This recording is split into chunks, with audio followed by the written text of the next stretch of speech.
Yo, yo, yo. Let's do it. A little best of three. What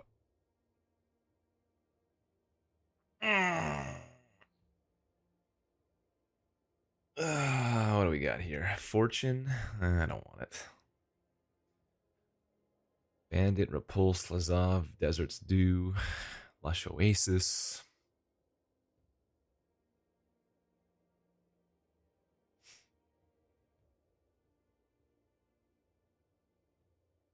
Hmm.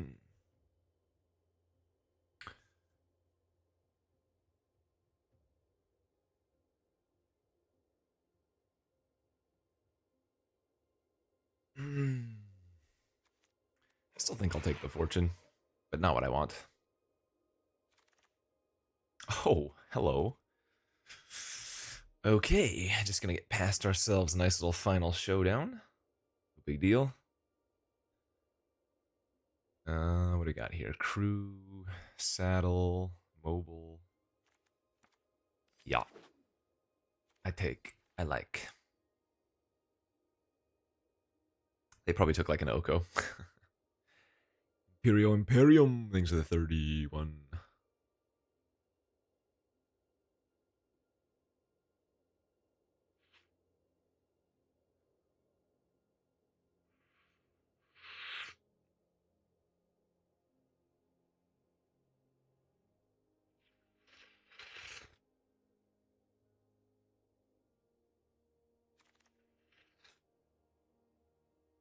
Bandito?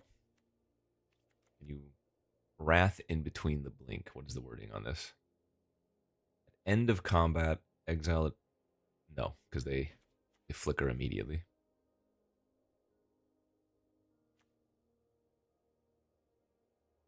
Or rather, their flicker is immediate. It's not at end of turn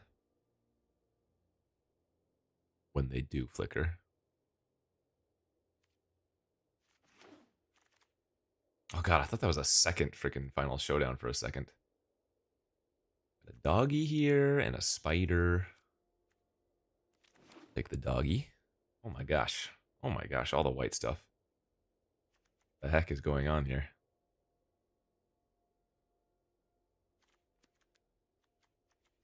Getaway over doggy or tether number 2, I guess.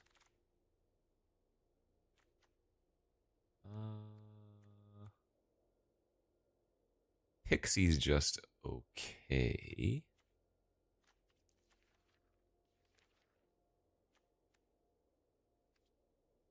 It's not bad with Wrath, I guess. I can bounce something.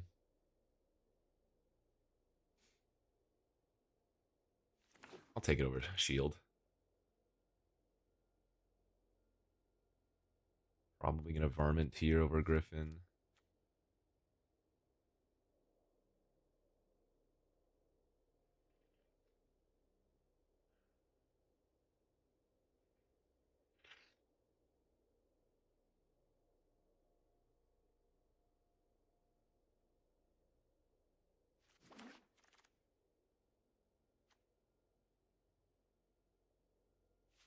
I don't want to be a stupid, sexy white deck. I want to be 5 color. Take Bandit there, Lullabies, whatever.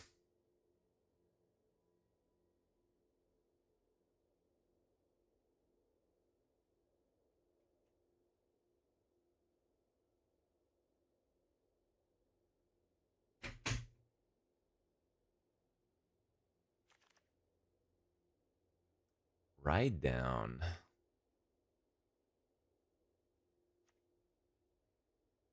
It's pretty good too, but I think I'll just get horny.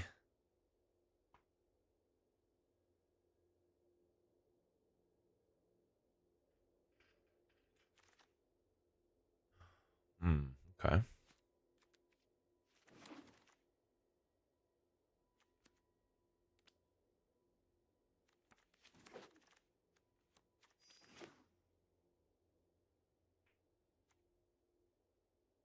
You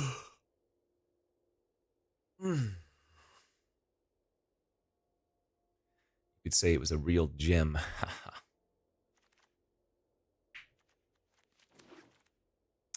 Leyline Binding. Yeah, it's good enough. Another Bandit, Tether, Stables.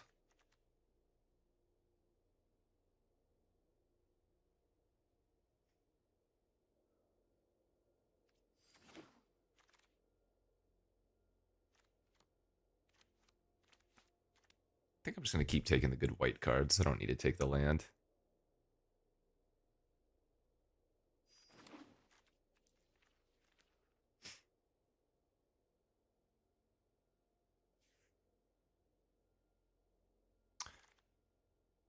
Uh, Cow over gem and then just wheel the gem again anyway, I guess.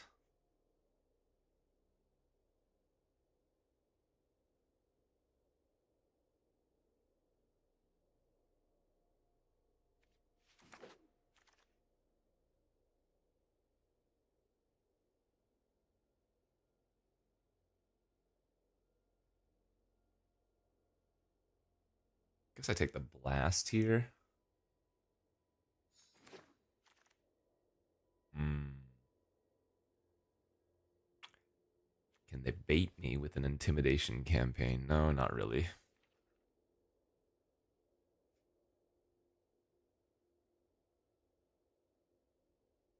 Kind of want to take the snake skin, but I do think we're going into white blue.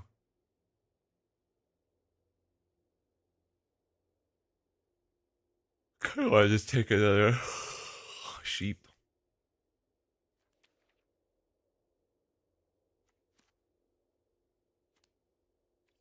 Yeah, that pick was whatever. Ooh, okay, okay. Wow, some good cards here. Pick six.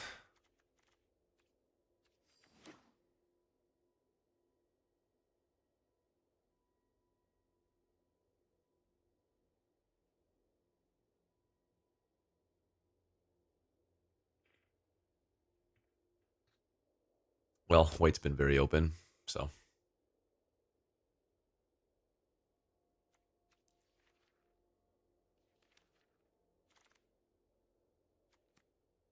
Mr. Keys.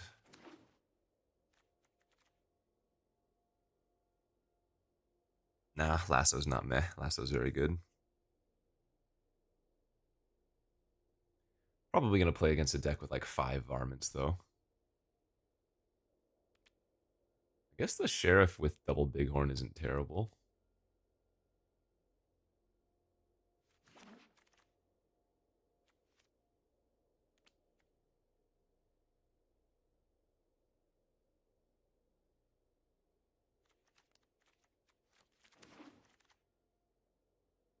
Didn't wheel the other gem.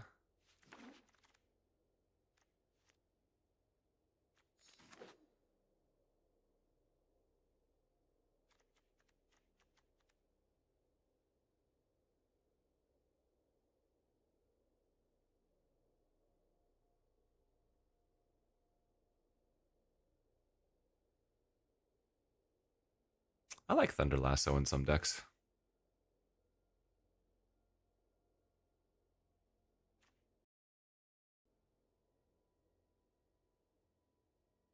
Still having enough fun, yeah.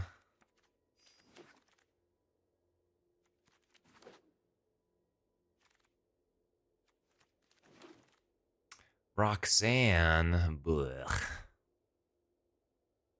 This is the fourth mobile homestead we've seen too. I don't think I can pass an Arinx though.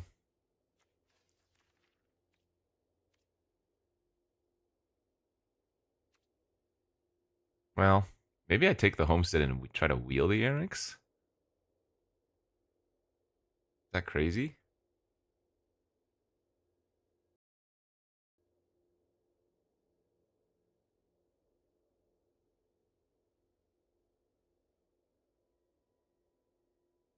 Mm-hmm.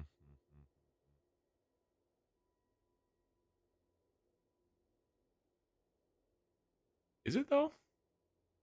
We haven't seen a single homestead wheel, and the white is very open.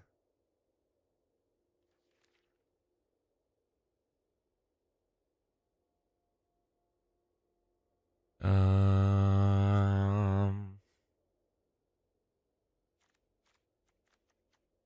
mean, the closest color we are is blue, but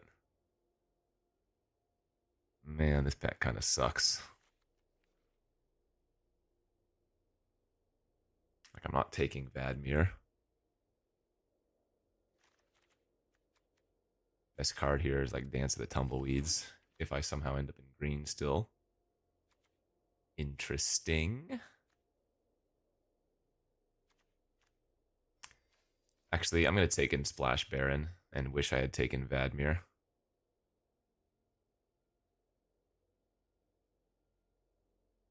Eh. Eh. Ah, fine. I'll just take the stupid white card.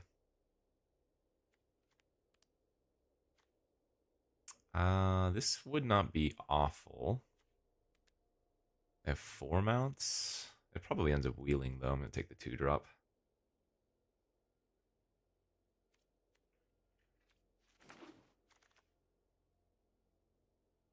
Pariah. Ooh, Smuggler's Surprise.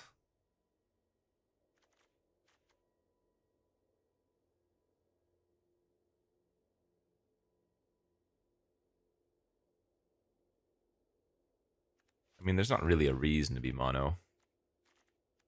We do have cards worth playing in other colors.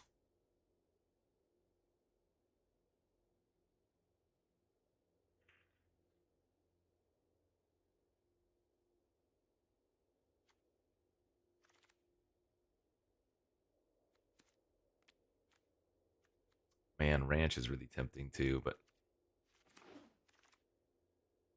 finally take the Homestead, I suppose.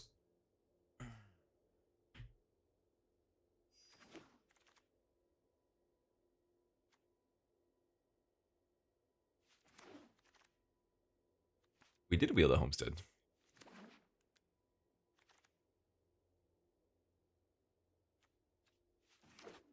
God, am I gonna actually play monocolor?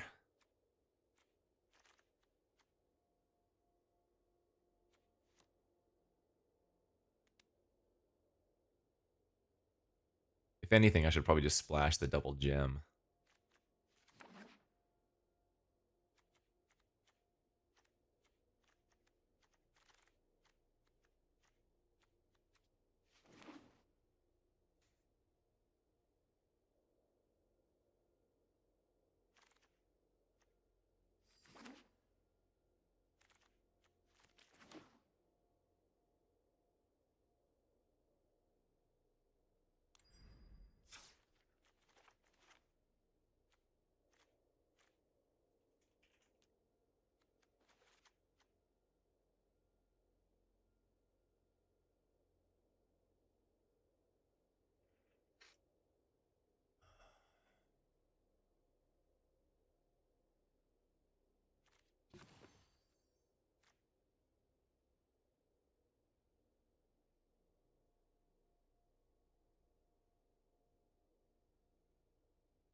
I'm debating playing the mono white, but I think it's too cute.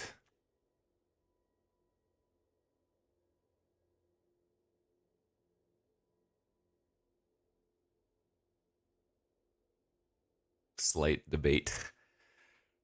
I only read Twitch chat, so your YouTube chat is forever ignored.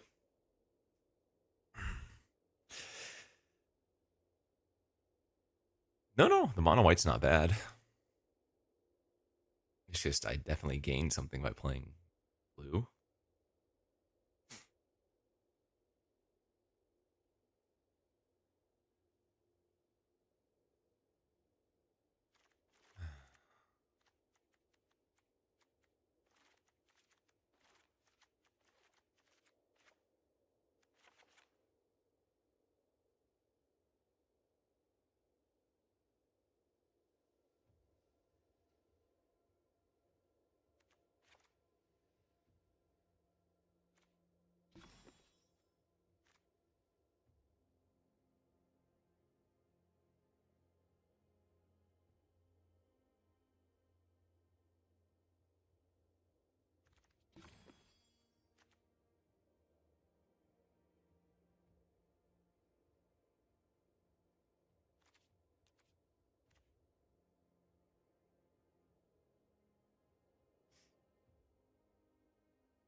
God, I'm tempted to do mono white. uh,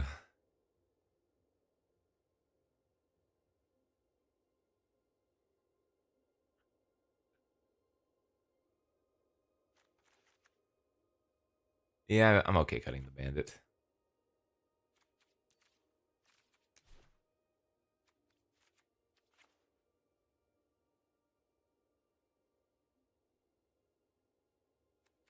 All right, let's go. Yo, Phoenix 42, 100 months. Oh, it's definitely a worse deck. But it's funny.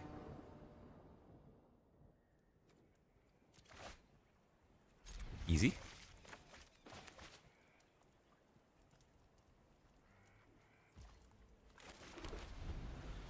It's basically mono white anyways. See? Aw, ruined.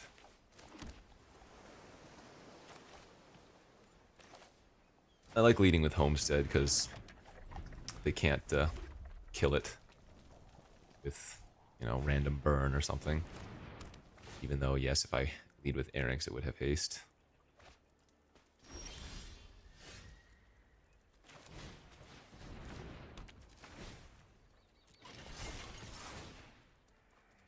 Wow, rip. Worst ever.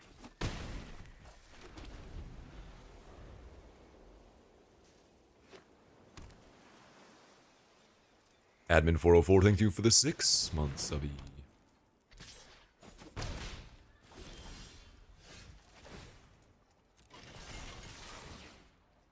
Oh my god, I'm the best.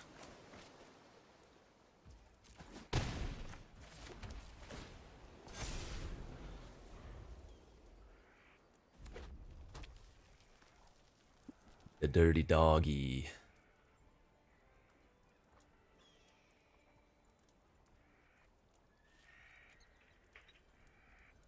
Ah, yes, that coffee.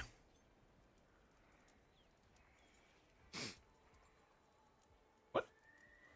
Cheon's the goat.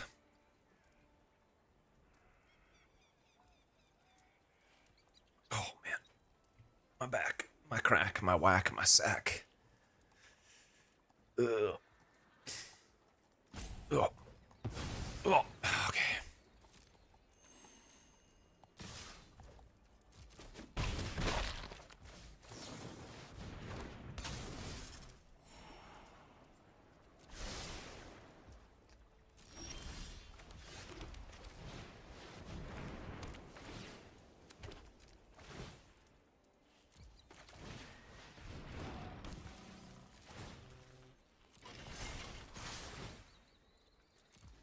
Garbage rigged.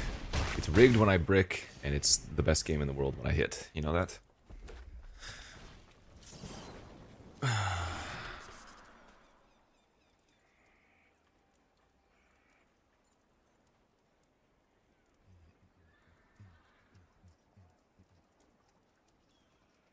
Don't do it. Whatever it is, don't touch my creatures.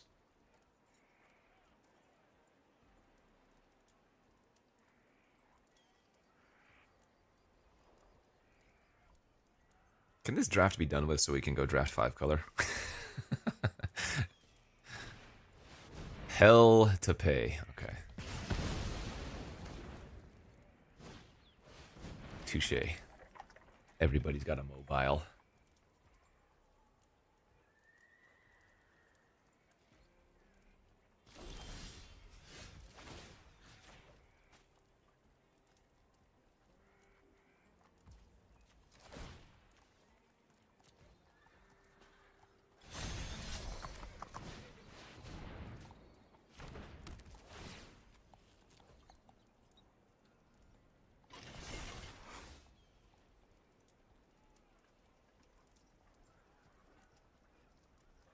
Oh wait, did I miss lethal?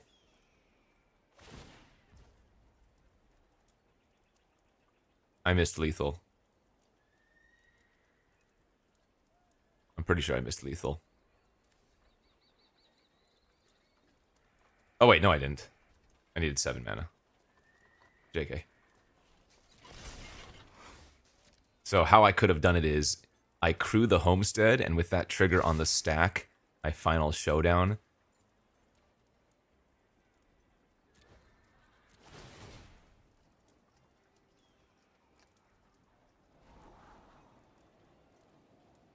Ah, fine.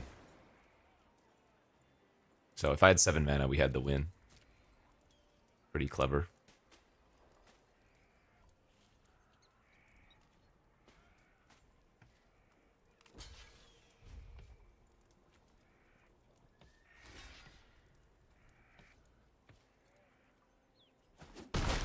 Only one ammo, thanks for the 25-month subby. I don't think I need to protect anything.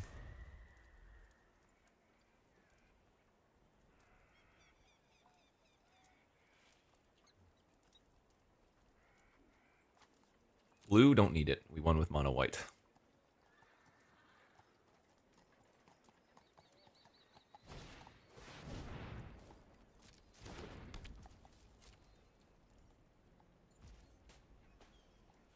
A shirt for the prof appearance. Nani?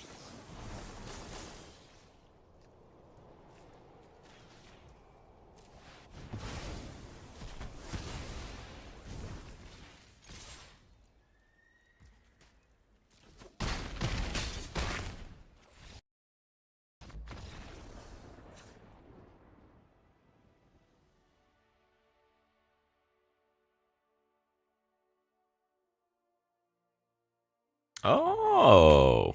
I don't remember what shirt I wore.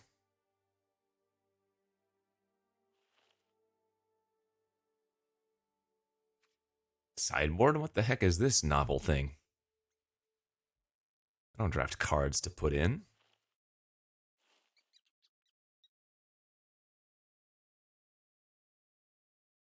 Deck's already perfect.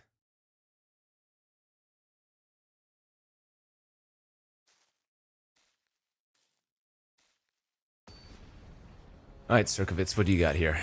After normalization, there are 17 cards in the last few years with a win rate over 60% out of over 3,300 cards. These are the bombiest of bombs. Dream Trawler, Bonehorde Dracosaur, Orcish Bowmaster, Aurelia's Vindicator, Gruff Triplet, Aclazotz, Enduril, Sanctuary Warden, Titania's Command, Elish Norn. What the hell is his hand? Give me my smoother back.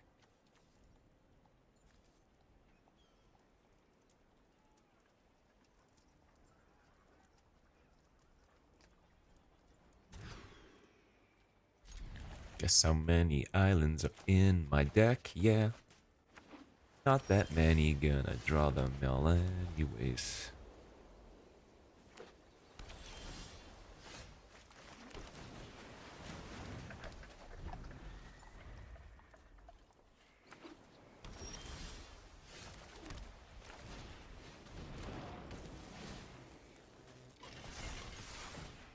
God, I'm the best.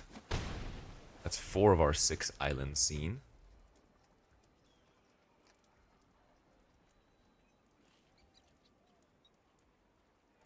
For those keeping track at home. Oh, well, this is going to be a short game.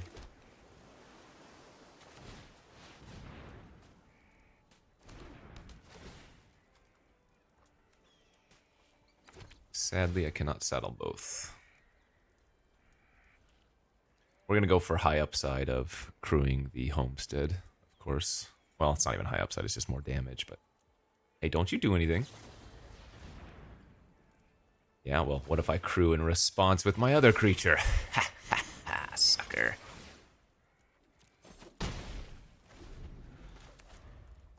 We showed him.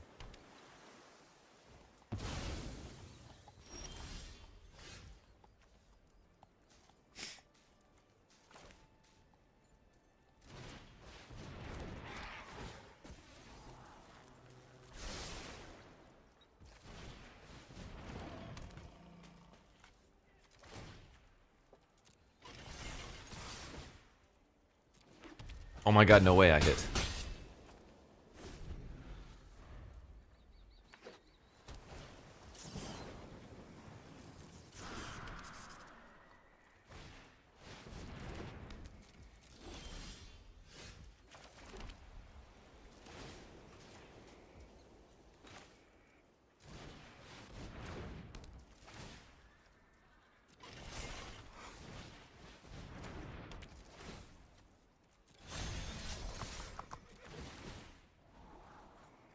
They're already dead, right?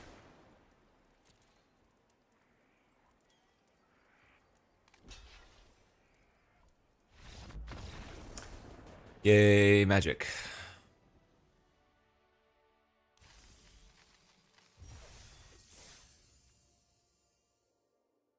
And yeah, we're playing best of 3. Oh no, Hero, go back to sleep. It's too early.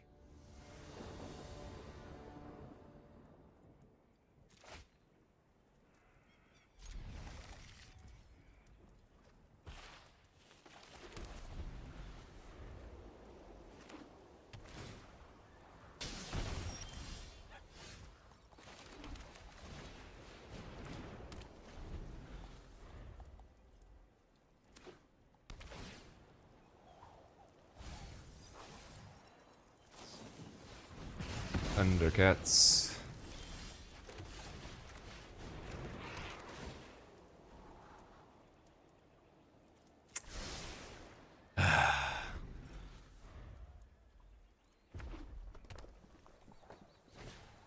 Jesus. 2 removal spells? I think my opponent's cheating.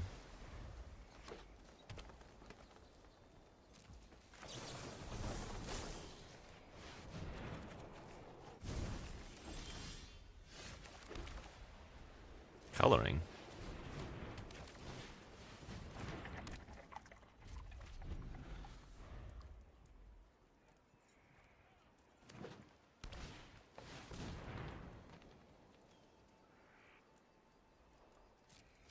The cack.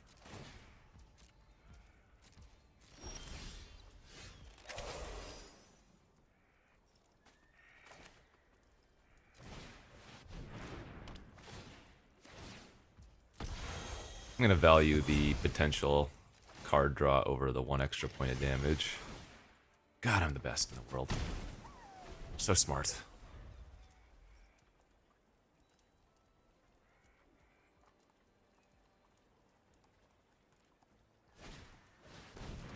Jolene?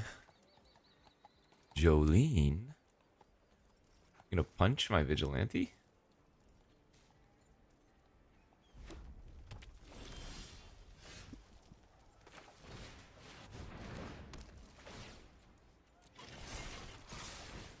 God, I'm the best in the world again.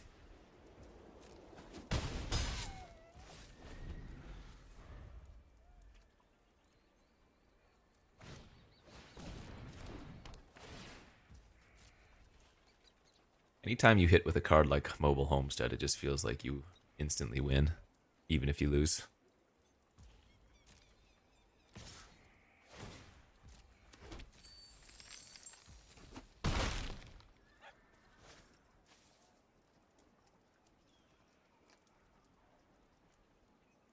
Do it, I know you got the punch.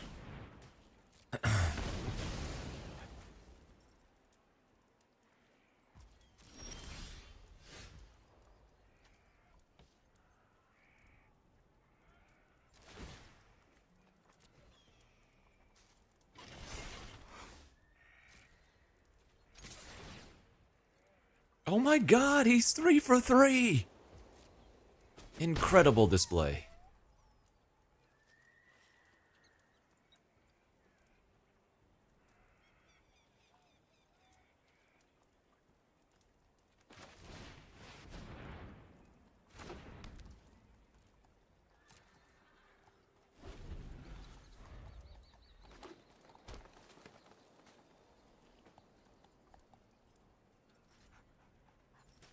Oh no, I'm getting derailed. If I had 5 men, I could save both my creatures, right? Oh no, wait, that doesn't work like that. God,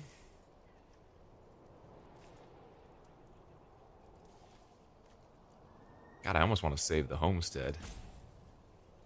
I have 1 unknown card.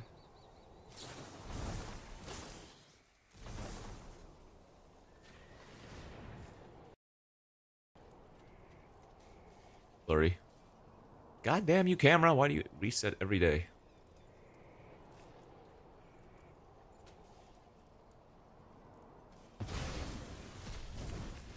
Alright. Homestead down. It already did its job, though.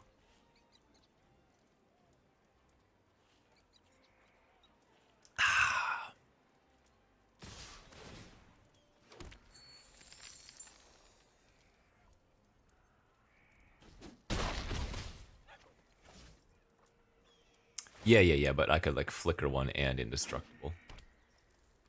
Oh, I wouldn't do that. Wow, that is a lot of land.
Tabo, thanks for the 30-month subby.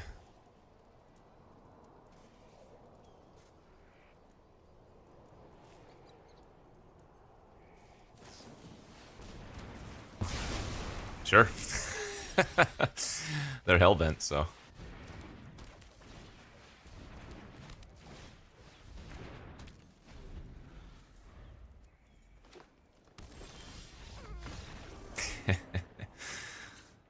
Still good. Alright, red, green with a decent bit of interaction. So the second take up the shield, probably going to be decent.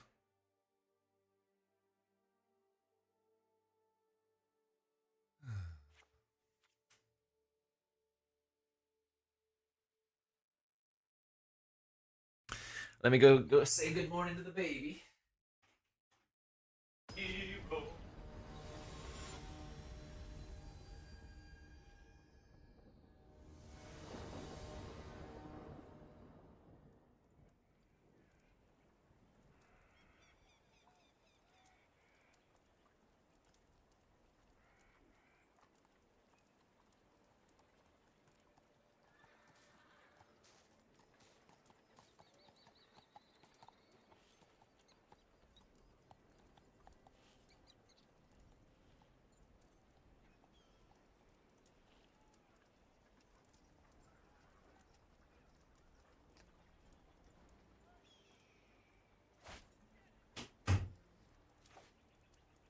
Yo, eShop.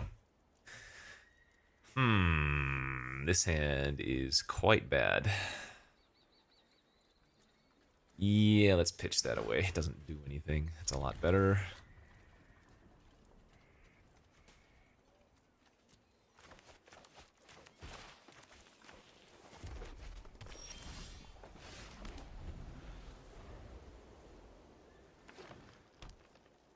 What up, noob MTG? Thanks for the 5-month subby.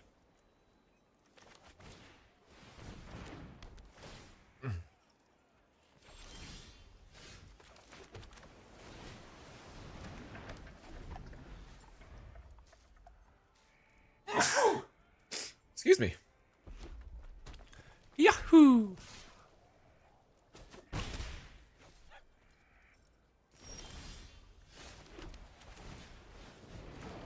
Bless me. Oh, how nice.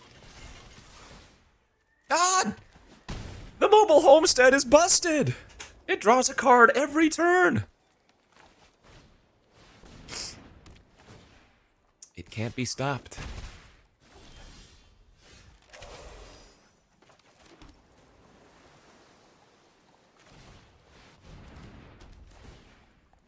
Four? Can't win.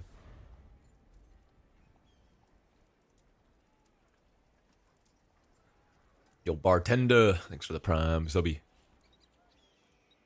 Don't do it, man. Don't derail me. No derailing in the chat.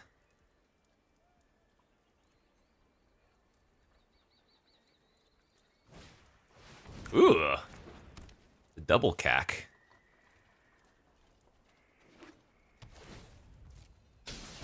Os.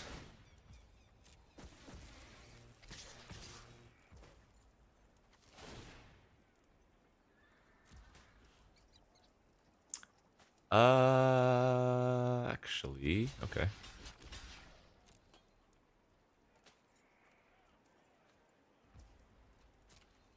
Take 4 damage, but getting both of those off the battlefield, I'm pretty sure is great.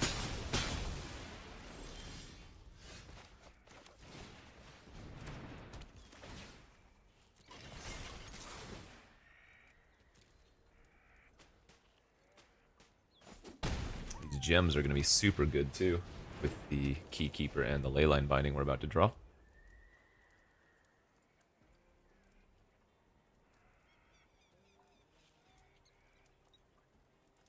Alright, you've got the derail, now would be the time.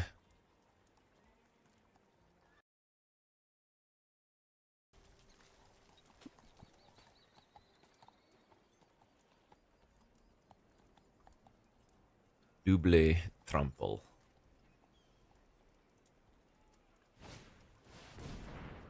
You again.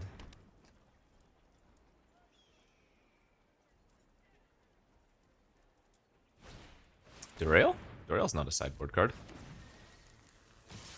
That's 6.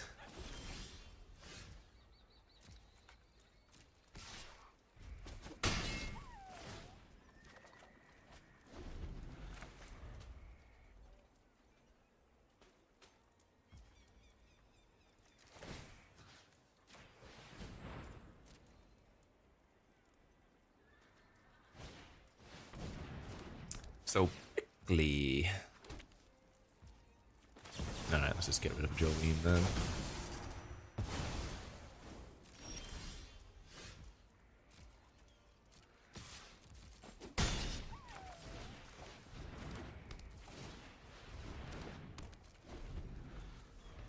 Looking good. Nice.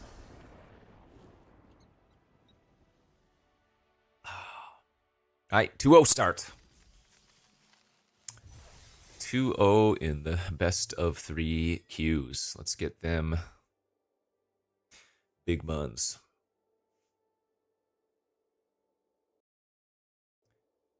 Money, money, money, money, money, money, money. The Modern Horizons 3 video comes out at 9 a.m. Pacific today.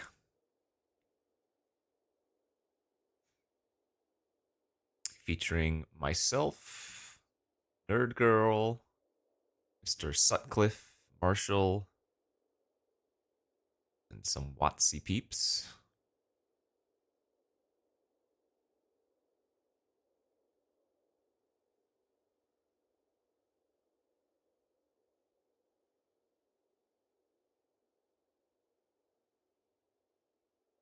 They have a YouTube video premiering. I don't know if they're going to be streaming on Twitch.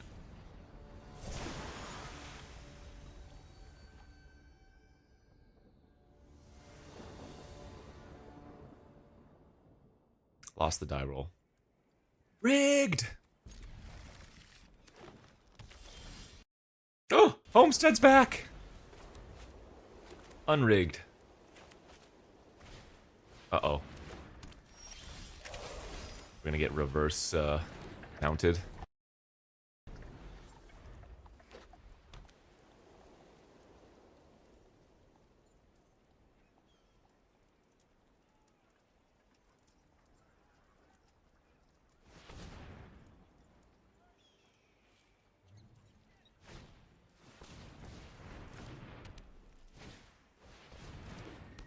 We got reverse mounted.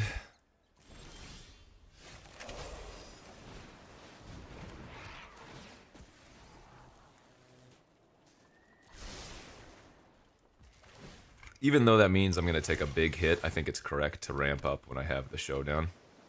It's very possible I was supposed to keep that second island as well.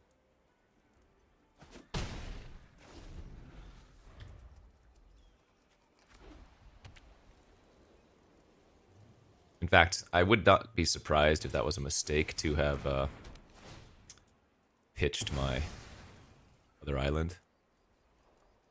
Well, they don't block because they have Varmint. So they can attack and then blow up the homestead if they really want to.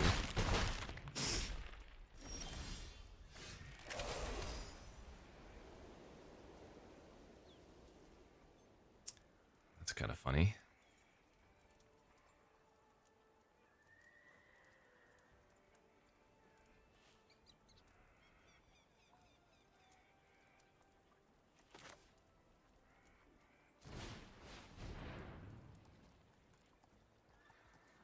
No, I can't imagine the Modern Horizon drafts are going to be more expensive on Arena, right? Aren't they just going to be normal price?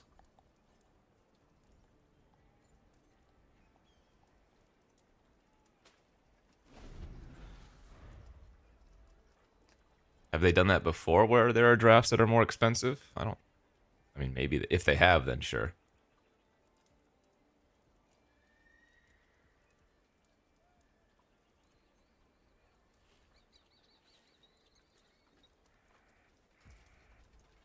Sure, in-store, yeah.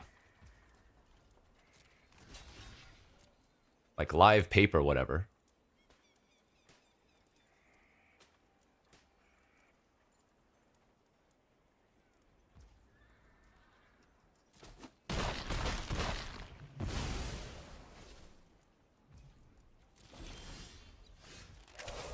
What are they doing over there?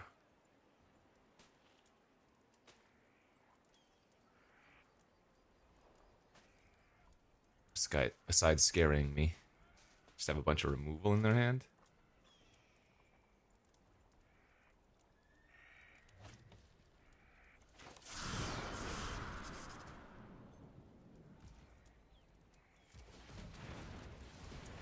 Could have a cow, I guess.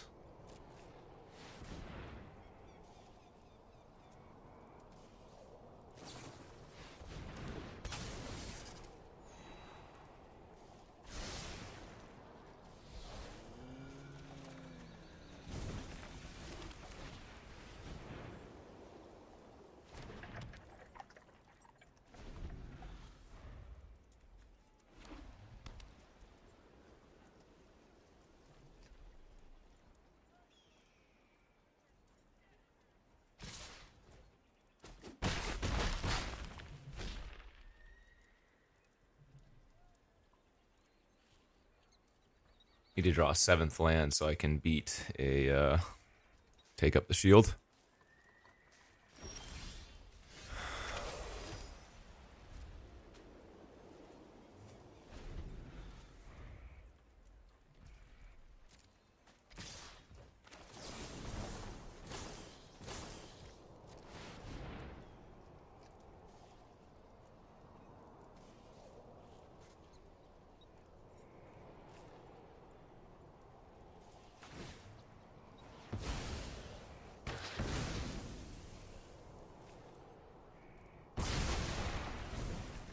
Old. Boulders.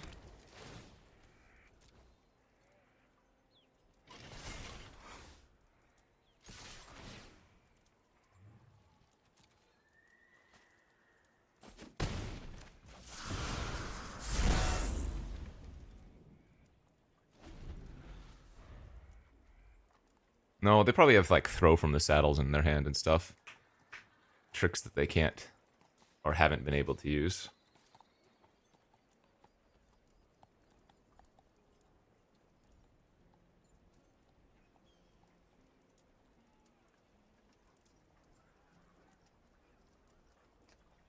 Oh yeah, let me get that YouTube link, sorry.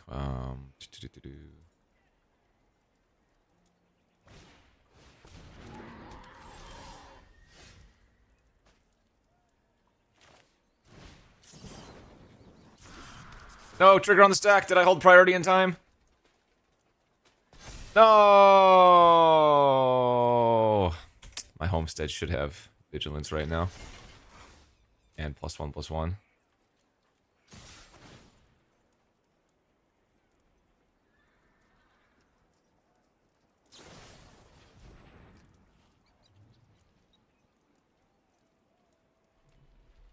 That really sucks.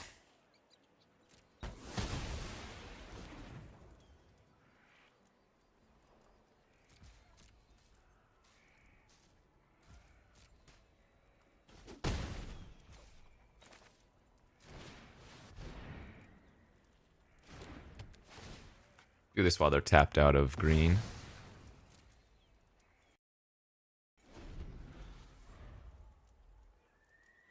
No, a lot of these new cards, it just says when you control as you cast or whatever. They don't care. No, no, no. Nowadays, cards don't punish people. I can't blow them out.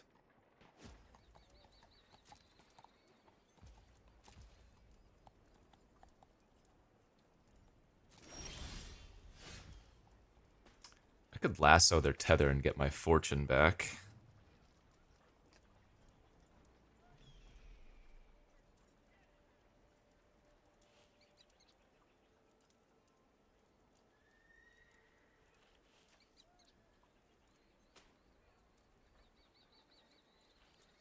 I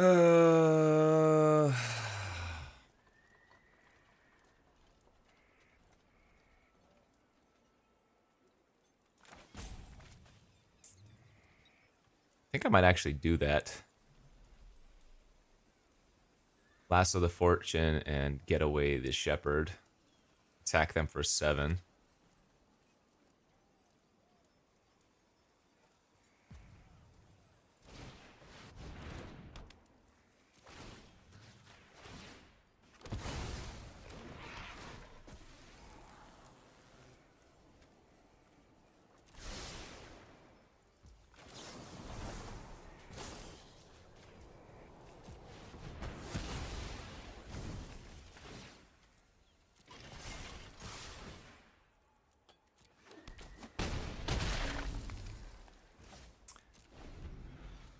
I'm guessing they have at least one of shield slash snakeskin veil in hand.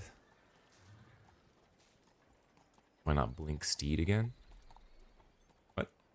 Oh, I could have lassoed and then flickered my fortune. You're right.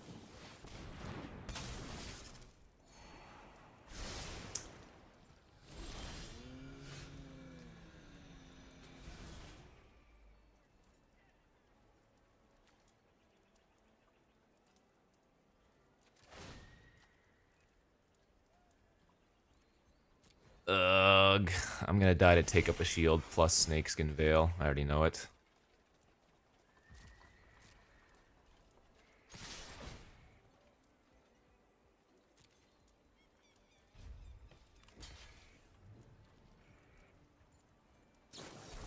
Sick.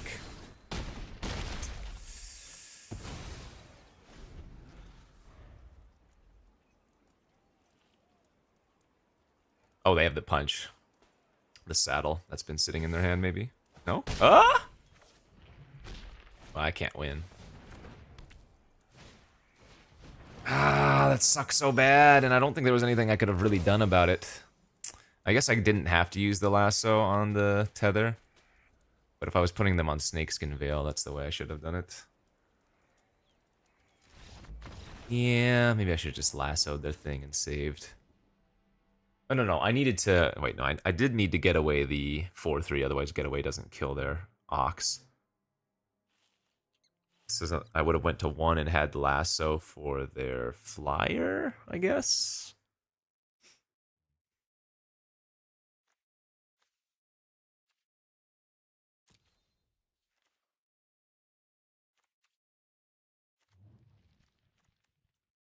We want to reverse take up the shield. Or a second, rather. I guess that's probably fine.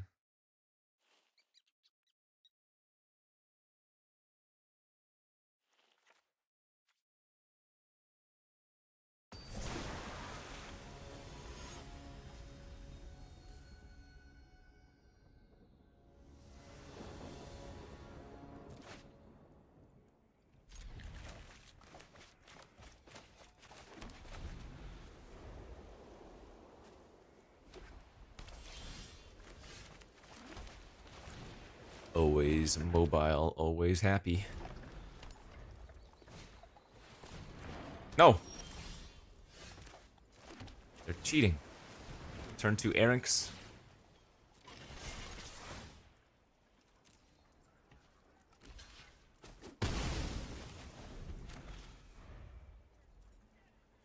Isn't the tapper a little bit bad? Oh, maybe I should have cut a tapper instead of yeah, I don't disagree.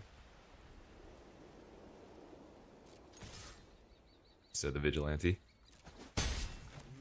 My only problem with not removing their creatures, I turn all their punch effects online. Though I guess we didn't see one first game, but it's pretty safe to assume they have at least one saddle.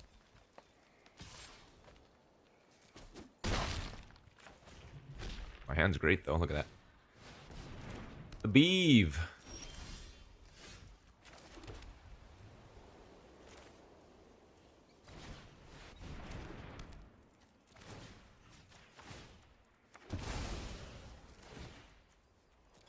-1 damage, but +1 creature worth.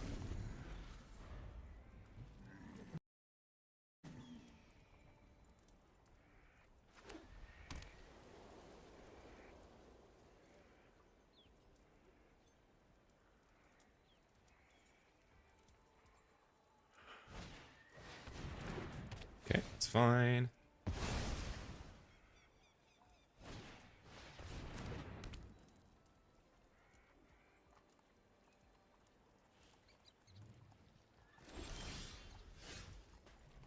LOL.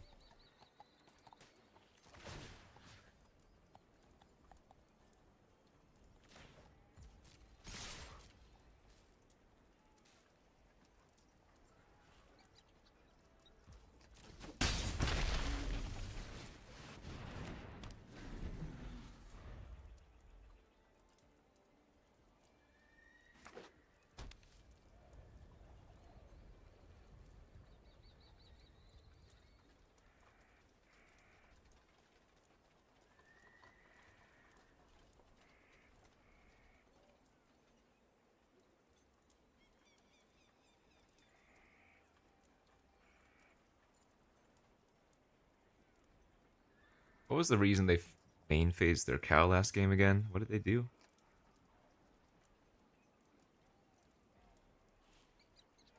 Was there a reason? Figured they were gonna like punch or something when they did that, but yeah, but why main phase is?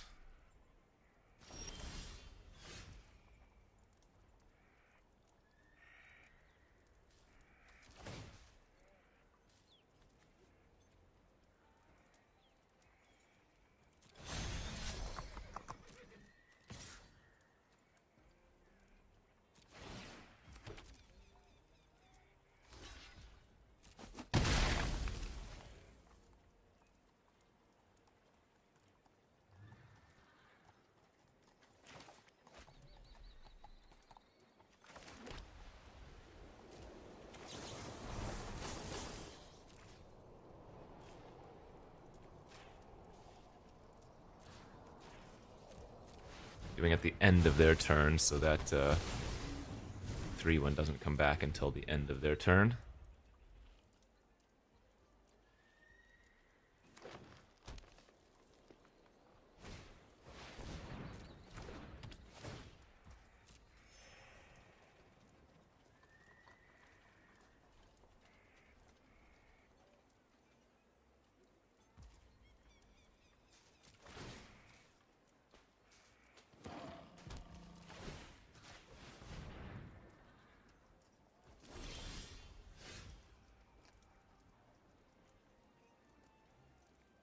Okay.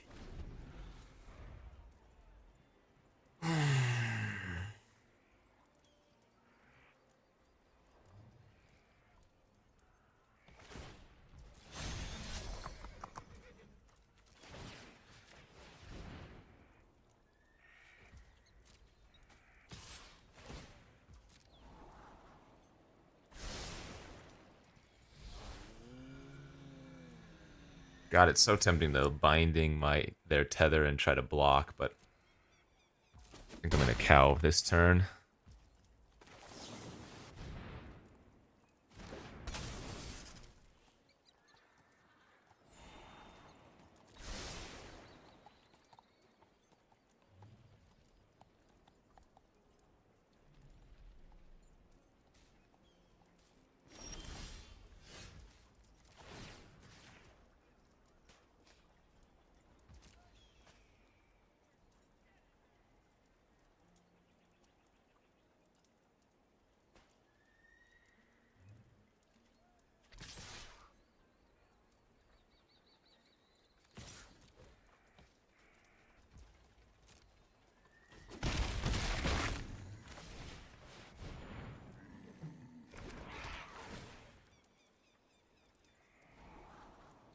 I mean...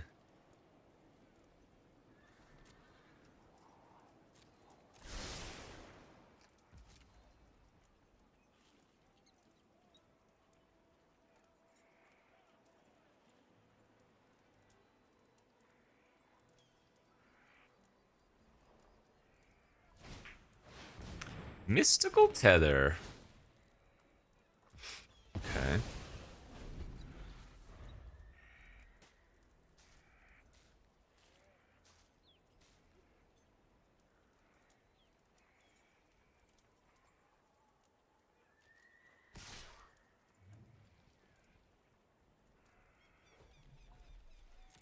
That's fine. Ominous Corn links to the 11-month subby.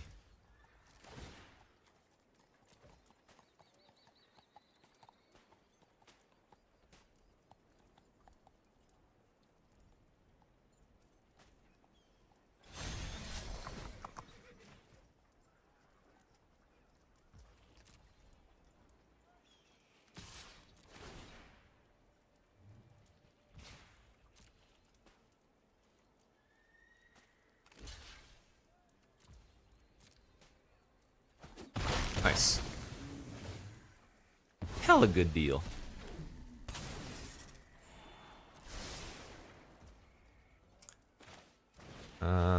Don't think we need to hold up binding.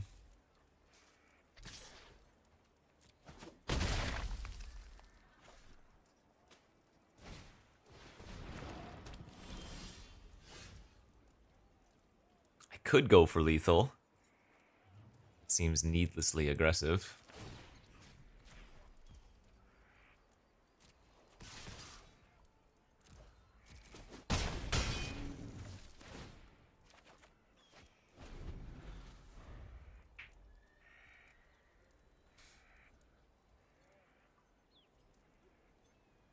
Priority says I could have gone for it, but would not have. Alright, we go to a game 3. Even though maybe I should have won the first game, huh? Yeah, we'll put in the Vigilante over Keykeeper.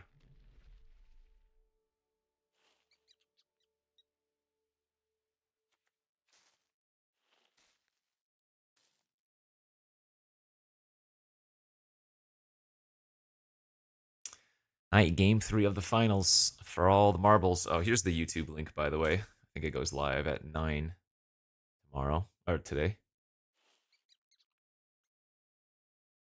8:55 a.m. is when it premieres, apparently.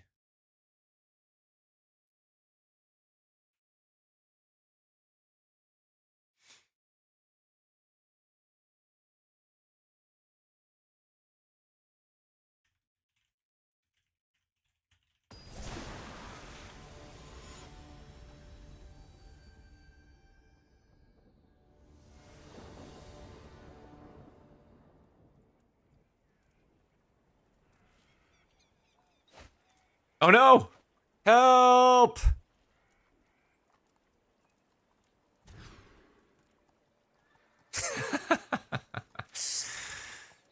Okay, well.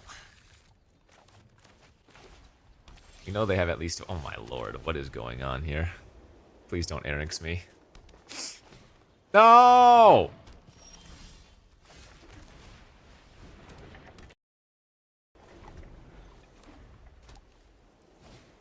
No!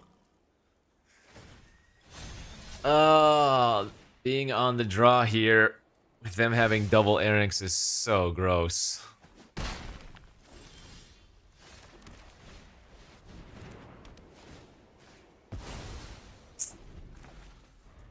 Ugh. Like I'm always going to be one step behind. At least my removal is good versus the Burrow Fiend. I assume they topped a land and they're just going to play like a Beaver next turn.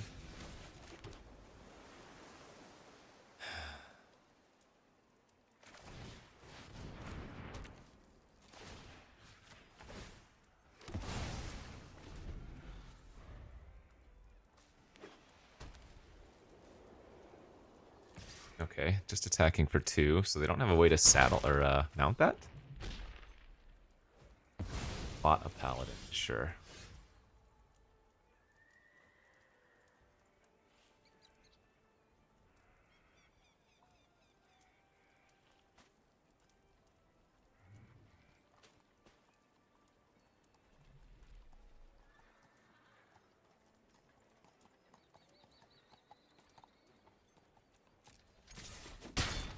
I probably have to use a removal spell this turn.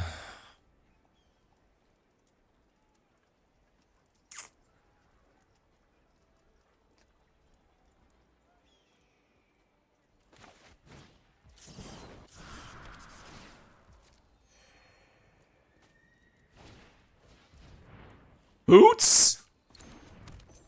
Do they have fur?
I'm gonna go for the max.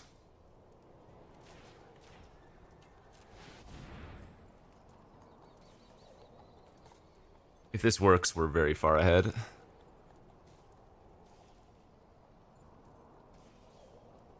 Right side, this has 2 targets, so I'm gonna get to draw 2 cards, even if they have a veil or something.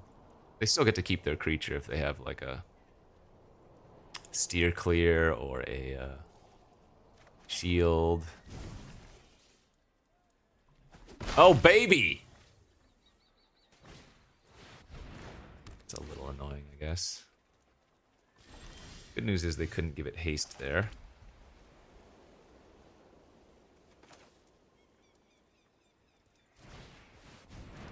Opie's probably punching the air right now. Stop exiling my creatures!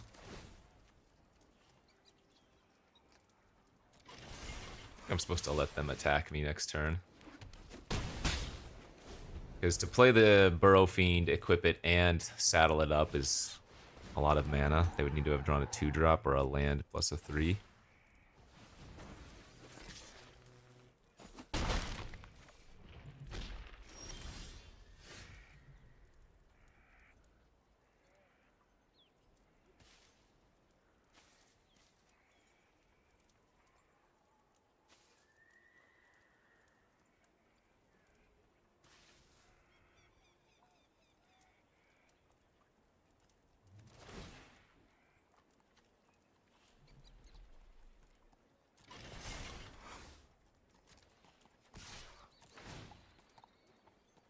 They have a steer clear. Nice.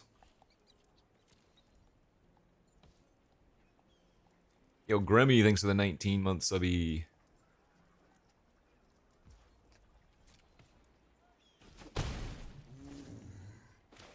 My biggest concern is if they draw their varmint.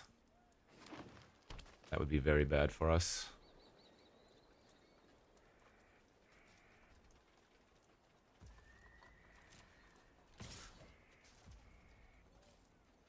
Alright, I'm okay with them using the steer clear.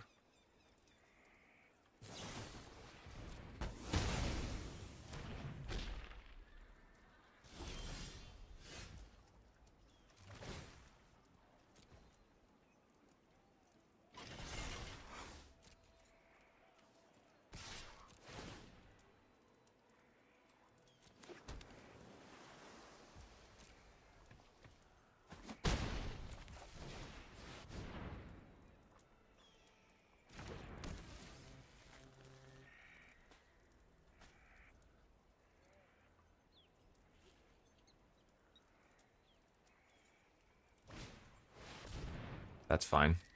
Thankfully, they cannot eat my enchantments with that. If they brick this turn, we're probably very far ahead, but the boots actually are really, really scary.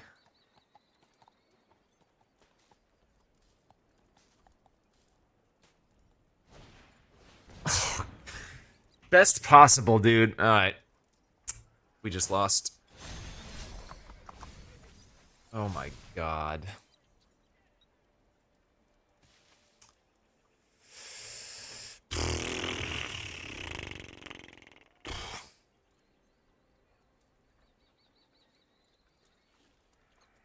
That is disgusting. God, we needed one more turn of brick. Oh, did they mess up here? I think they messed up.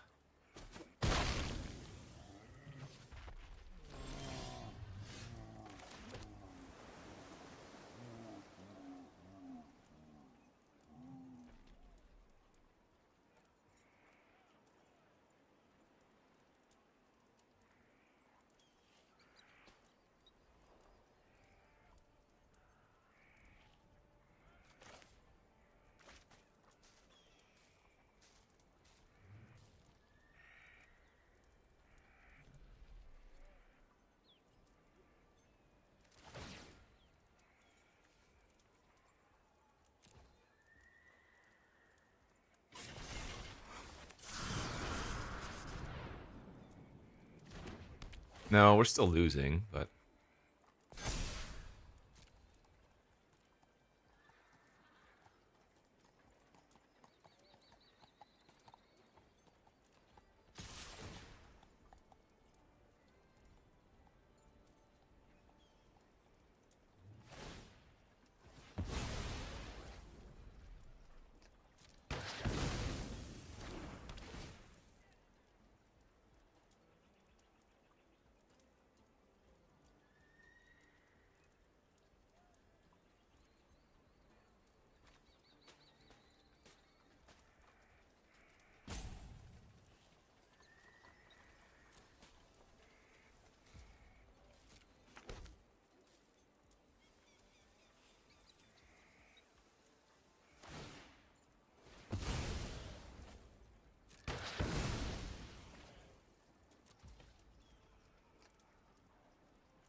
Okay, hold up. They bricked.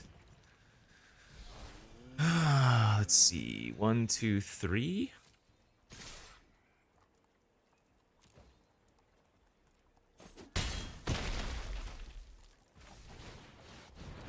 That might be the window.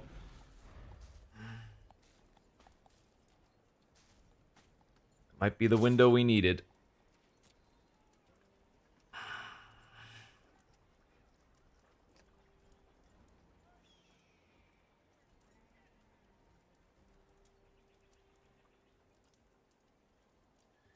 Yeah, just +1 damage, +4 life.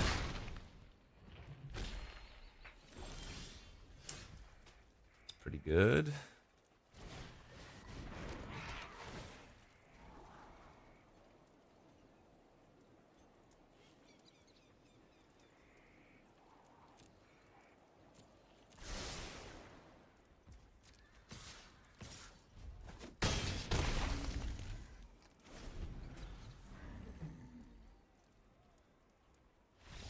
Woo! Let's go, baby!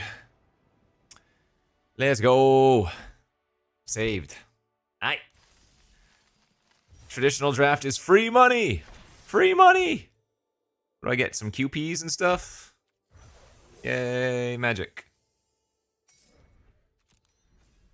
We did not cast Final Showdown enough. We only cast it, what, once or twice? Of all those games.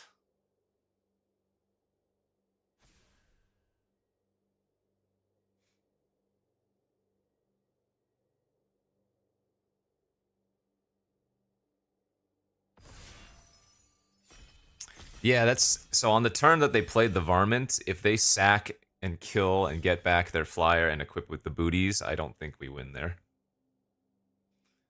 I would have taken a bunch of extra damage, and the flyer would have had boots, so I would have had to use in 1 extra mana.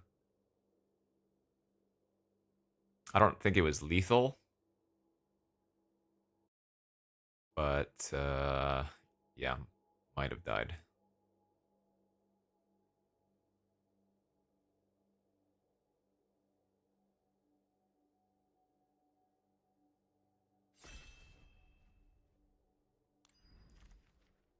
Is that a rattle worm? I do want to draft Legion Extruder eventually, because I think this card is cool. It's really good with the 2/4 artifact.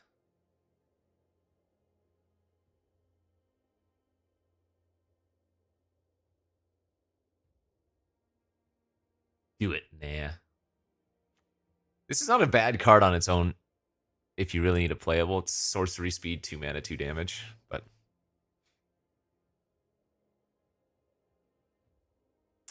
alright, so we'll take the Rattle Worm. It's a really good pack.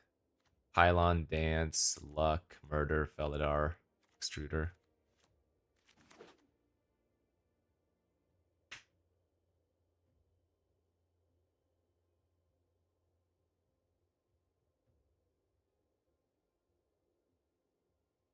Yo, Sylvan Librarian! Gifting a subby to the Cat Jam.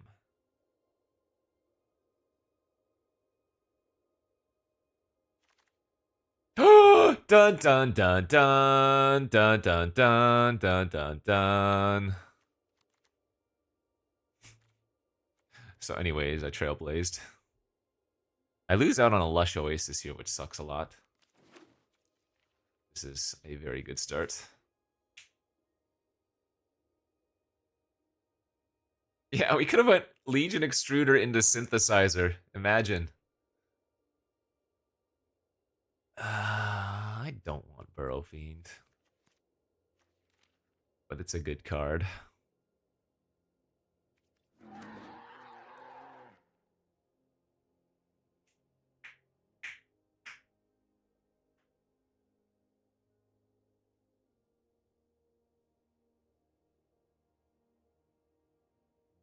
Mono white into mono green. Just when I think I'm out, they pull me into the green again.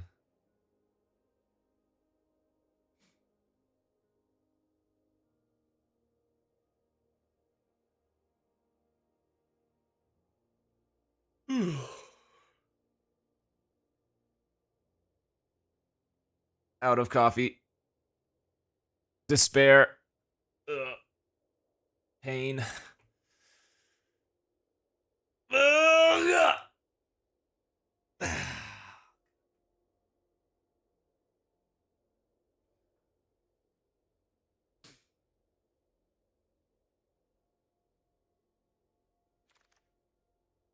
Detention Sphere.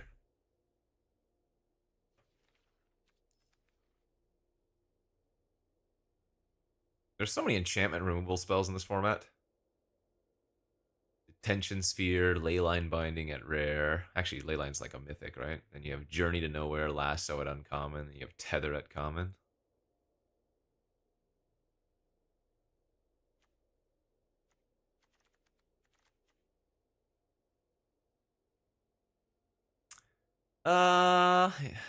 If I'm 5 color, I guess I'll take the Sphere over the Obliterated Bluffs. No, I don't want to be mounts. I'm not going to take your Erranx, even though I should, if you wanted to just simply win. I don't want to do it again. It's boring. It's boring.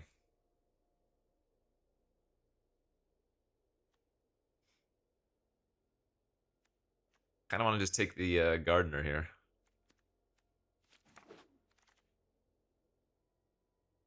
Garbage. Garbage pack. I'm debating taking the gems over Stop Cold.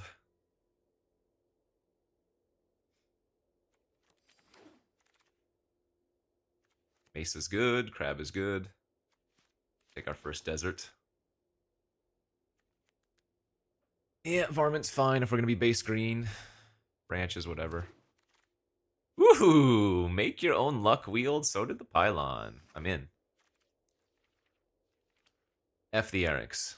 I'm 5 color.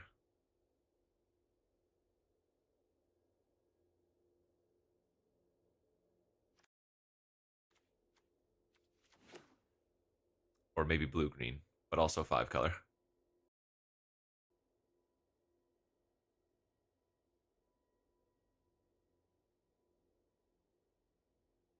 I'm surprised somebody took the synthesizer.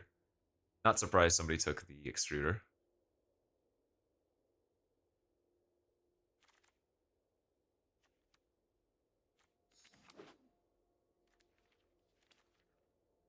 Probably is like playable, but I don't want to play it.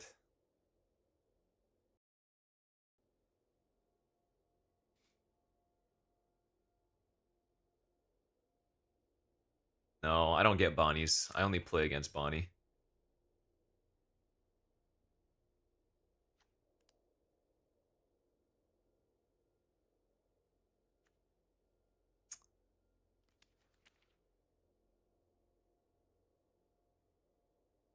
In paper, is that thing worth 40 bucks? That's crazy. Oh, excuse me.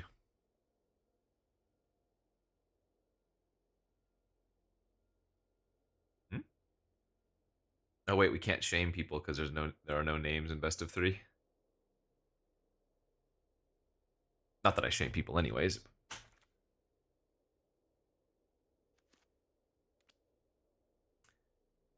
If I'm 5 color, I am unlikely to play Jailbreak Scheme. I might play Trick Shot, and this is best of 3, so the opponent has a decent number of tokens. This could be decent sideboard.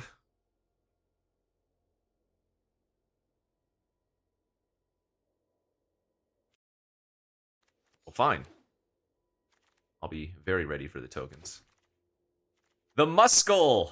Alright, I'm in. What am I losing? Soured Springs, Dance of the Tumbleweeds. Let's go.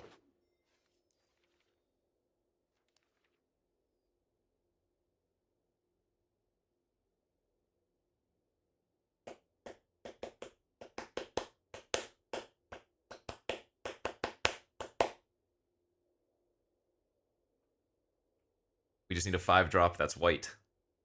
We've got the black, black, red, green, blue on our 5s.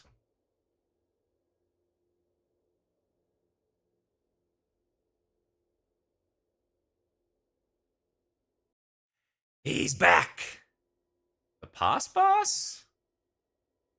Alright. There's nothing else here. I would take Repulse otherwise. Maybe Salvo. Is that a hasty Rakdos?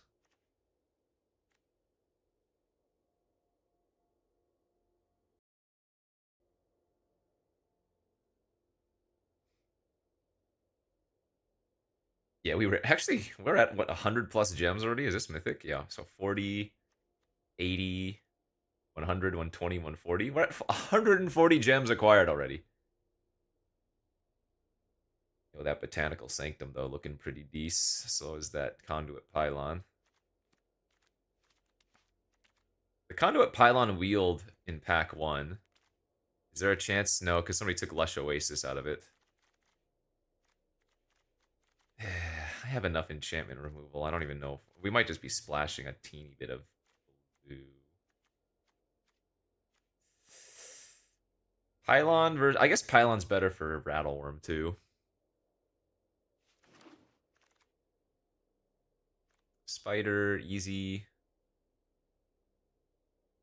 Alright, we have enough win cons now. Sometimes in my 5-color decks, I get like great fixing and early game plays, and then we just never get a win con, but we have enough win cons already in this deck. So now we can focus on the getting there method.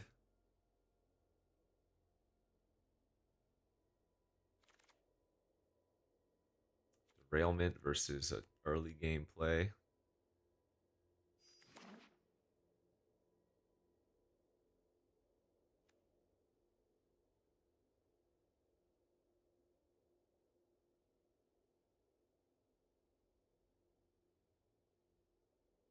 Ideally, no, I don't want more pylons. I want duels. Green duels.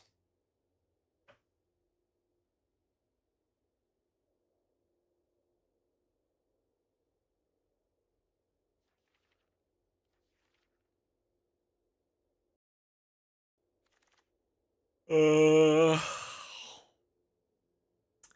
yeah, I'm gonna take this map, the Frontier, over Make Your Own Luck or Conduit Pylon.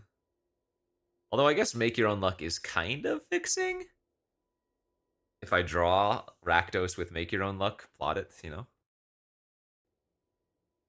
Could be cute.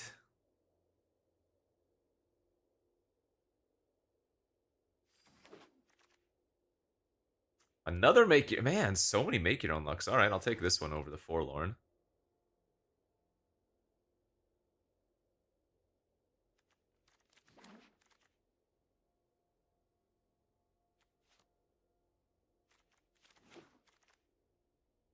No deserts, no GG.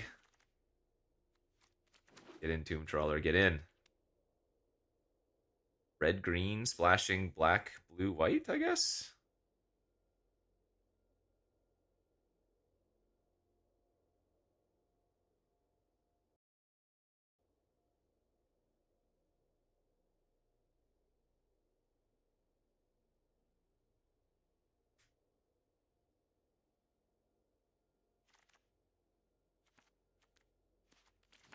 Where are my fixing?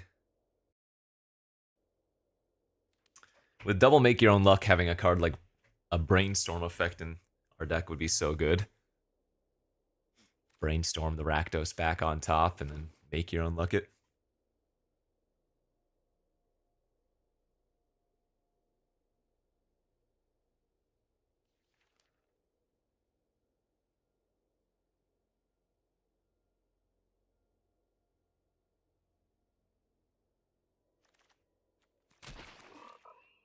Electro Dominance is also fixing.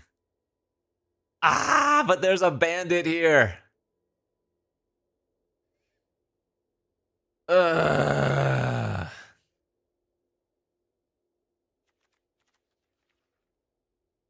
Damn it. Bandit is so good. But I feel like I'm taking the dominance now since we're red as our secondary. It's kind of sick.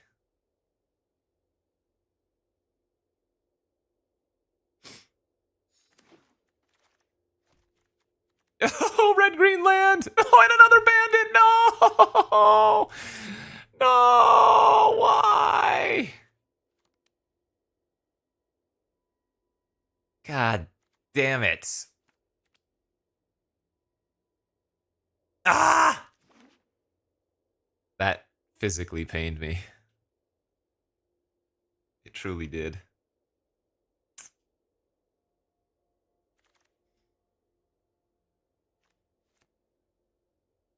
Lasso.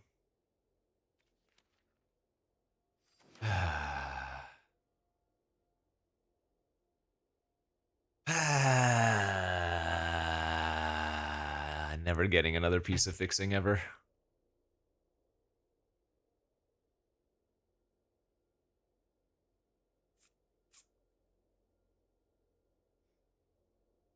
Guess I should probably be cutting the white, even though it's a lot of removal.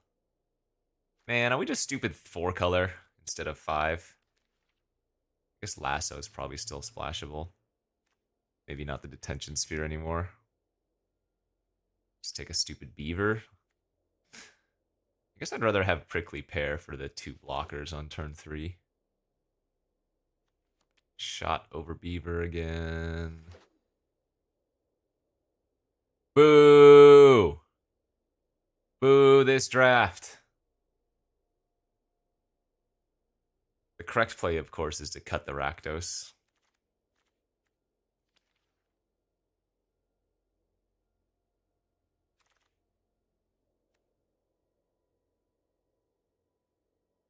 I mean,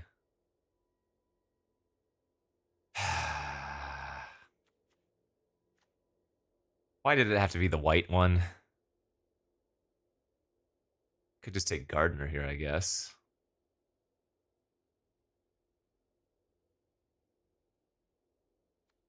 I'll just take another Gardener. I know there's a skewer there, but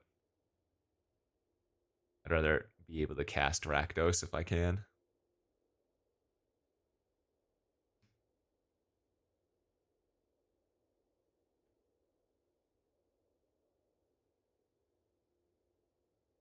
All right, so how's our removal? Just a bunch of burn, derailment, salvo, shot, cold, dominance.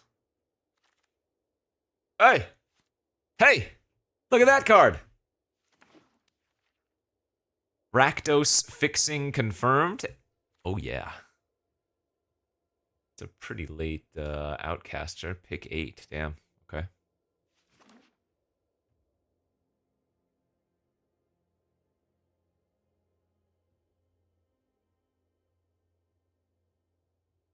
Could have had a great mount deck. You mean a boring deck?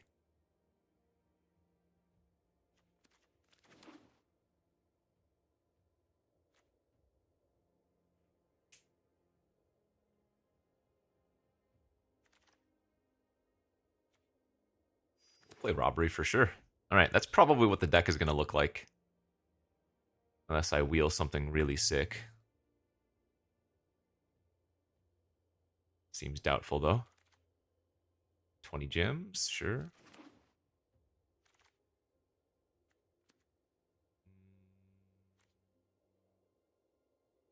Grizzly might actually be better than like Burrow Fiend in this deck. Because it triggers the Outcaster and the Trailblazer. I guess Mind Raider doesn't look very good here either. I don't have that many.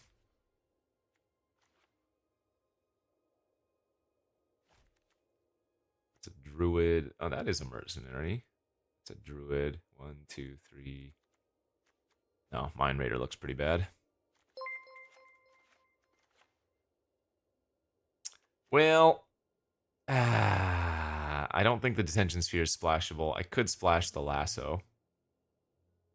It wouldn't be that hard. I would definitely splash it had I taken the Heath. What's my removal again? Derailment, shot, stop cold, electro. My fixing pylons, Mesa, map, 2 gardeners, trailblazers kind of fixing.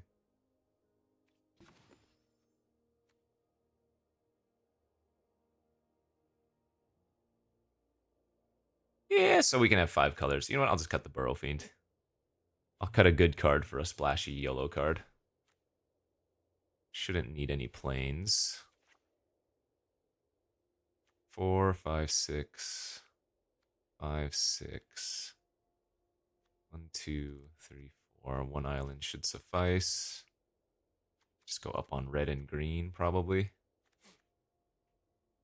Seems good. Ugh. What's up, Podology Magic? Thanks to the raiding party. Welcome, Raiders. You're just in time. We have moved over to the best of 3 world.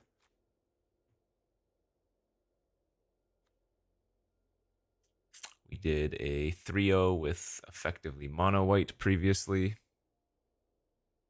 Boring, stupid mono white, and now we're playing 5 color goodies. Actually, where did we end off yesterday? I don't know how far we've decayed.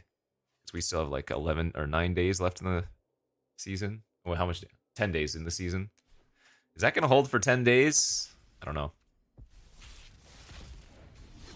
I do not know. We'll cross that bridge when we get there. All right, BRB.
Oh, yeah, mama.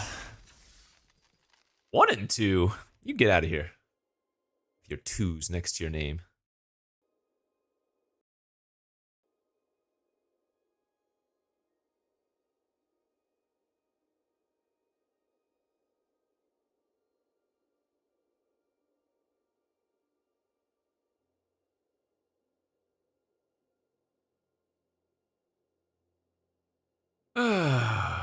The only issue with best of 3 is that it does take a bit longer to fire. We were lucky the draft fired relatively quickly.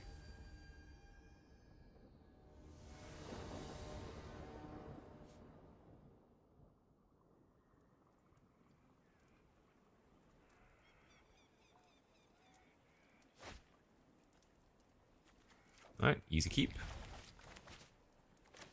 All 3 of our main colors, no problem. I never buy the Mastery Pass. No desert for our worm? How many deserts are in my deck? Actually, 3 or 4? Maybe not that many. Gonna have to sorcery speed this thing? Unheard of.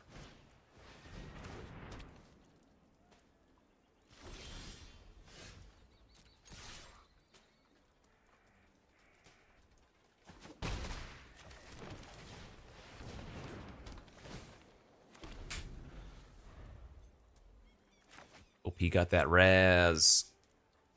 That super Raz.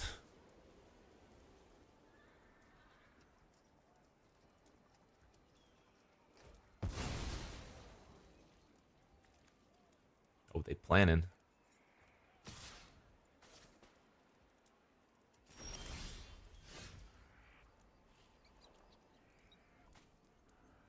Okay, let's push our advantage while they have nothing going on.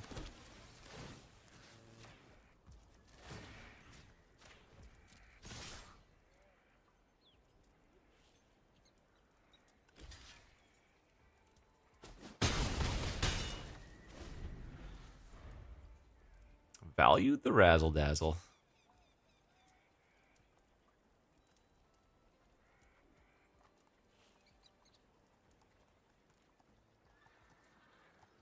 They are going to double spell this turn. But it's nice to get the Key Keeper off the battlefield, so our worm is more likely to wham bam.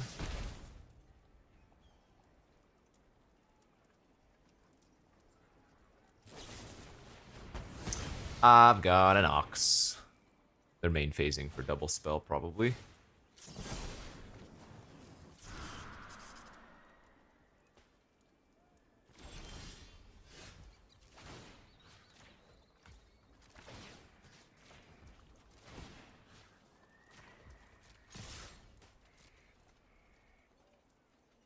I guess I should actually pump the Ox. Make them more inclined to trade with that, since if they're playing white-blue, they probably have bounce or some sort. Please don't counter me.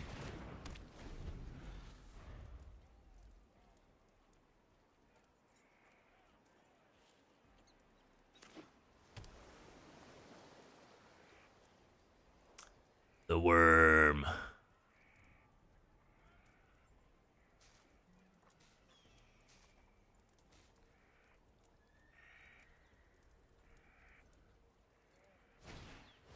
That's not a Bonnie Paul.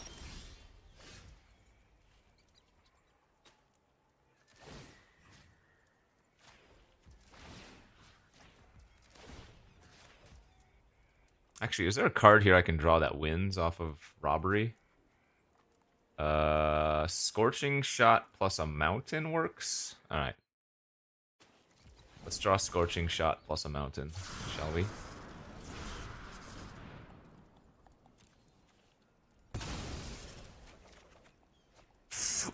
Ooh!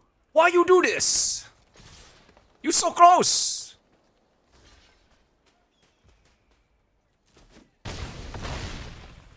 So close!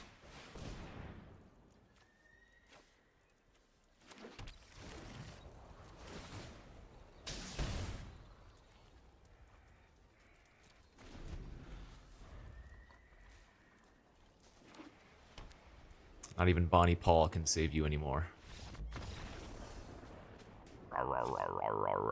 Alright, blue, white, maybe splashing green. Look at our sideboard. And resubmit.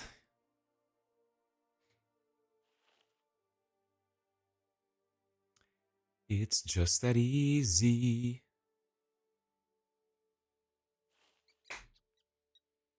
Are ya winning, son? Well, we won there. We'll see if that continues. Yeah, it would be a double off color splash. We're splashing the lasso, but not the sphere.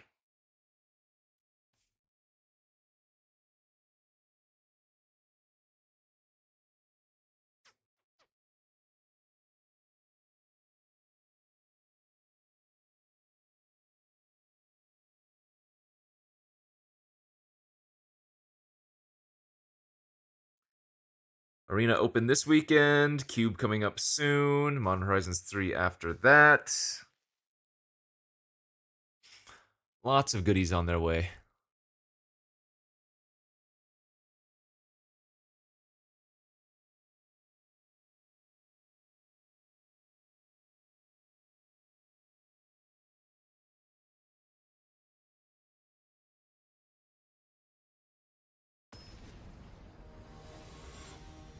Just Vintage Cube got a little bit boring. Burnt myself out on it. Think about how many literal thousands of them I've done, you know?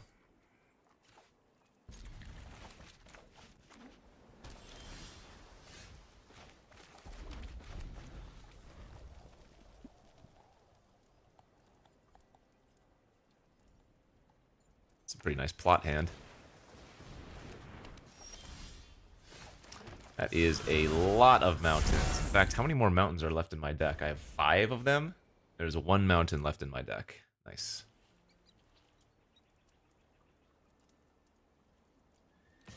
Burnt out on formats, but not usually on Magic in general, no?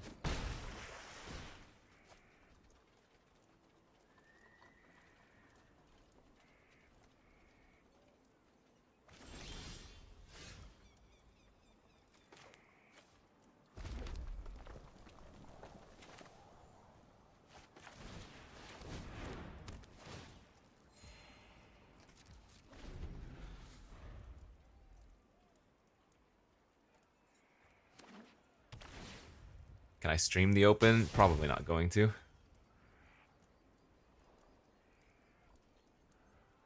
It's nice to have a Saturday of just like recording 1 video and calling it good. Or recording 10 videos because it takes 10 attempts, but think about all the content.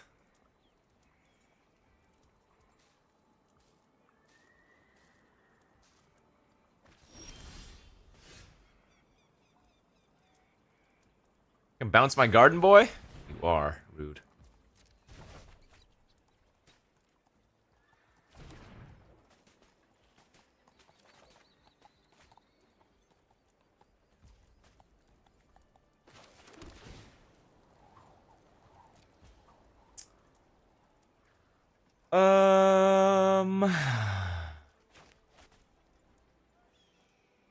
Fine. Seems good enough.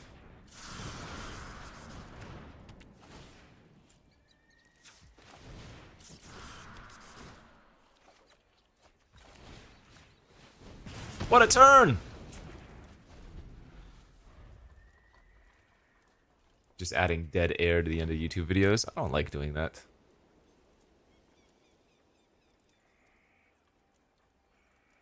Nine mana worth... No, 6 mana worth... No, I can't math. 8 mana worth of cards with 4 mana.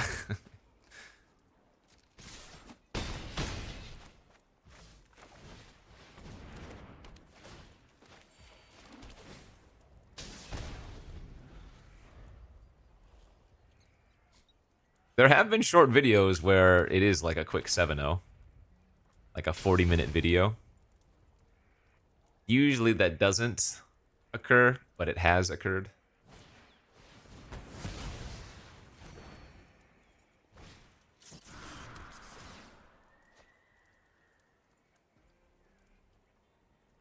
I need to find something. We are... Oh, that's pretty good. I was gonna say, we are kind of not doing anything in the face of a 3-4 anymore.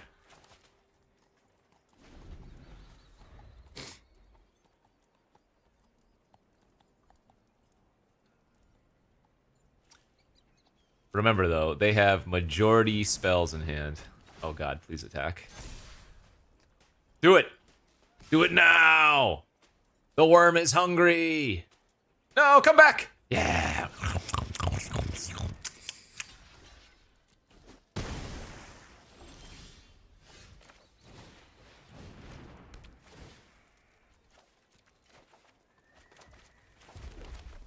What are you doing? Tapping my gardener when I have a perfectly good conduit. Trying to freaking give the opponent 2 life, are ya? Scummy game.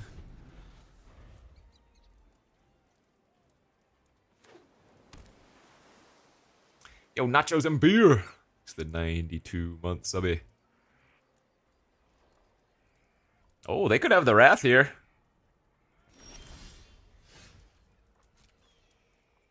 That would actually suck a lot.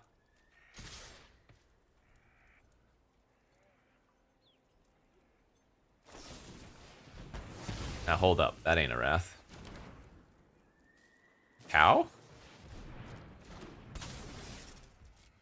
Does that save them? No, they're still dead here.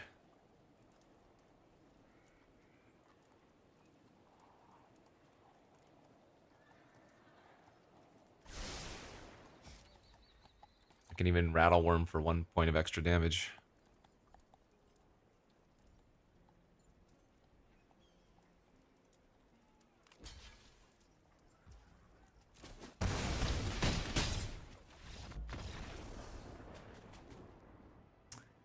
Wee wee wee wee wee wee wee. Yeah, auto tapper would have wrecked me. Nice try, auto tap. Wait, why is my deck box not fully 5 color? I have lasso in this. Is it because I don't have a plains? Is that how it determines? Hold up, did we just learn something new? Oh my god, it's based on your lands. Wow. Wow. Miserable. Looks awful. I'm 5 color. At least show me how good I am.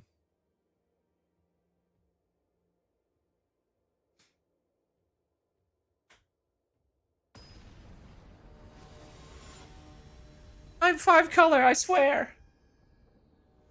Stupid deck box.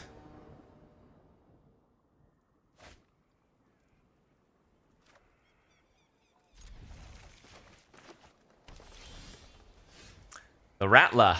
Alright, this hand's great. Mono green, big beats. We getting desperate here.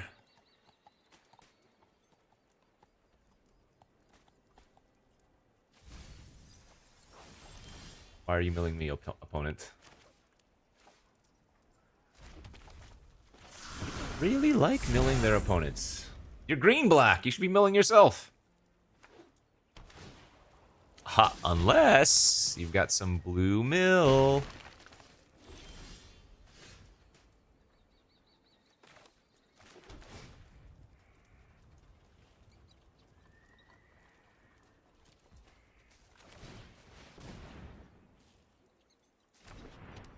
I'm okay. If they kill it, whatever.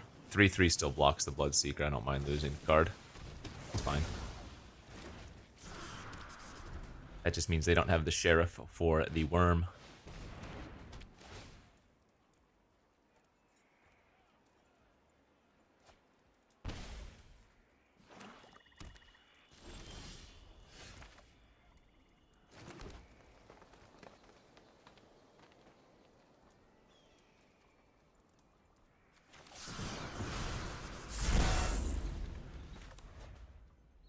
I don't know. I think you could have done any number of plays there.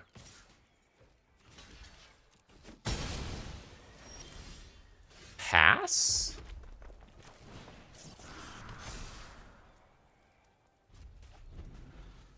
The hell is this nonsense? Are they missing another color or something? What is going on?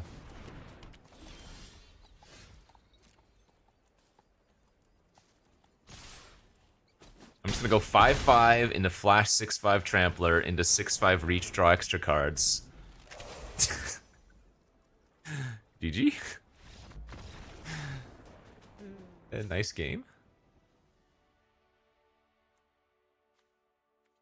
Okay. Wonder if I preemptively bring in Tomb Trawler versus them. Probably not. They had to be screwed in some variety.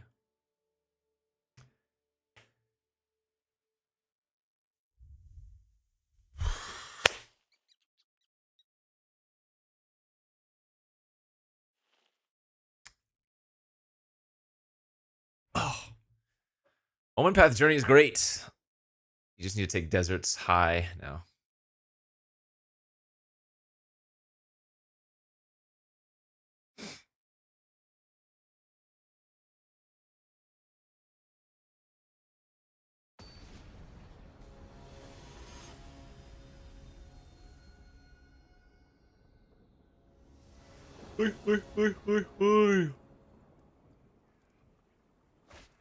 Whoa, whoa, whoa, whoa, whoa. Again with the mountain flood.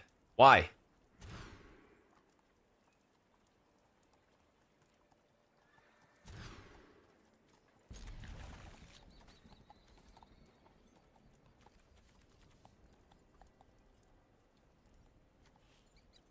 I'd rather have Spider versus them. I'm keeping the luck because it's a free Rakdos.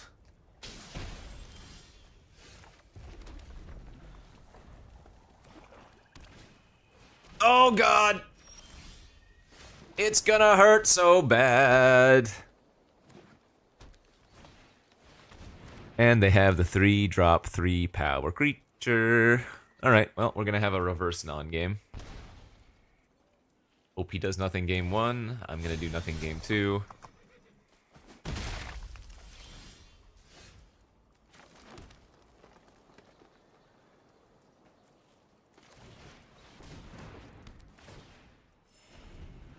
If that was Conduit Pylon, plotting the Trailblazer would be nuts. Plot the Trailblazer into Spider next turn.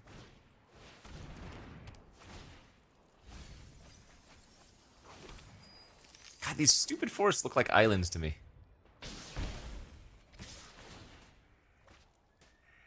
Oh, they're letting me trade? I guess that's good. Alright, alright. That wasn't bad.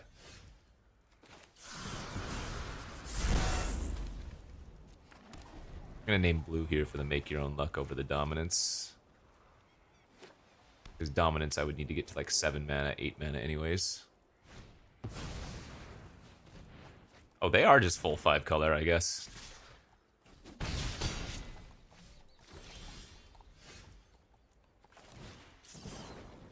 This Trailblazer's gonna die. I could dominance for 3 and put out the Outcaster. Alright, go ahead and kill my Trailblazer in response.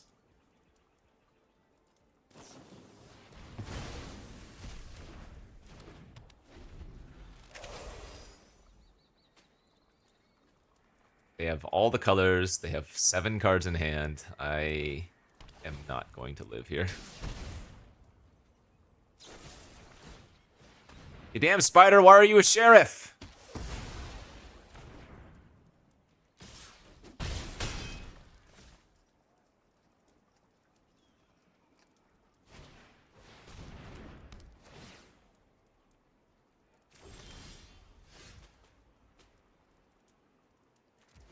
Need to be greedy. Let's rip another mountain.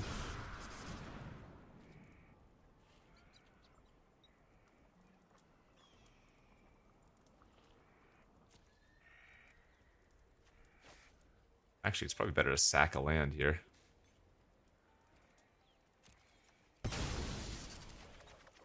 Alright, good beats.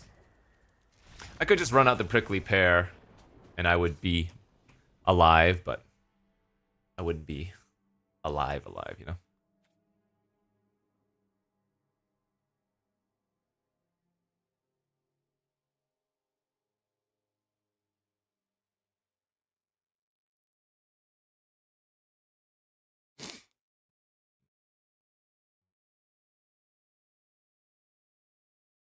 Get greedy.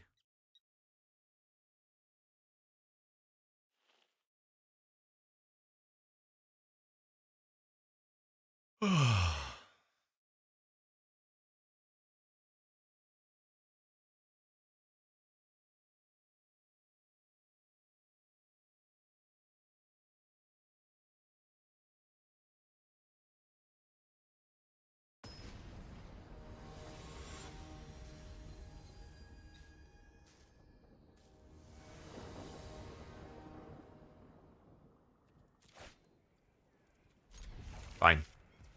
Cannot escape the mono mountain draws, huh?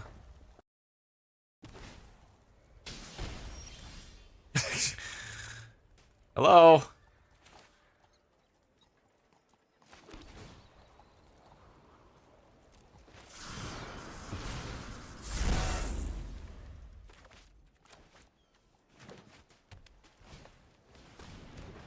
Oh, they can mill me since I put on top now. That would make more sense.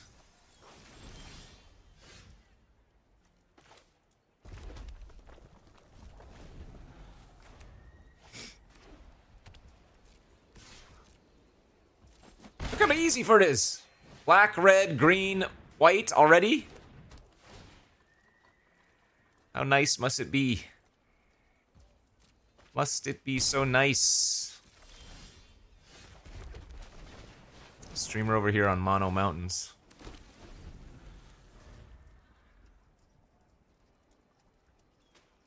They have, and it's crazy because they're 5-color. They've had turn 2 drop into Plunderer every game. Good draws, good beats. Is what it is. Oh, into the Naturalist! This is the same exact! What is going on? If I lose to this, I'm gonna be sad.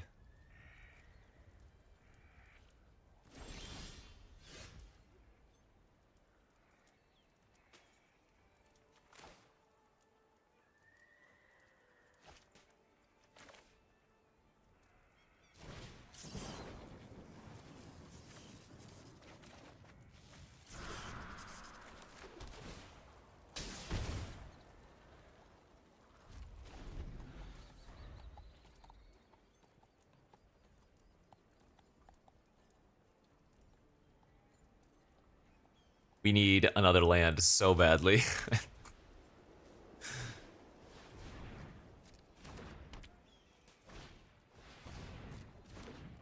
One land unlocks so much for us. It's actually kind of crazy. God, it's all stuck.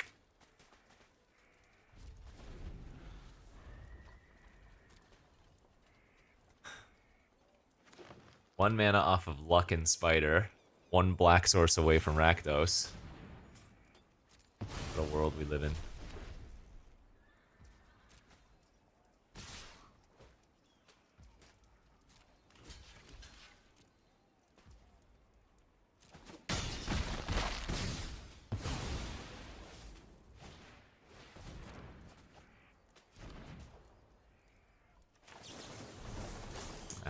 God, I don't want to use this on this garbage.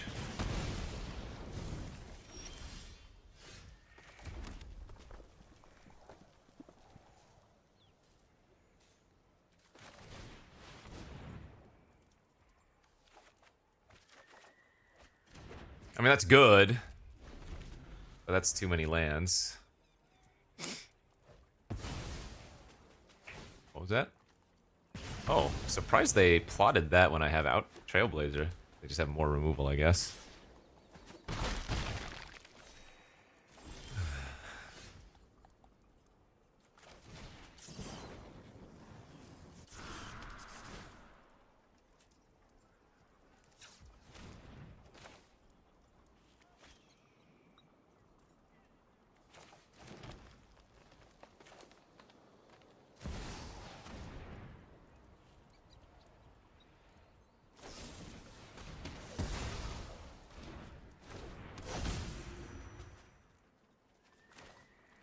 Might just have to use this.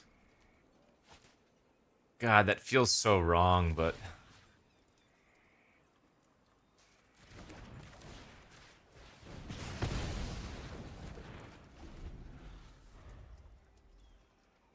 A 2/3 was bigger than a 2/2.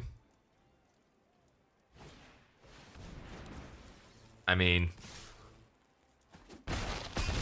we should not lose to this deck, but that's Magic, baby. I feel like I win that match 9 out of 10 times. Good beats. Progress, thanks to the 27-month subby.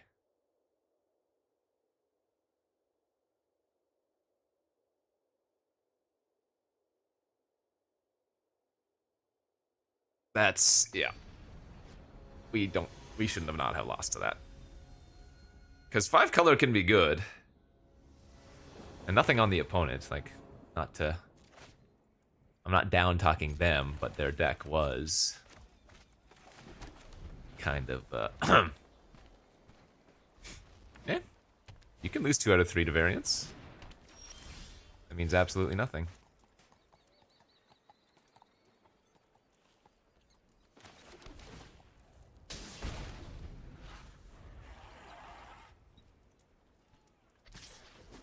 It's not variance, I should say, draws.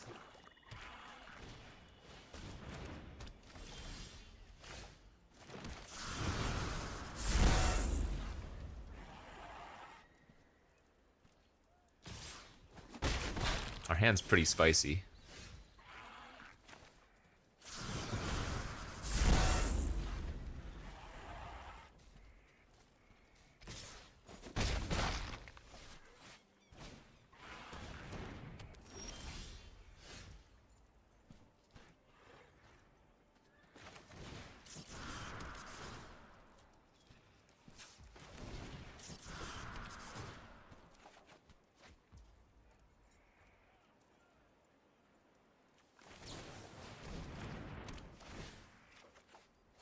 What a turn.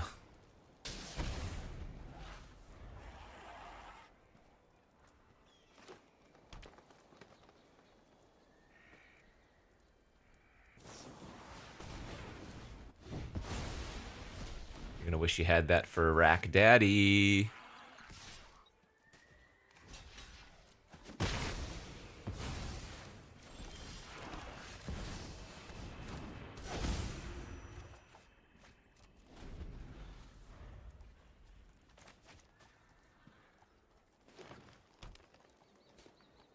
Dun dun dun dun dun dun dun dun dun dun dun dun dun.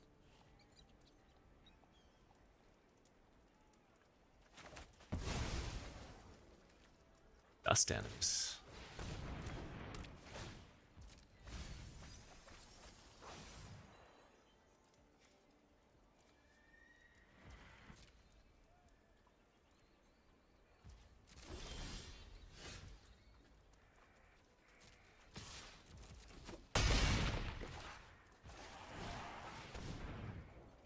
Could have also just shot their Bandit, I think would have been a good play since they're missing lands too.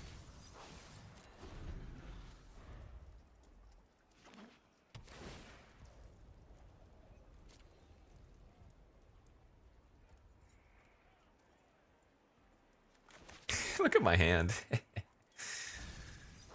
It's a lot of gas. Oh, lean. Oh, they have a armadillo in the graveyard.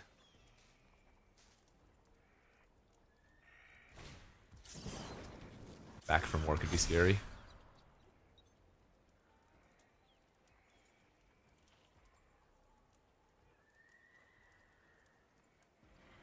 Wait, are they dead next turn? 2, 5, very close. If they tap out, I can maybe go for lethal.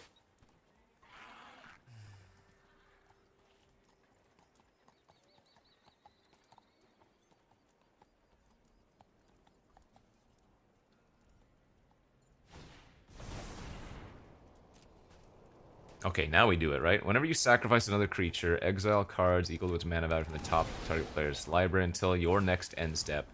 You may play those cards and mana. Yeah, so we win with a land, right?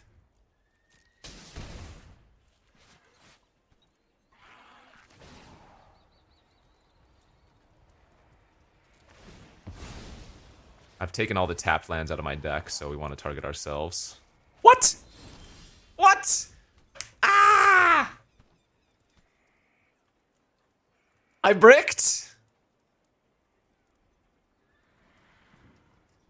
I bricked on land? Okay, let's make sure I don't lose this game somehow.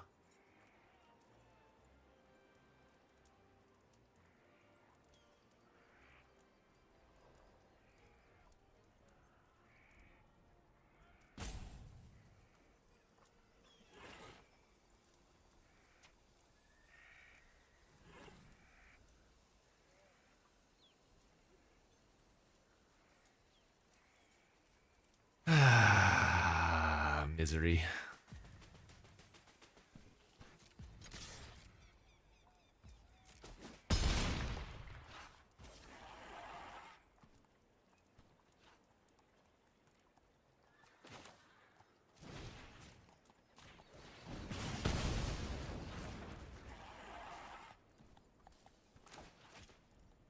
I feel like I want to get double blocker online, you know? But I guess I can just play Spider.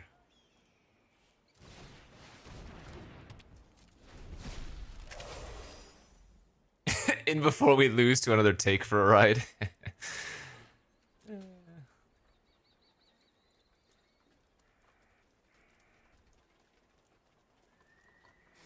Progress 73, thanks for the 27-month subby.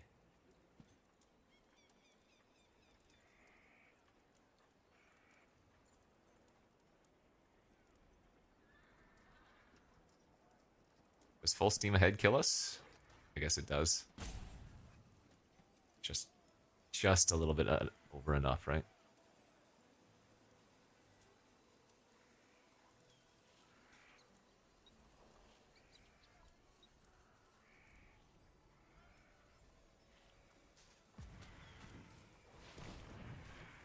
I stand behind my comment. We should not lose to that previous deck. But we did 2 out of 3 times, so. That's good beats, baby.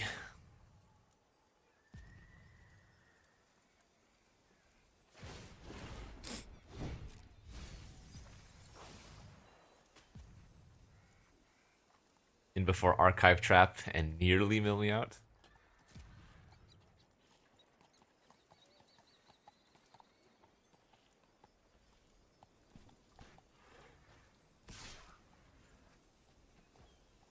Just the snake. Nice.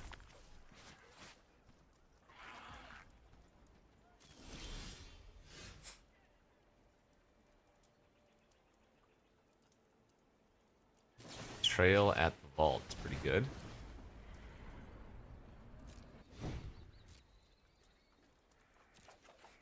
Hey, untap land. We did it.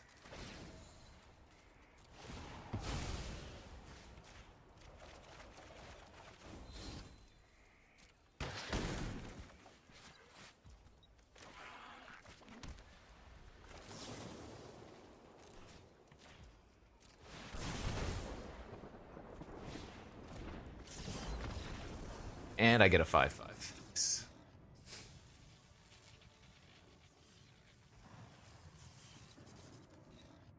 They're supposed to wait for me to untap. If they wait, or rather if they do it on their turn, I just win. Tall guy, thanks for the 31-month subby. Snap keep. Snap keep, draw red. Or third land. Gardener doesn't die.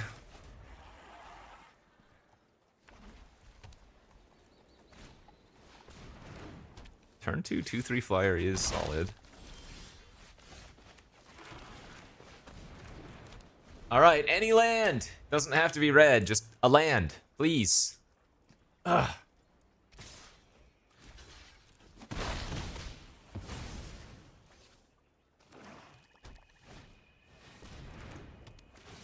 Nope, I'll take any land. It doesn't have to be untapped. I would like for it to be untapped, but it doesn't need to be.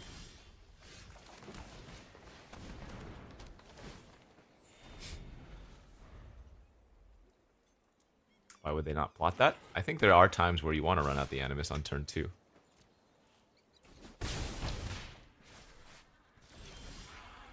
Nice. Alright, let's just make your own luck. No! No Rakdos for free! I swear, I hit 2 lands off of make your own luck so frequently. Feels so bad. Oi! Now hold up! Is this dying? Ow.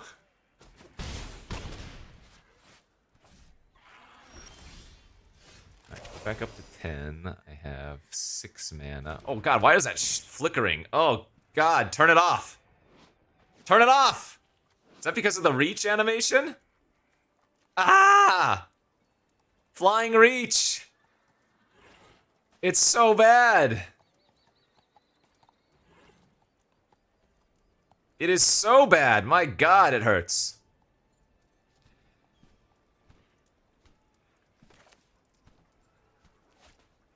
Could Electro Dominance into Salvo, but that seems like a waste, but it does.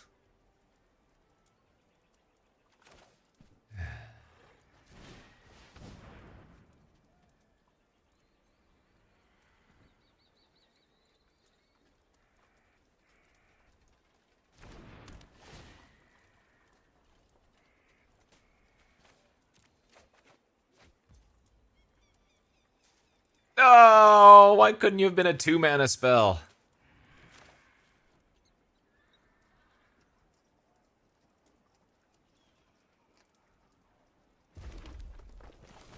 Get greedy. Get greedy if I lose to the Animus that's on me.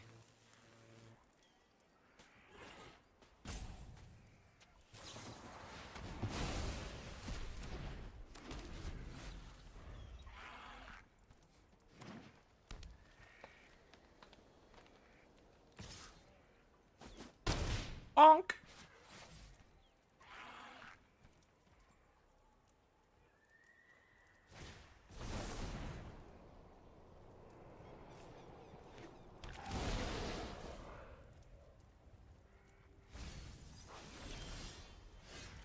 Stop it! Oh wait, I should go like this first.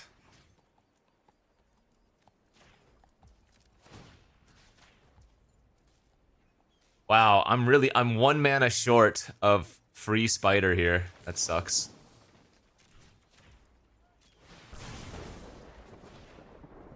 This is a little bit risky, by the way. I get to draw a card, but now I have 2 fewer creatures to block a 7/7. This was risky for sure. This was a greed play.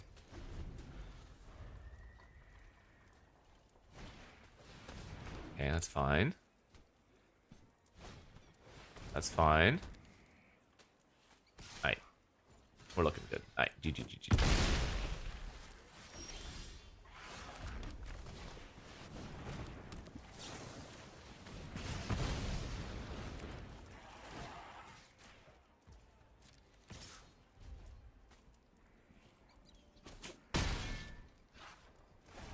Back to stabilized, it seems.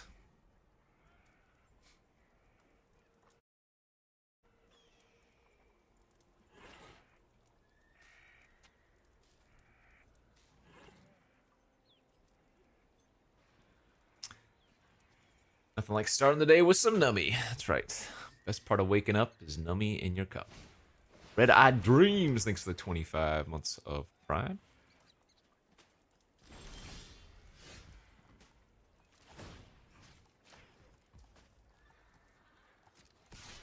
I'll trade.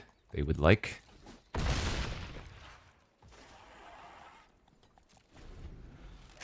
Get out of my cup! No.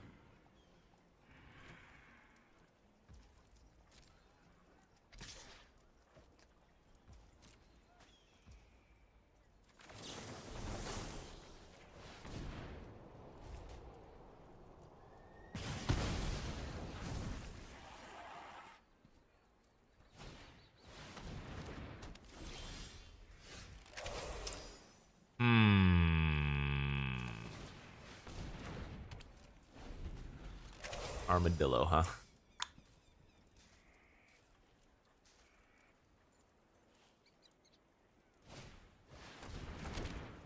Rise of the Varmints, huh? Right. Okay, well, things took a turn that I didn't like. Oh, they did have it! What?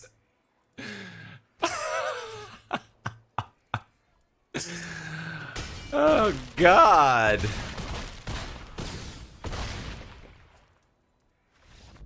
Jesus. Well. So, Splash Detention Sphere versus Rise of the Varmints is not crazy. I wouldn't call it great, but it ain't crazy.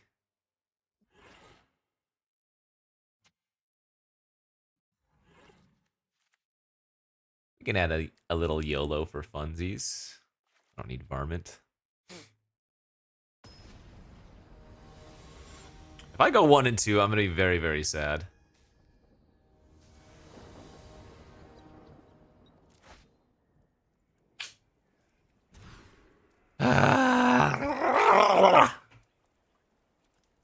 Bruh. We dead. Alright, GG's. I'm gonna need to draw Map the Frontier. Am I supposed to pedal, discard Rakdos? Probably.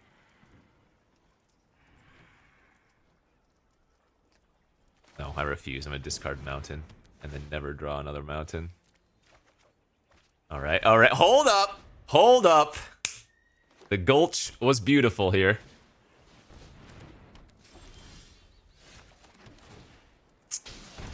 Don't love seeing Bandit.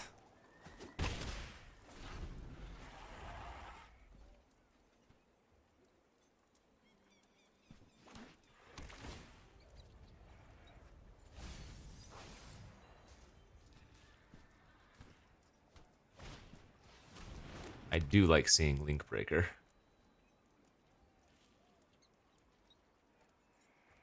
Okay.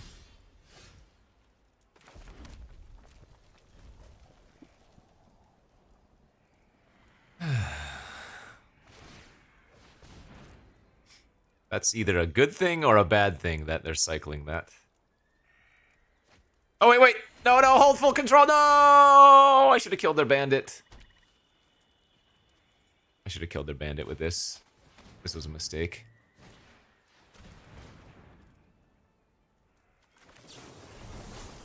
I guess I can somewhat remedy it since they're... Oh, you know what? I should have let them target me. They might target themselves now. Because the fact that they tapped like that says they were going to target me. Oh, they still did. You have Rise of the Varmints in your deck. What are you doing?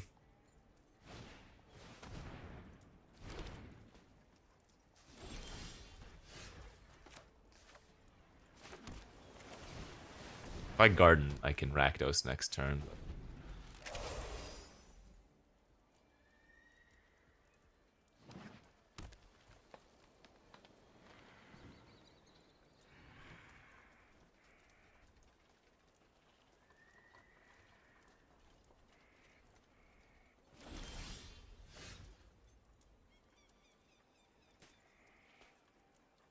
They're gonna reach from the sky?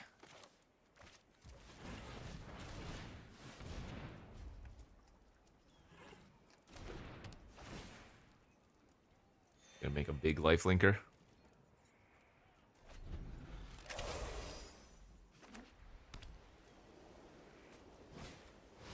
The deal is in.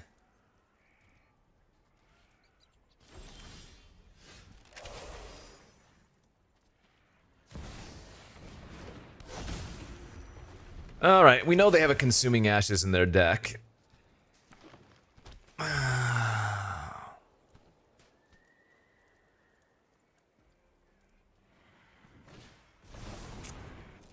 God, that full steam ahead.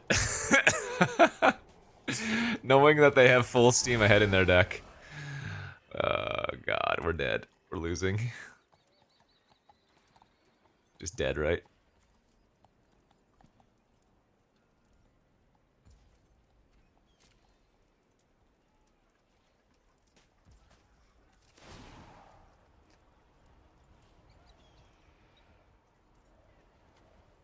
Guess I'm gonna take 2 cards from their top and see.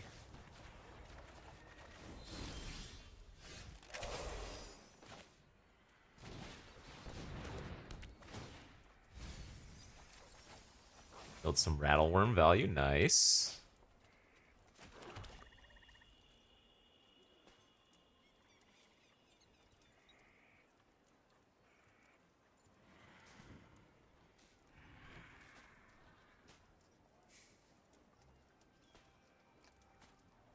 Dude, I'm totally losing the full steam ahead here. And it's like not close, right?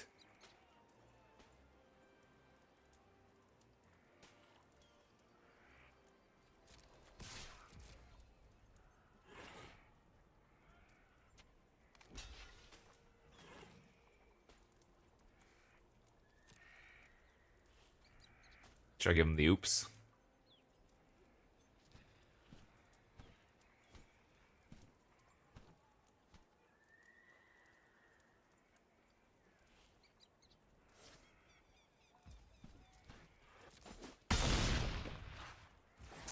Now I need to kill this.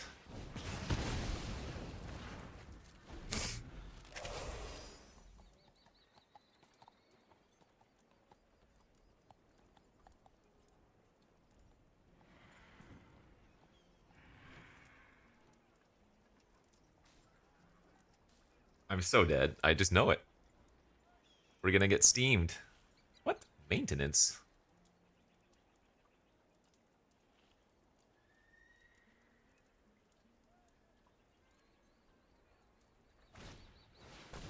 Oh, that also gives trample.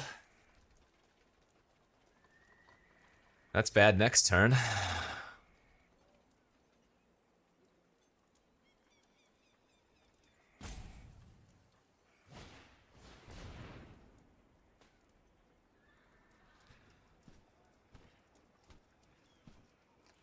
What is this bait?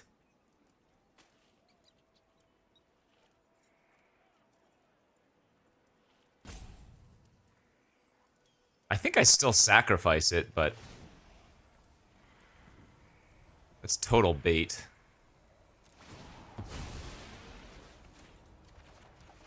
Oh, baby, the hits!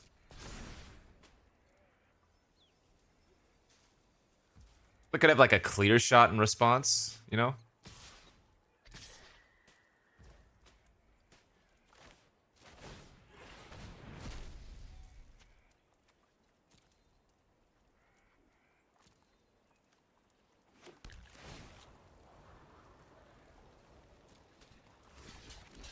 Ah, snap, double block that.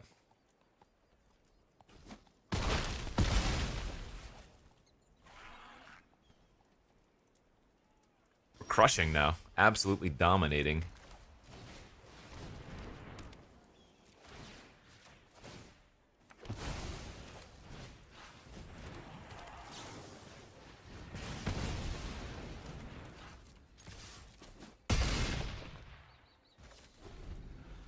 Clear shot can't kill him. They could have in response, because you can only activate the indestructible once.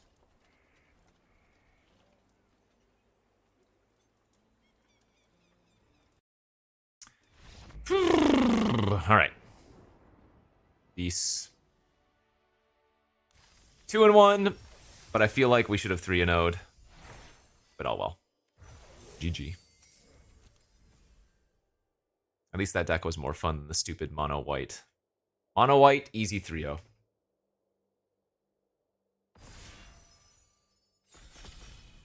Come on, Bonnie! Or actually, no, Omen Path or Cornucopia.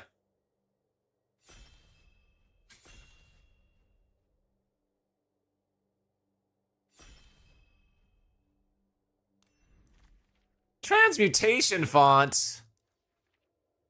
I like the card. It's slow, but it's very, very, very, very much value. Probably just gonna take the Sentinel. You know what? I'll take the font. If we can...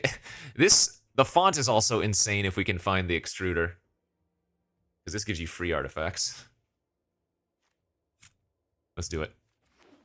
We are gonna build around extruder and synthesizer and hope that we get one of them.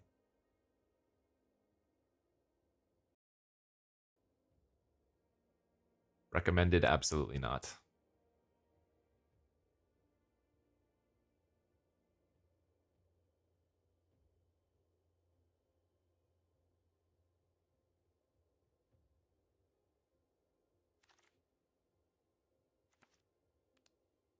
Green Desert, easy.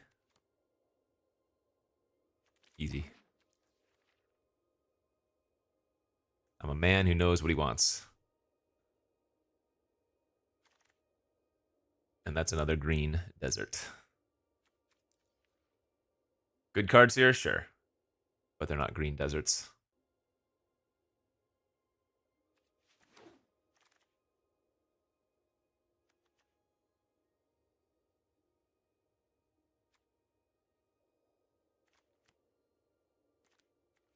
I'll try to wheel it.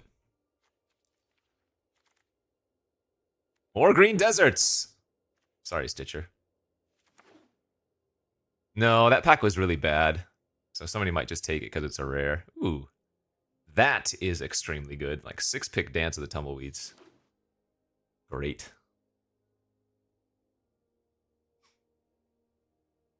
It's a good start.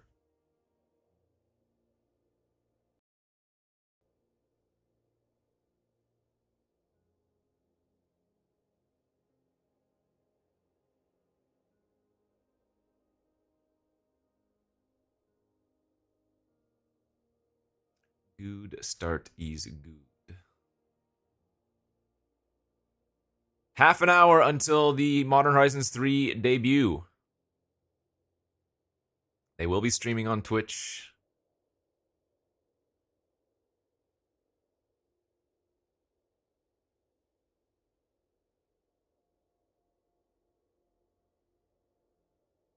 Is this a stipulation? Why would it be a stipulation? This is just correct.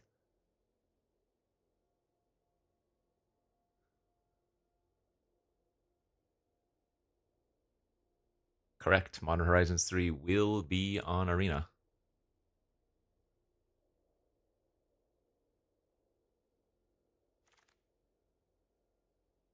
Tomb Trawler or Brigand?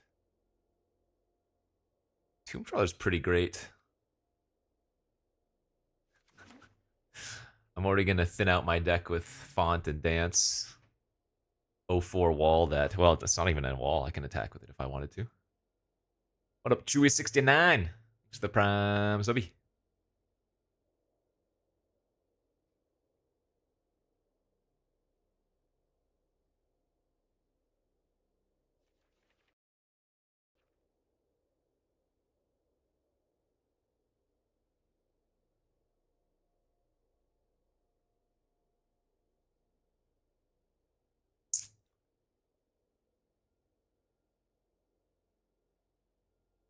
I could co-stream it, I guess. I hate watching the videos that I'm in, though. Card draw, I guess, over Wrangler. Unique Fossil! Thanks for gifting a subby.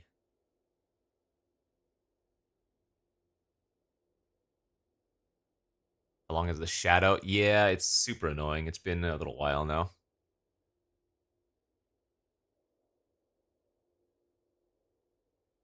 Correct, this is just their preview show.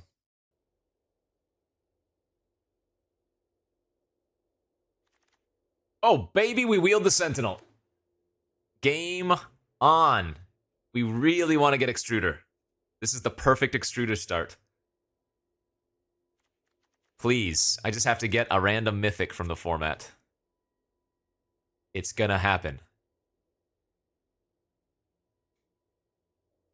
Please, please, please, please, please. Please, please, please. Nah, F Baron. I don't want 1/1 tokens.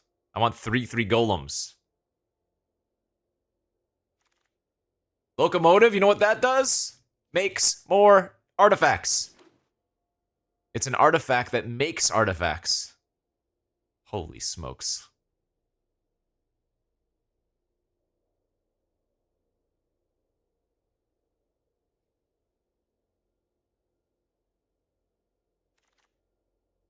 Gold pan? That's an artifact that we're not going to play.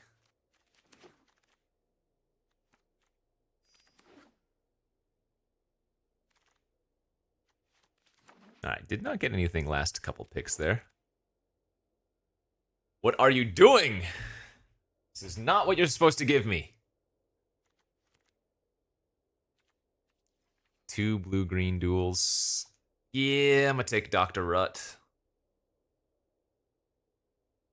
Ah.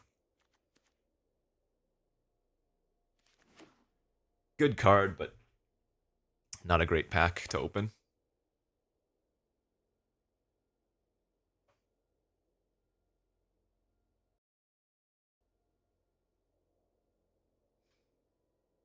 You will find that on twitch.tv/magic or on their YouTube page. Berry versus Dew.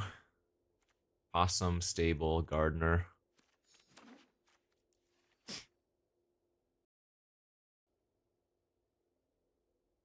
Oh, there should be an arena update any second now, right? Am I gonna get kicked off?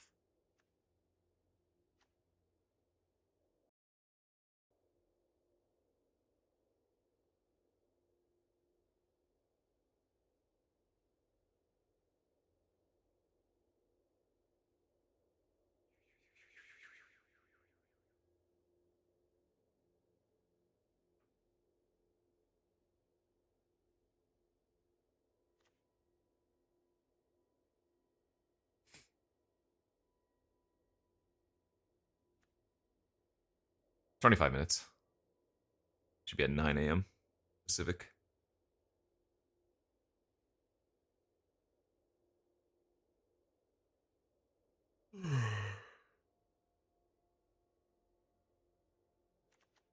Right click for more information. Click.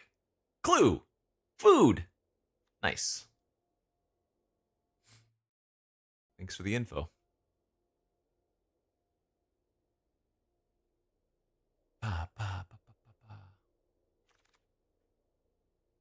Green duel, huh? Okay. Heath number 2.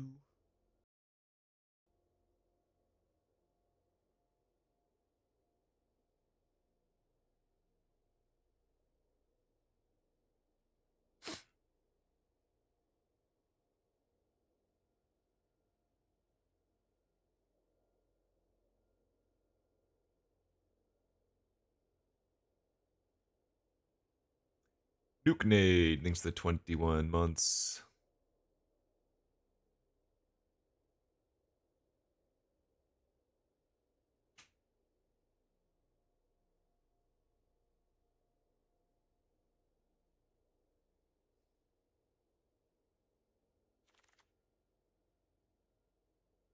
How good is Revival here?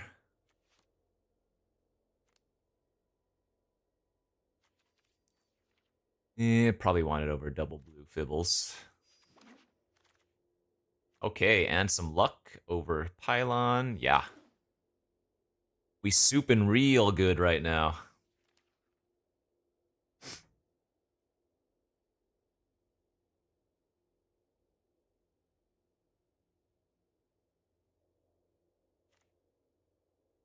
What's this deck gonna do? Win.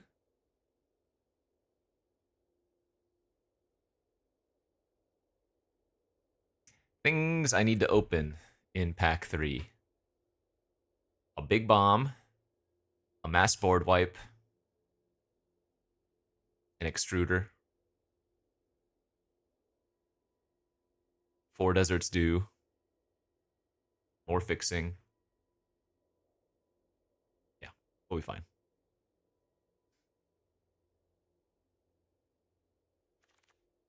Riku! Riku! Hold up. What do we have? We have Dance of the Tumbleweeds. That's at least 1 trigger. Boom.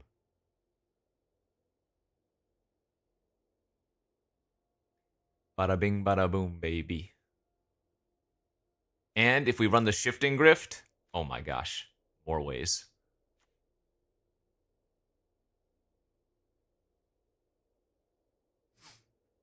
Dinosaurs into the 35 months.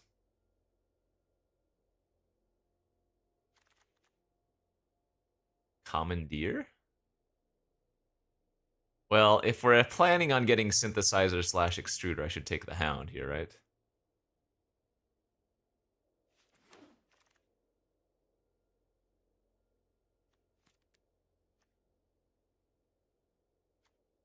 Oh my gosh. Flicker, get another creature. Flicker, get another surveil too.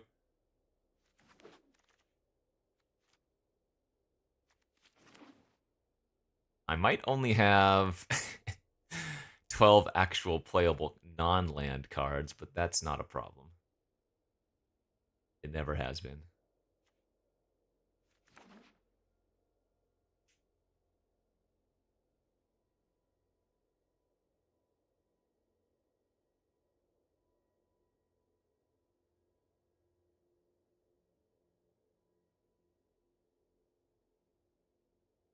So far, it's looking like some of my drafts where we have good fixing and stuff, but we never find a way to win.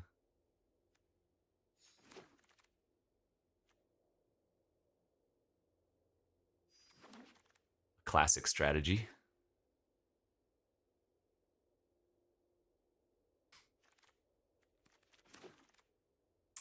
Damn it, Wiley Duke. Garbage. I want to take this Gulch, but maybe I'm supposed to take Saddle.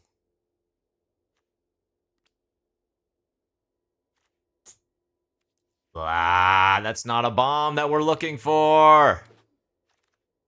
No, wrong mythic artifact. We were so close. Ah! I mean, this is really good with font, but ah!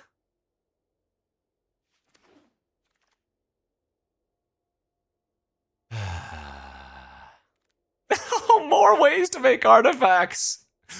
Oh god, we would have had such a cool deck if only we got a specific mythic. How unlucky.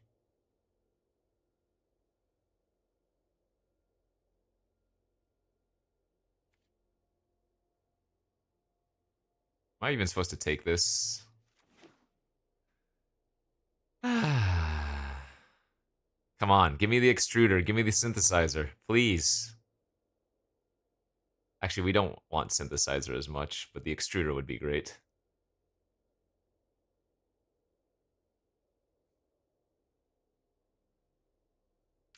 I'm gonna need something. I'm gonna need like one big boom boom card. None of these are it. Lila with Badlands and Make Your Own Luck is pretty solid, I guess. Tyrant Scorn is a way to trigger Riku.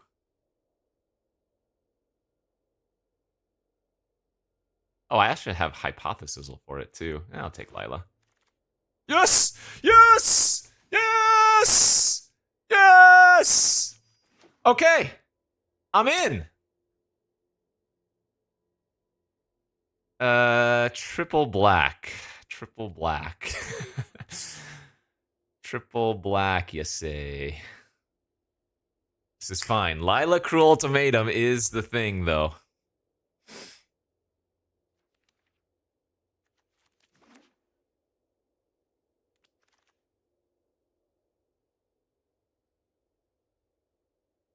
Dude, crabs are actually goat here.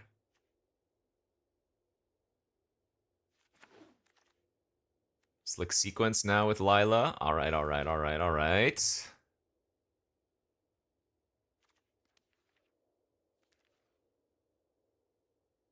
Do I have to run this locomotive? I might have to. But how many creatures am I really going to be crewing it with? Not that many.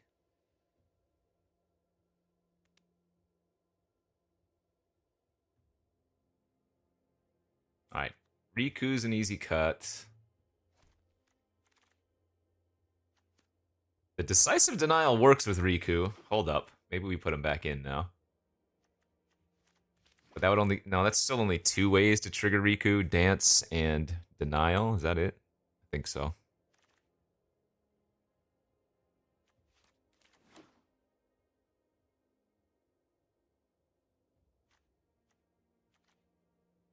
Probably just want to run all these doggies.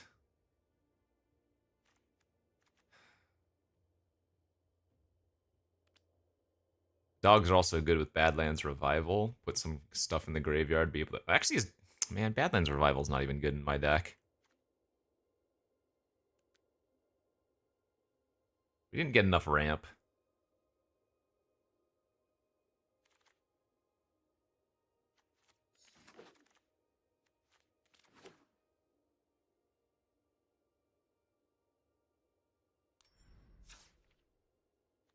Gold Pan. Ha. Gold Pan would be fine if I had stupid, sexy extruder.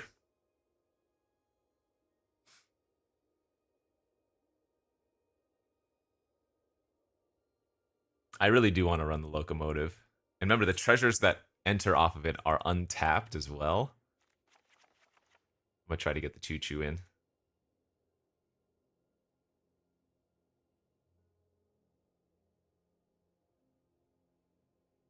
Denial's pretty weak, I think.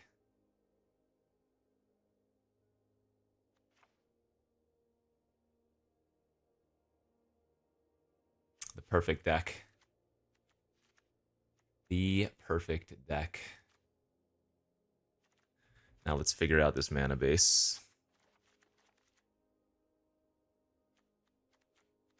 I don't actually have that much green fix, or as much green fixing as I would like. We have Dance, Berry, Map. 1, 2, 3, 4, 5, 6. Oh man, every single one of our duels is green. That is kind of great.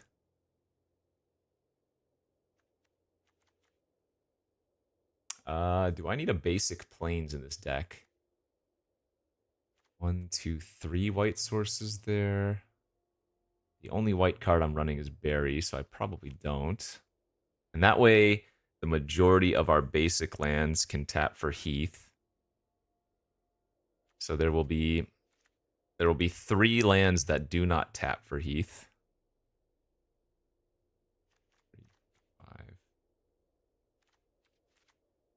5, 6. Yeah. Yeah, we can make this work. We can make this work. I'm missing a few things, yeah. I'm missing bandits. I'm missing gardeners. I don't have a bandits hall. Any of those would be great. Omen Path, Cornucopia. Those would be if I had gotten lucky. JWS Brennan, thanks for the prime subby. Okay, turn 2 crab, turn 3 hound. Easy.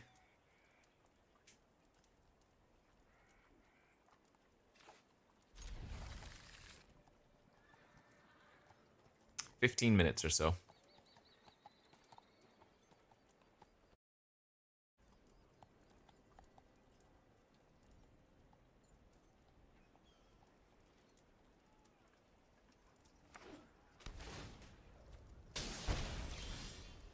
Oh, baby. Maybe a turn 2 plunder instead?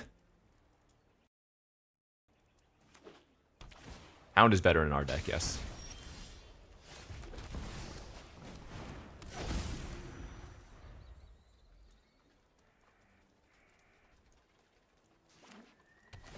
Damn! OP over there. With my dream.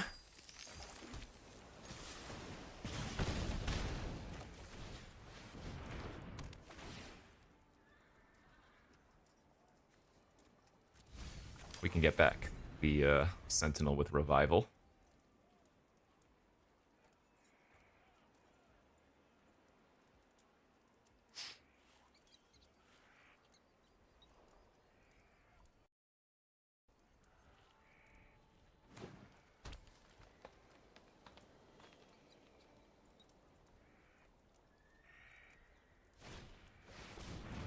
The reverse berry.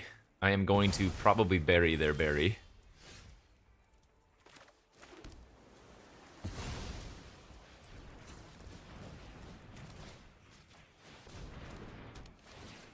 You give it back right now.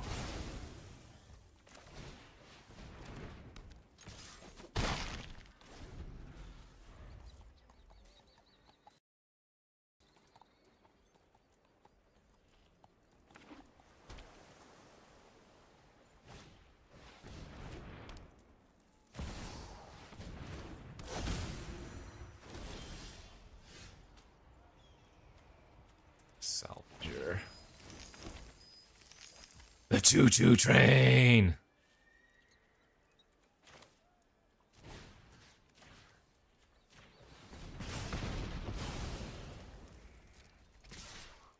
Kind of crushing our opponent.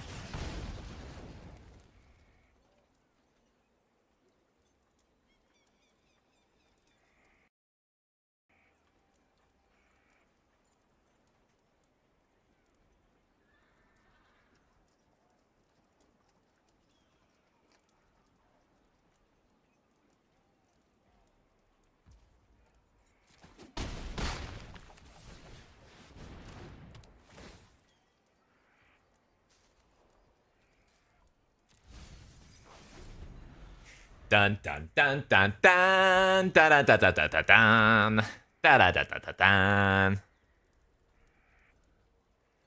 dun. We are still a turn away from casting that.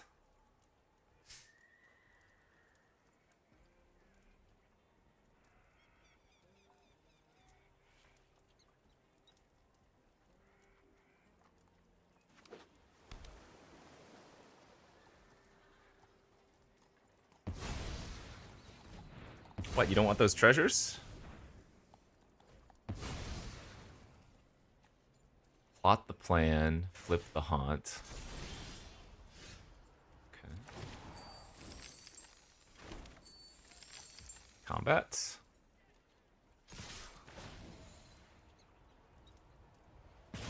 Man, am I even gonna get to cast this Cruel? Because they're kind of just dead here.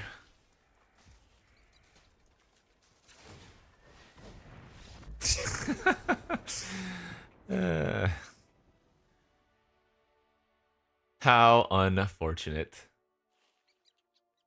This looks like a good matchup for some counter magic, like Phantom Interference and whatnot.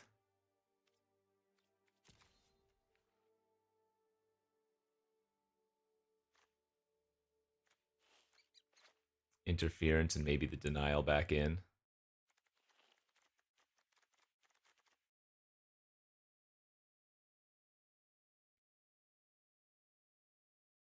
No, I have a feeling the Tomb Trawler is actually still going to be good here, as this game could go grindy. Maybe I can cut the Veil.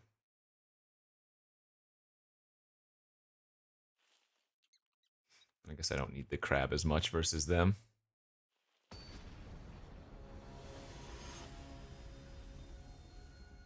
Sanguine Blanc with the 43-month subby.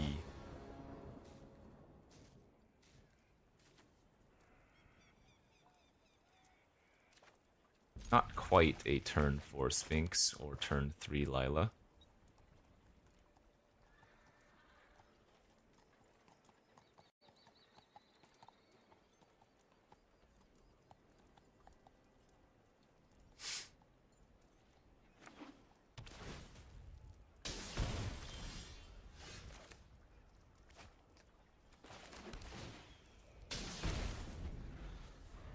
Why am I playing best of 3? Because it's real magic. Naturally.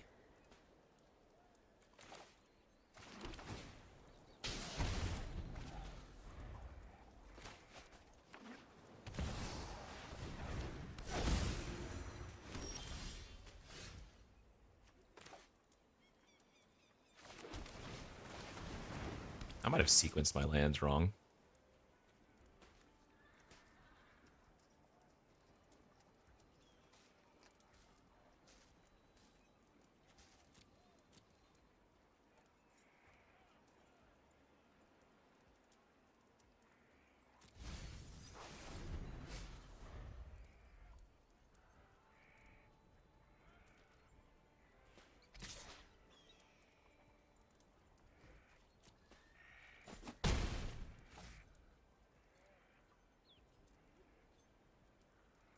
Hopefully they don't have any more tokens. That's pretty good on a mulligan.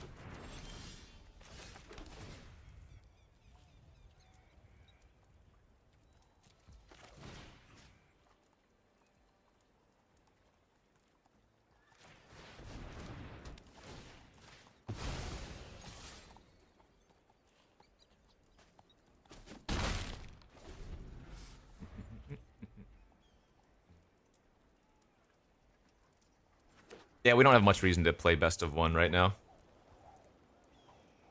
The only nice thing I like about best of one is that it's fast and you get to play a wider variety of decks.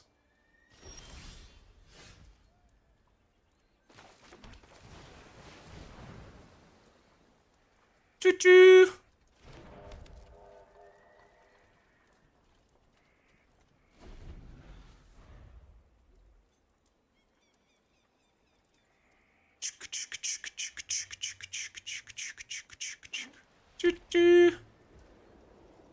What is these past nonsense?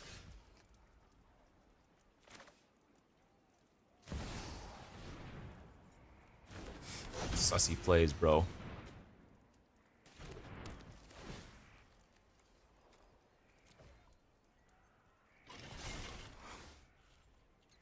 Oh, it got to attack?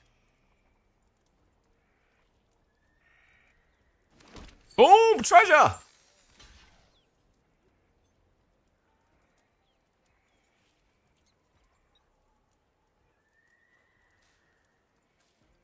Desert Stew, maybe?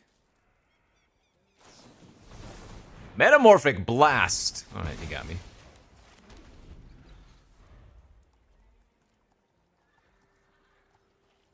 Let's see.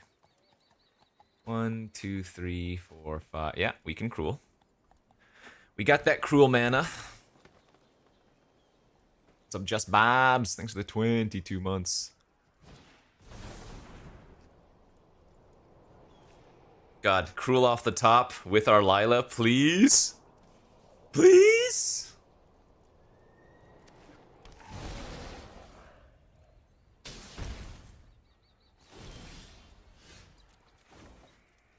Rip.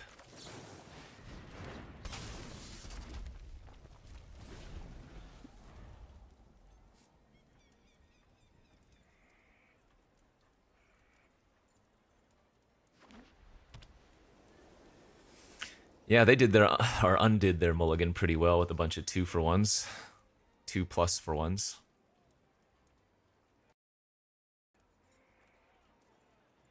Ikoria? Pass.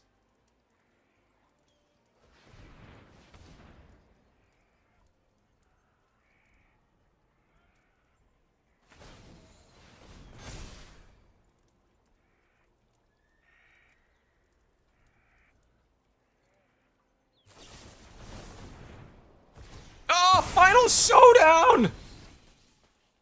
I mean, at least the Rope Master wrecks that, but...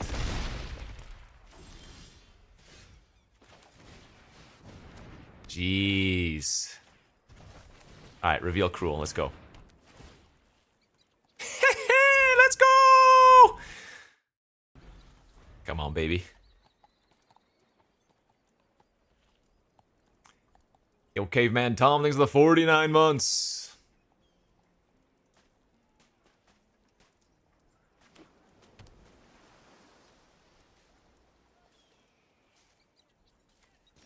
Pass?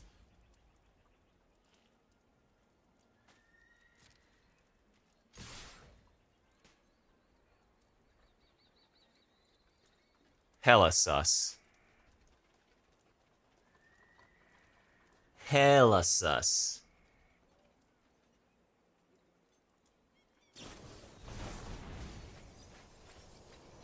Ooh, Sphinx and Snake. Alright, good news. I think we are gonna ruin their world here still, right?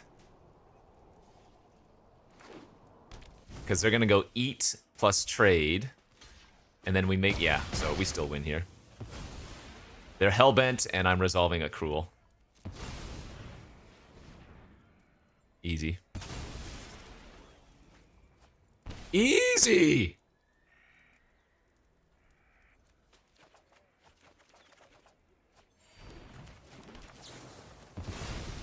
Easy!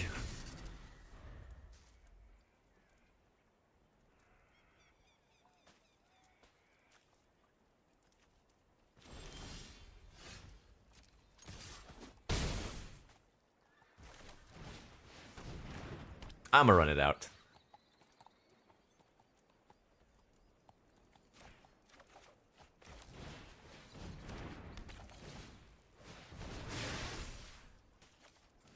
-2 life.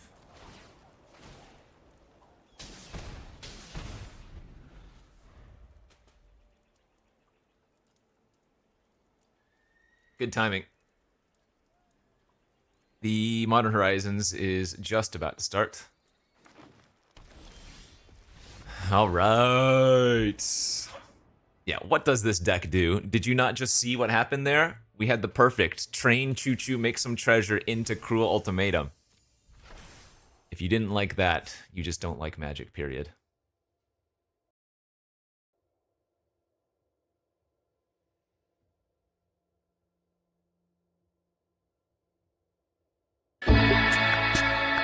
Is that really loud? How loud is that?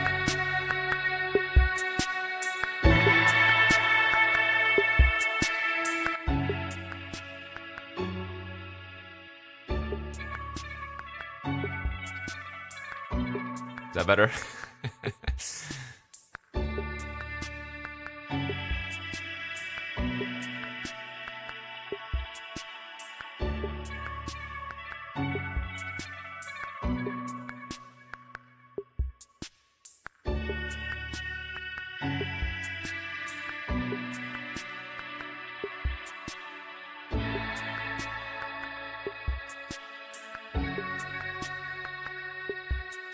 Still too loud?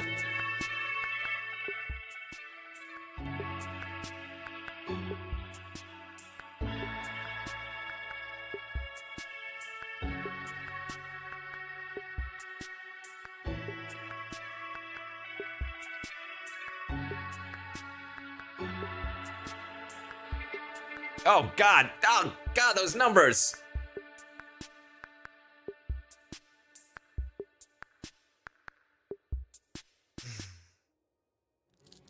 Oh God, I can't watch this. Oh God, I can already tell who that was. Oh God, I'm leaving. Oh my God. Oh my God. Oh my, sorry. This is like the sweetest pack ever. That is awesome. These sets are made for people like me. I've been playing the game for a long time and I love Limited, and Modern Horizons sets are perfect for that. The cards are super juiced and everything is far more exciting and fun to play. And everything is so strong, but everybody has these strong decks as well, so it's kind of like haymaker after haymaker. And this is the one time when the gloves get to come off for the designers and they get to just unload all these cool, weird ideas. Hey, do you want to put that in the set? Yes, I do.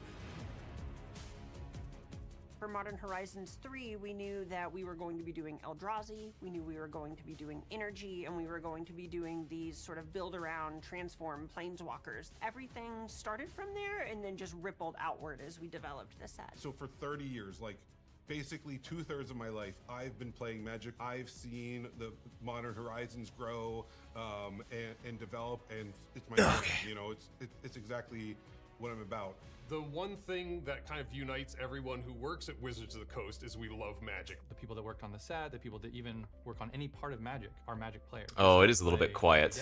We follow and pay attention to like the trends and what's happening in real life tournaments. We wouldn't do that if we weren't passionate. The music's gonna be super loud though. Before I came to Wizards, I was a very competitive Magic player. That was always my favorite type of tournament, was Modern, where it's like there's tons of interesting possibilities. The metagame is always gonna be very fresh. There's so many options and cards that you can kind of express yourself in just whatever way you feel like it. If you like something about Magic, it's in Modern for you somewhere. I mean, that's the fun. It's like you give people more toys and then they find different ways to break it. Me, I'm excited for when the set comes out. Look at that. Oh, look at that beautiful display. The first time you actually see the real glossy Magic cards in your hand. Is that our boy?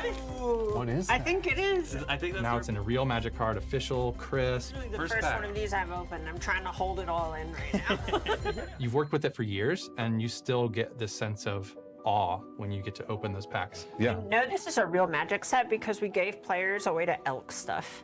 A lot of the appeal of formats like Modern, like Legacy, like Pioneer, is that if you buy a deck, you're going to be able to play it for a really long time, ideally forever. We also want people whose decks maybe haven't gotten new tools in a while to make sure that they do have an outlet to be able to get new things. And then there's, I'll call the audience that loves powerful cards. I have to recalibrate my entire brain around picking these really powerful cards? It was a couple months of us kind of locking ourselves on a different floor from the rest of the design teams, get through the list of all the cards we want to see in play, and we would print it out of these printers that print, Magic cards, which is pretty cool, and then assign them out every week and be like, let's do a report every couple days on how things are going, how are the cards looking. An hour playing is often worth, just hours of conversation. I can feel when things are coming together, and I can feel when things need revised. Part of the fun thing about like early design is you want to explore what's fun. What parts of this do we like? What parts do we need to move on from? We've got some playtest versions of this card so we can kind of see how it evolved, right? And what we found was this deck had so many weird lands that made colorless mana that it was super hard to cast this card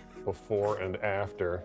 You're playing and, Michael Majors, the lead designer, will come up behind you and be like, oh, all of a sudden your 4/4 is a 3/3. Or you're like, hey, this says these words. Does it mean that? And it's like, no, oh, that was the old version. Scratch out, right? By the time you get to the end, you really are like, wow, this is revolutionized. This has really come together. And so playtest cards represent all of this change, all of the work that we do. It's kind of fun to see what you designed to put into the set versus what the players do with it. So there's people like me who just love to draft. I love drafting. Drafting is my bread and butter. I am a draft fanatic. The Modern Horizon sets are some of my favorite of all time to draft. Oh, that Wow, that's really cool. keep getting multiple rares. When you start opening these cards, it's like, wow, wow, wow, and you have to pick one of them each time, but they are I let the cat really in the room amped and she up. chewed Unfortunately, up your Philip, opponent's also powered up, but that's just what makes for compelling, fun games. We've really made sure that a lot of the different two-color pair archetypes are very loud about what they're trying to do. Energy looks like one that they actually wanted to make one of the hallmarks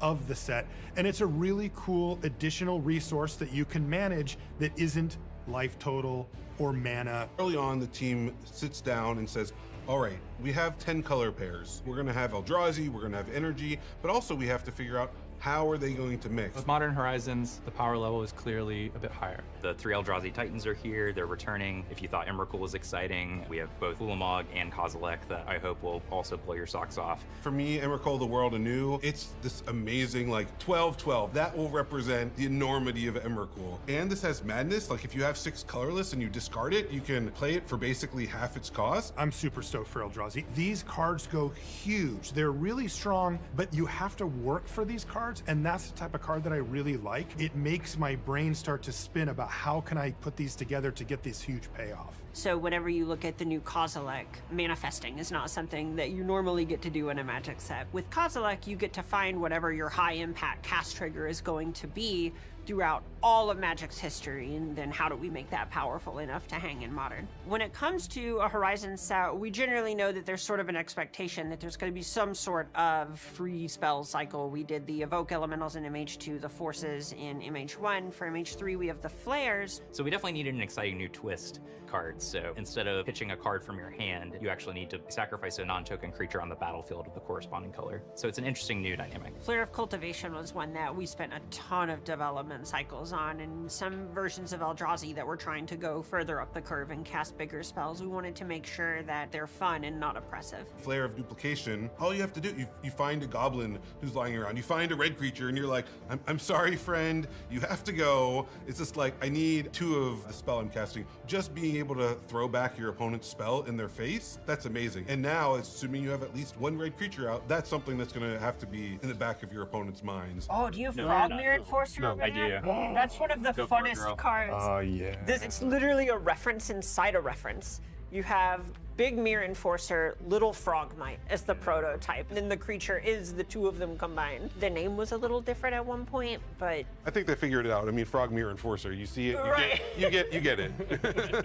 I really love the callback cards in the Modern Horizons sets. We want to do callbacks. We want to have fun and for players to be able to catch references in the art where possible. To me, callbacks are sort of this, I'll say, dive through Magic's history. if you've played a lot of Magic, you're going to see characters that you're familiar with. You might even see some sort of meta references to cards. We're making this game for ourselves. too, right? So we want those moments of excitement. Like, what if I could finally see this thing that I've always thought about and talked about and wanted to see? I really like the series of cards that we've made where we take 3 kind of copies of one famous Magic card and staple them together into a single card. We had Lane War Tribe in Modern Horizons 1, we had Healer's Flock in Modern Horizons 2, and now we have Mog Mob, which is 3 Mog Fanatics. If you get it, you're just like, oh, they took 3 of them and put them together. I originally didn't have it as deal divided damage, and it was just deal 3 damage to any target. And someone gave me that suggestion. It's like, oh, this is actually a way better illusion to 3 Mog Fanatics. This particular set's cool because it has a lot of throwback or callbacks to cards that I might remember from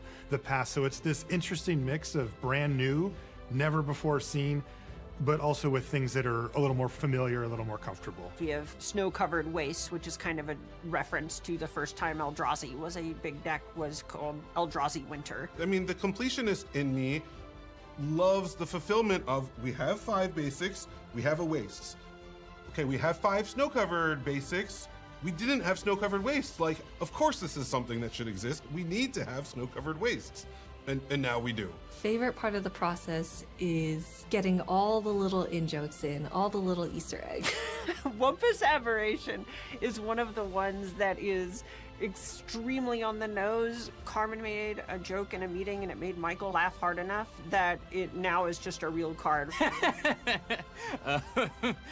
I certainly believe her. Her memory is better than mine. I think my favorite in-joke is also my favorite card in this set, and that's Witch Enchanter. Whenever you cast it, you say Witch Enchanter, because that's the name of the card, and in Greater Magic, for cards that start with Dis, people will say Witch Spell, and you say Dispel when you counter it, or Witch Member, Dismember, etc. So Witch Enchanter, you get to say Disenchanter, and when it enters the battlefield, it destroys an artifact or an enchantment, like the card Disenchant. And that was one that made a lot of people just giggle during playtesting, and getting to see your game pieces bring people joy in real times is what keeps me coming back to this job. Witch Enchanter. This one.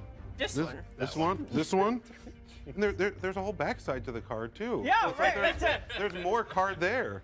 6, also on the list of cards where it was just kind of preposterous enough when I suggested it that the room kind of laughed, and then we thought, well, Ren and 6 originally did come from Modern Horizons 1, maybe. The Horizons have matured enough to where we start referencing themselves. It's a depiction of 6 before it merges with Ren. So there's this just really sensitive scene of them in the forest and like autumn leaves. There are a lot of constraints making the cards that a lot of people on the outside don't realize. In some cases, like token artwork, if a token is on a bunch of different cards, you can't always change the stats of the token. Genku Future Shaper is one that we thought was a cool enough character that we made a bunch of individualized tokens just for this card because we thought it was such a great story beat. So those creature tokens are all of Genku's and Tamiya's children. It's basically him as a stay-at-home dad. So one of the really cool things about working on a Horizon set like this is that you get to be really pointed at the kinds of cards that you're answering. So Thief of Existence was one that in playtesting, it literally was called Time Unraveler because the whole purpose of the card was to check Teferi Time Raveler. Serum Visionary is a classic Modern Horizons style design where we take a famous card, in this case Serum Visions, and we attach it to a creature. So this was a spell, now it's a creature that when it enters, it casts that spell. Psychic Frog is maybe the first card I ever made. I think Psychic Frog is just like the home run nostalgia hit. Psychic Frog, right? Psychic Frog. It is a clear reference to Psychotog as a psychic frog. And it's a psychic frog. It's kind of, yeah.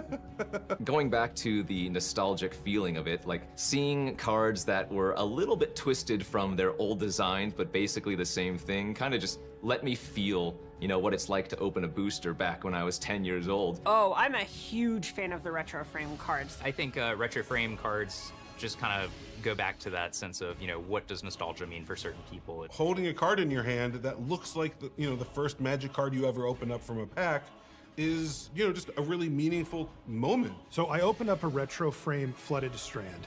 I see them and it immediately makes me think of when I first started playing Magic. And I don't know why, but there's something about the way it was when you started that just feels awesome. For Modern Horizons 3, because it's really touching on callbacks and touching on nostalgia and really building into what I'll call the heart of Magic, it means that we go and we just build the art in a different way. Let's find out what we love, what our fans love, and tap into that. I think it's really important to bring legacy artists back for a set like this because it, like, immediately it ties back in visually to the history of the game. These artists know Magic inside and out. They're lore masters, and they've been working with us for so long. We all can put a lot of trust into them. Richard Kane Ferguson, yeah, his work is incredible. You can't look at his art without like hearing like guitar riffs and like sky-splitting lightning coming from his work. He just dives into like immense detail. He has a very textured, almost crunchy look that I just adore. Nobody's work looks like that, and I think his work really stands out. The borderless frame break booster fun treatment is always really, really cool. We've only done these really sparingly. You know, really the powerful cards can get amplified by something exciting like that. But for the opponent, like they're feeling that, oh no, like it's so powerful, it's like breaking the card up as it's like showing up. Yeah, so for me today, I drafted Eldrazi, and that's one of my favorite creature types. It's one of my favorite things that they've ever made creatively from Wizards of the Coast. So once I see that, I'm in. These are concept art. I remember digging through the office to find like the original Eldrazi concept art. I think it's really exciting that these versions of this art is on these cards. And this is a mock-up of a serialized card. That means that there's going to be 250 of these in the whole world. It makes it really special. Yeah, these are the dream pools, right? Right, yeah. When you're opening a collector booster, you're hoping to get one of those Eldrazi. I mean, you have a chance to open one of these, and that's an experience that you're just not going to get very often. You open up something so cool, and this would be like the best open of my entire life if I got one of these. Also, I'm a huge fan of Emrakul. I'm a huge fan of Mark Tadine, the artist for this, so I love the artwork for it. I mean, this would probably be a card that would never leave my collection if I opened it. Usually what my favorite process is just working with the artists, communicating with them, and they can be really creative. Aether Refinery was an example of a card where we really gave the artist more freedom. The art description was basically just design us an Aether Refinery, and then they came back with an Aether Refinery, and it was the most beautiful Aether Refinery ever. I'm always surprised by the art that comes back. Whenever I write it down, I have this picture in my head of how it's gonna be, but I'm not an artist, I'm about the words. And then the artist will take that and transform it into something amazing. So I think like when I start drawing, usually I try to just think about just the general gesture of what's going on. I'm Evan Fong, and I've been doing art for Magic since Theros Beyond Death. I do illustration and concept art. I did the Tamiyo card. It's my first Planeswalker. I'm really excited to see her. These are like preliminary sketches I did. This is kind of like my thinking before I go into like sending the sketches to Sarah. I've been looking at a lot of manga artists lately, and they do a lot of ink work and pencil work, and it made me really inspired to kind of try to get the energy that comes with working with analog media. I really enjoyed the Tamiyo card in particular because we don't have to feel beholden to our current timeline. We can go back and show her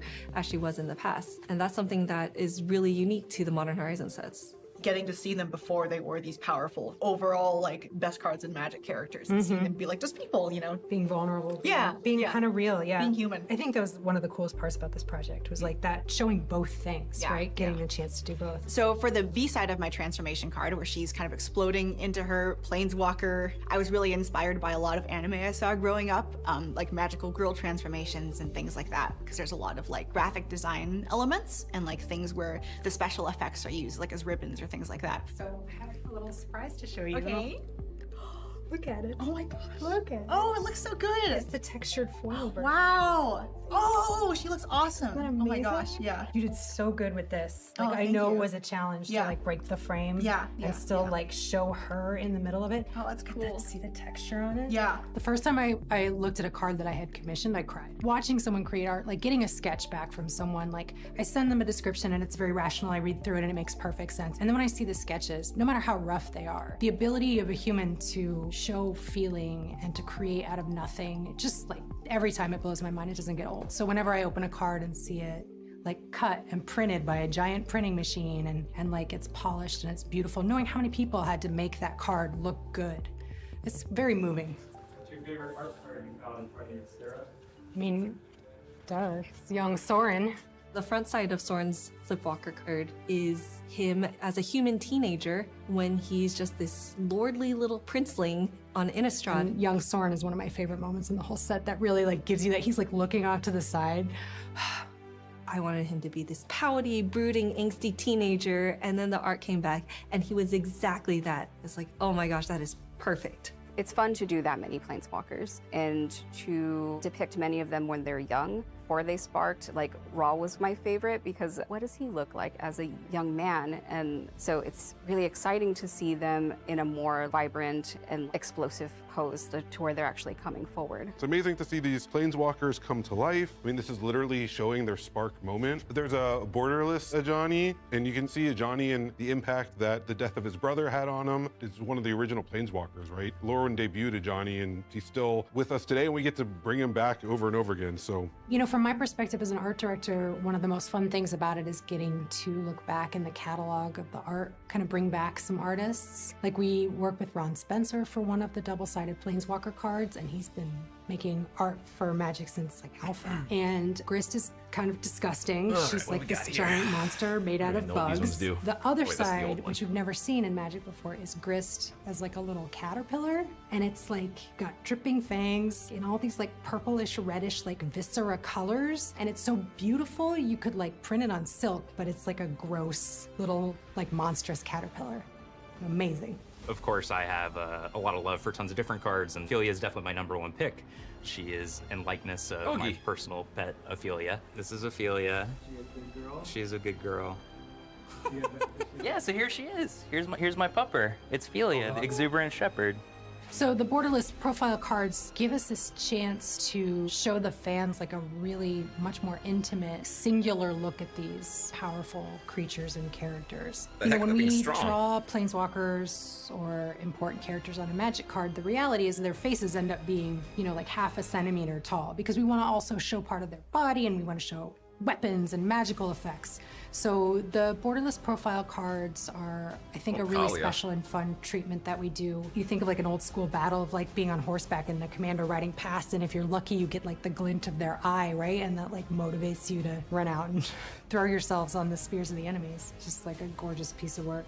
We've done a couple borderless profile card versions of the Eldrazi, and it's always kind of like a mind scramble. They're just like these huge, monstrous, sky-filling horrors that destroy everything in their wakes. But Cosmic Podar is an artist, we've worked with a bunch on those, and they're able to like really work within the limits to really produce stuff that feels powerful and exciting in that little cardboard square. Have you seen the borderless commander cards? Nice, look at that. Right? Ooh la la. Well, I've got the commander decks here.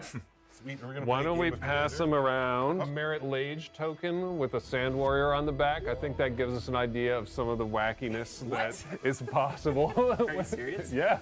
One of the things that I really love about Modern Horizons 3 is that it's trying to make more Magic more exciting to more people. This is not just a modern set. This is a set for everyone. From the very beginning, we saw it change people's commander decks. Commander players love powerful cards. Magic players love powerful cards. I love powerful cards. And so the angle that we found for the commander decks was, what if these are commander decks that feel like they are about the modern format? One of the things about Modern Horizons 3 commander decks, those cards in there, they're commander legal. The cards that we're releasing will have 2 different expansion symbols. Some of them will have the regular Modern Horizons 3 expansion symbol. Those will all be legal in Modern. And then some of them will have the MH3 Commander expansion symbol. Yes, I know that's kind of awkward. The product's called Modern Horizons 3. I didn't want to let us be held back because, yeah, Modern's in the name. Once you open the package, they're just amazing Magic cards. Oh wow, these are the new commanders for the precons? One word.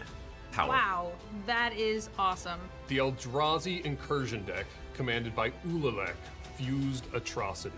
For the Eldrazi deck, Eldrazi are a big deal in Modern. They've been, very impactful for quite a few years now. I just love having gigantic monsters that crush everything in front of them. The Creative Energy deck is led by Satya, Aetherflux Genius. In this deck, you want to build up your reserves of energy and then spend them all on a huge effect to sort of blow out your opponents in a big blast. The energy reserve, you are going to fill it up and use that energy. There are, I think it looks like at least 4 copy tokens to give you an idea. That's a lot of copies. That's a lot of copy tokens. The Tricky Terrain deck is led by Omo, Queen of Vesuva.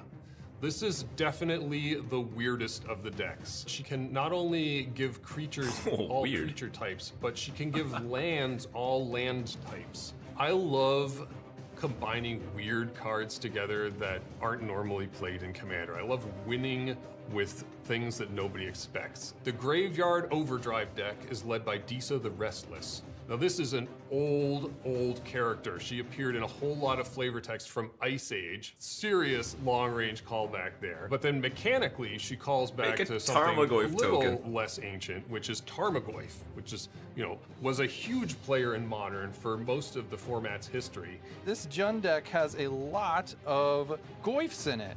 Our good friend Tarmogoyf, our old friend Lurgoyf. And she makes tokens that are copies of Tarmogoyf because that is one of the greatest cards of all time. A Lurgoyf themed commander? That's unique. And let us just get more cards into more people's hands, right? Like, we knew there were commander players out there that were wanting cards that were custom for them, and the commander decks let us do that. For players who like a flashier experience, we have the Collector's Edition Commander decks for MH3. These feature a new kind of foiling process called Ripple Foil that when you turn the card, it ripples like water. They look super cool and can only be found in the Collector's Edition. These new commanders, like, whenever a new legendary creature comes out, everybody always looks at, okay, what can I do in Commander with these things? So I'm pretty stoked about it. Oh, I can't wait. Commander's my favorite. I think it's really exciting to have like new commander decks, new commander options. It's hard to not like the Eldrazi one, but I like the one that messes with the lands the most. Yeah, the lands deck is really weird. I want to try it out. I think that these decks are going to especially appeal to people who are fans of both formats, the Modern format and the Commander format. Like, you get to play something that feels like a Modern deck, but is big enough for a Commander table. One of the first things I asked was, where can I play this? Because of course it's going to be in paper, but like, is it going to be on Arena? And they said, it's going to be on Arena. And I just thought, well, there goes my summer. We want to bring Magic to fans no matter how you play. If you want a fast game, Arena's the way to do it. And this is going to be one of the highest power formats of all time introduced to Arena. It's fun to play with strong cards. It just is. The effect that you can draft on a Modern Horizons 3 on Arena, I think, is the thing that players are the most excited about. Once it goes up on Arena, you're not going to hear from me. Like, I'm not calling you, I'm not calling anybody else here. I'm going to be drafting. I'm going to draft it nonstop. It's more accessible than ever and easier than ever to be able to just jump in and play with these cards. A big part of it is just the scale. There's just so much to it. There's so much complexity. There's so many cards. Like, this is not a small set. Modern Horizons 2 was something we talked about back in the day, but it was just not possible at the time. Arena did not have the depth of the history of Magic. In the years since, we've shipped more old card sets, we've added a ton of old cards, old mechanics, and when Modern Horizons 3 rolled around, we decided to go for it. Usually when we interact with the Arena team, it's about we need to word things differently so it works on Arena. Magic Arena is a computer program, and it needs things to be very specific and very particular. We want these cards to work on Arena, we want that interface to be smooth, we want the gameplay to be fast. Okay, what needs to change? Folks over on Studio X will regularly reach out and say, does this work? Is this something that Arena can handle? Here are the cards. Do they work? Is this card possible? And then they dig in and they're like, okay, these ones work. And then other ones, they're like, this will never, ever work in 100 million years. Like, please, please, please change this. Every once in a while, we push back and ask for slightly different words, or like, is there a way we can get this effect as a trigger instead of a replacement effect, that kind of thing. To their credit, 99% of the cards we don't have to change. And the answer to, does this work, is yeah, good to go. But in those meetings, when we're going back and forth with Studio X, it's very much as Magic players. Everybody in the room wants the coolest cards possible, so how do we make that happen? We knew Modern Horizons 3 was coming when we designed Timeless, when we were putting all the pieces together and figuring out what we wanted Timeless to look like. We were sort of rethinking the way the Mastery Pass works for Modern Horizons 3, and it's going to function similarly to what players who go to Magic Fests or Magic Cons now would remember as a prize wall. I was a big fan of the prize wall coming to tabletop events years ago, and it sort of changed how people engaged with those large events. And I'm excited to see how Arena players respond to having access to something like a prize wall. The first Modern Horizons was really popular. Modern Horizons 2 kind of identified that there was a much bigger audience for this than just your hardcore Modern players. The set is about nostalgia and history, and this is Magic's history, and it's now Arena's history. It's really exciting. Yeah, so the people I got to play with today, we're not talking about just game designers. This isn't just work for them. They show up and they're clearly fans of the game. I mean, you could see them looking around to see what our reactions were. They were proud of the decks that they drafted. They got exciting opening cards that they designed. And it really comes through when you get to sit down with actual cards in your hand, because you can see their face and you can see how excited they are about it. Psychic Frog's coming down, Jeremy. Bye, Kozak. Oh my god. Better luck next time. Solitude, huh? Solitude. Okay, There you go, my okay. friend. Right. a +1/+1 counter onto Madogo. Dead jellyfish. Do you regret giving this trample? Do I regret giving? No. Yeah. The Wumpus needs trample. I'm gonna play Solar Transformer. Okay. Enters, I get 3 energy. I go to 5. Play Scurry of Gremlins. I get 2 1/1 red gremlin creatures. Look, there he is. Then I get an amount of energy equal to the number of creatures I control. Okay. This card has 1 more ability. Okay. Very important ability. Does it involve the word haste? It does involve the word haste. 4, 8. Are you serious? 11. 14. This is real? This is actually happening. This is actually happening. I'm coming at you for 30 damage. May I go to blocks? Yeah, you can block. You can block for sure. I'll block this one. I'm hitting you for 25. Good game. Yeah, good game. Good game. What the heck, Mike?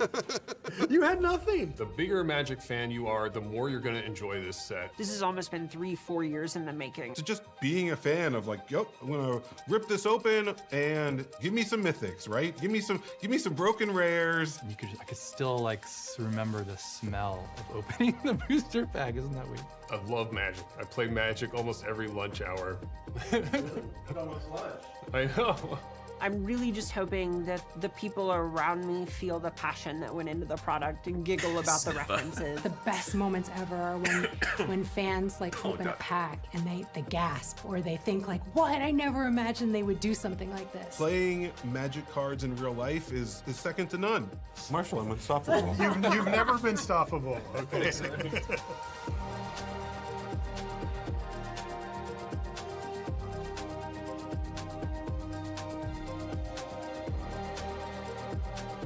For the record, Dan crushed me in draft. Wasn't even close.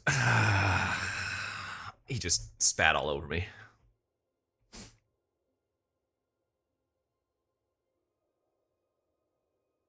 Are you crazy? Oh god! I booted up Lex. Sorry.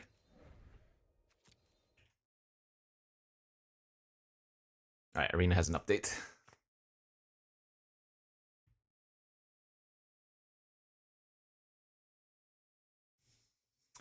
Let's get back to our draft.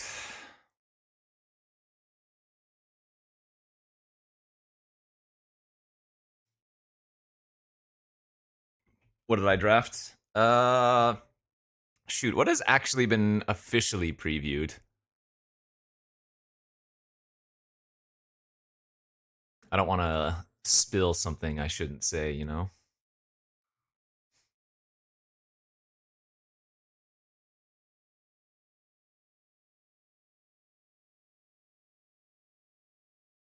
All right. Yeah. So I can say I got absolutely demolished and I drafted red-black. That's what I'll say.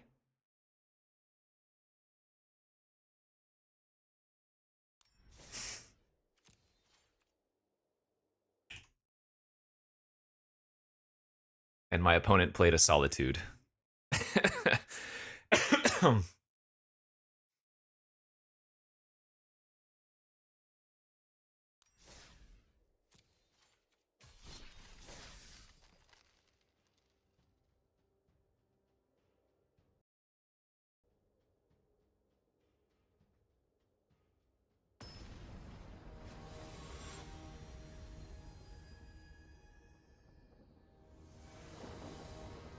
Red-black is confirmed unplayable in MH3, as like I said, I got smashed. Alright, so Heath always enters tapped, and then we'll play Sanctum on turn 2, as we draw a different desert. Turn 1 Jite!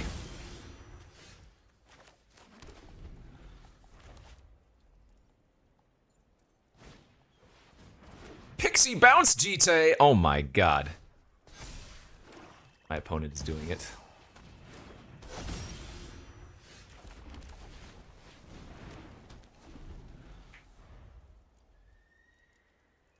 Man, they played a Jite on turn 1 and on turn 2. What the heck? They messed up there. They should have equipped and then untapped a land. Right? Technically.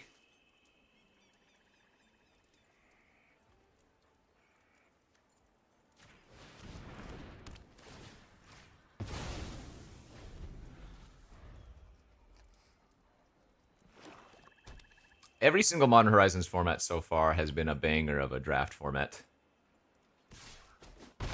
And I don't think this one is going to miss either.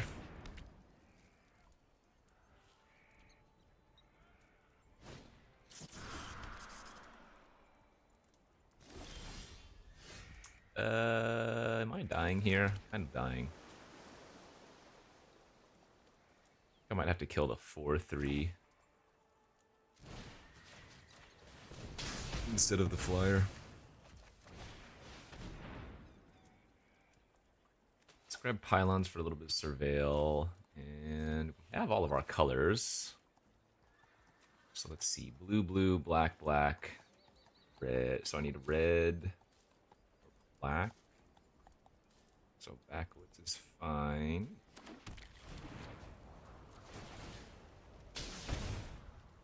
Nope.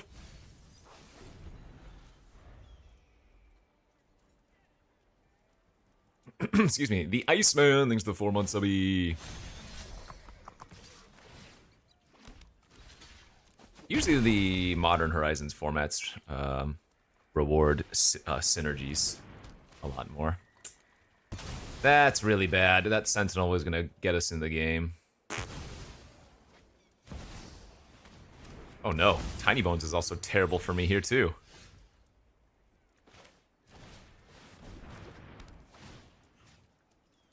Yeah, bouncing that would be a terrible mistake. If I bounce their Pixie, they get to bounce their Lawbringer and stuff.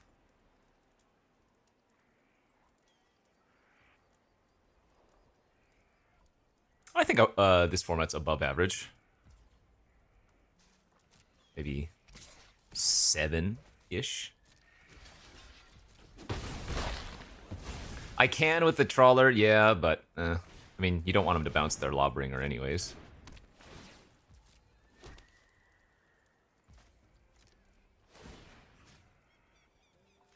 We need to draw something hot here. That is not hot. That is very much not hot. We've got one draw step to find something. Man, I used to play the crap out of Commander. I don't play as much anymore.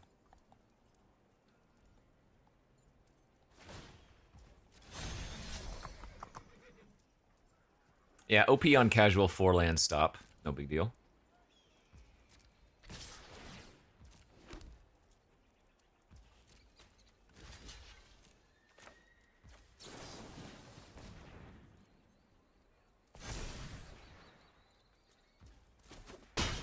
The Avocado Paradox, thanks to the 9-month subby.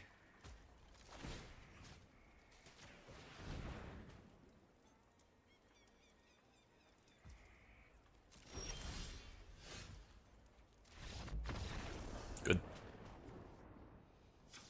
Good. Good. Good. Good. Good. Good. 2-mana 3/3 seems like it's okay to bring in versus them.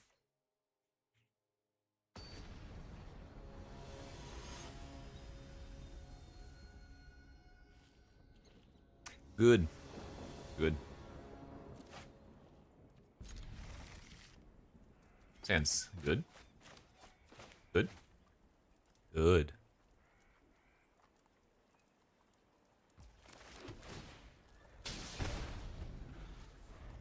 Ah, good. Stop with the 1-drops. You big cheater.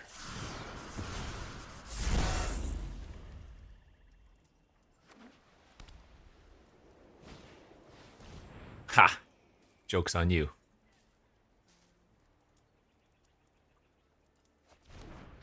Oh, they took the crab. Wow, did they know I was going to draw an island? Unbelievable.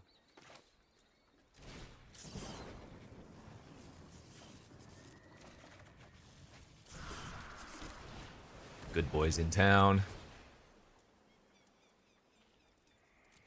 Okay.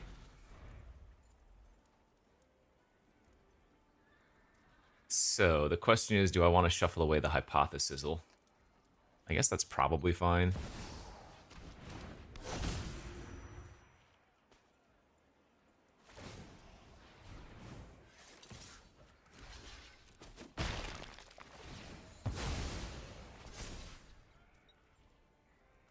Could also just wait and go Gulch pass, but I guess mapping is better. No, we'll just map. I don't need the sizzle.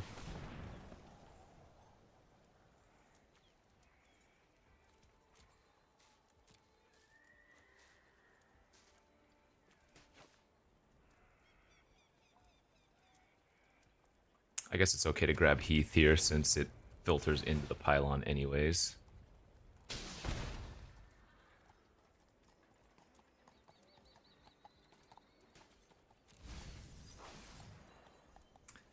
The worst thing possible is now when I draw Cruel Ultimatum when it would have been on top for Make Your Own Luck.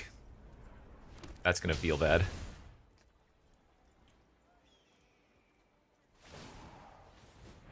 Please don't do it. Okay, thank God.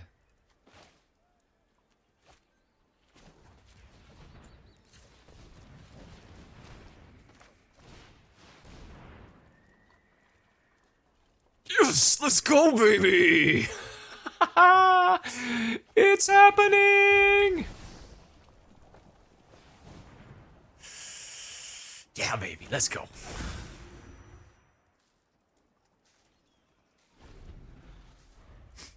Feels freaking great, man. They already used a binding. I mean, they could have a second, I guess. Zula Zula! Thanks for the 26 months. I did play it in paper. It was very excite. My deck was very cool. That's all I can say about that.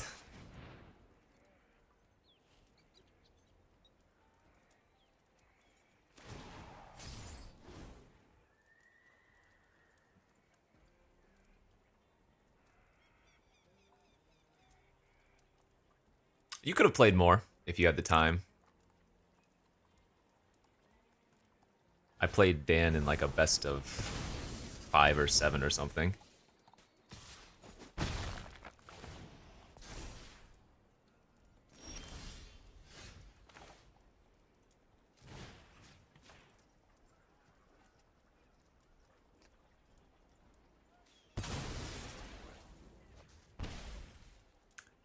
Kind of want to get the Tomb Trawler back, no lie. How many cards are left in my deck? 20? I guess it's going to be a while. Yeah, let's go for it. Let's have some fun. Oh, that's right, I have Badlands Revival too. Okay, that didn't matter then. Let's get the Choo-Choo Train out. And let's get our Sentinel out.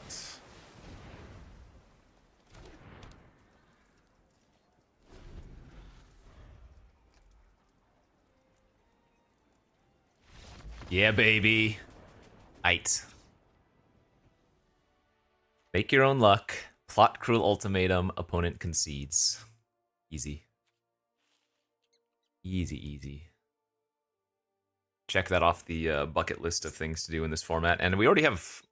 We've gotten to plot Cruel Ultimatum before with Lila, so... While that is a combo in the deck, it's something we've already done too.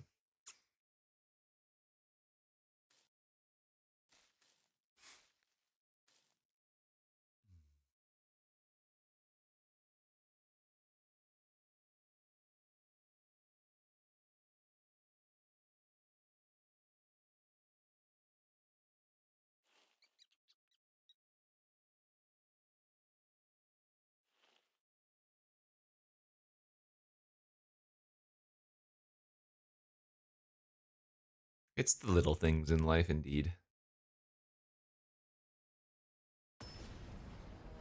I think there are a few reasons why best of 3 is generally easier than best of 1, yeah. Though rating is part of it, for sure. Scawny guy! Aww, chat. I can't make your own luck cruel. It's in my hand. Scotty guy, thanks for the 2 month subby. No, stop it with the turn 1 2/2, bro. Luckily, we have Trawler here to save the day. Oh, God. Help.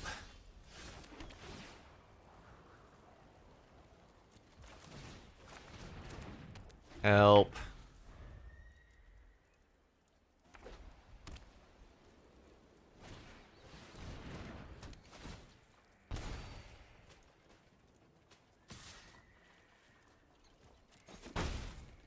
Surveilling cards in the graveyard is a little bit awkward, depending on what I throw away.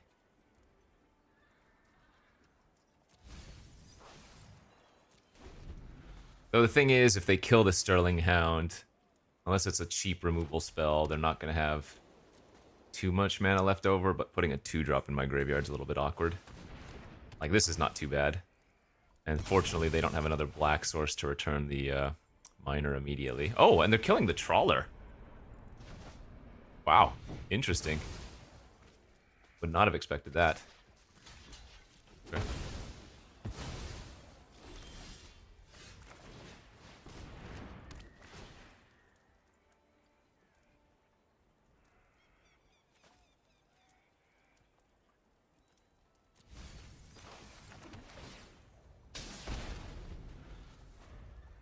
I guess so, yeah.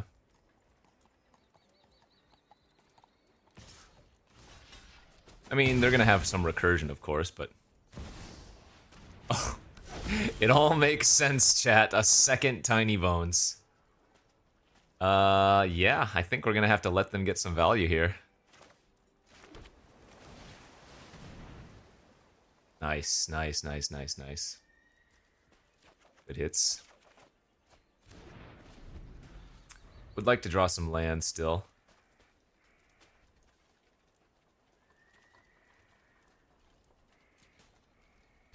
I mean, if they're just playing like a dog this turn, that's not too bad. We could even save the Rope Master for a creature. They're gonna take Mr. Krabs, okay.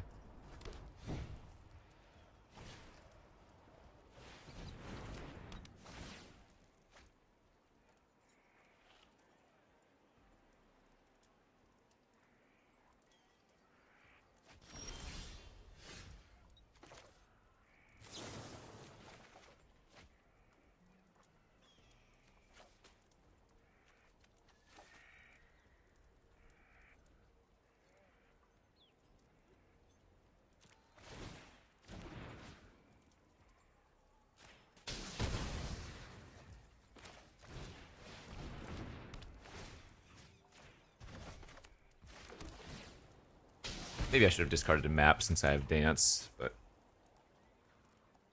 we're a little bit further away from this Cruel since we have 2 sources that don't actually tap for it.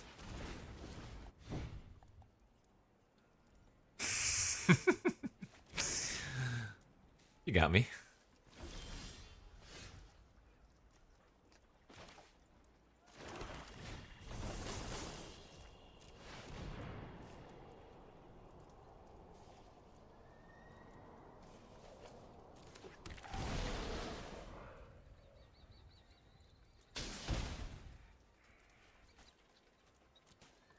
Tiny Bones is permanence.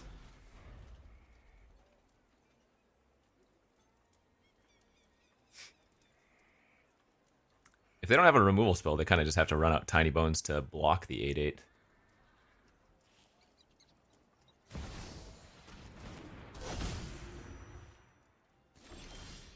Oof, what a draw. What a draw if this works. Oof.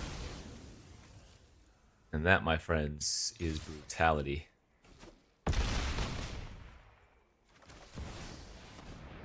Playing the train is better, but I want value.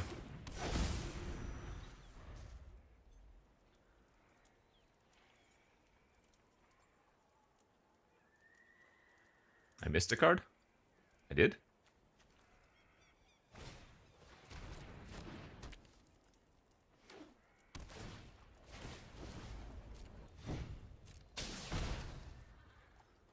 Because I could only bounce a tapped creature.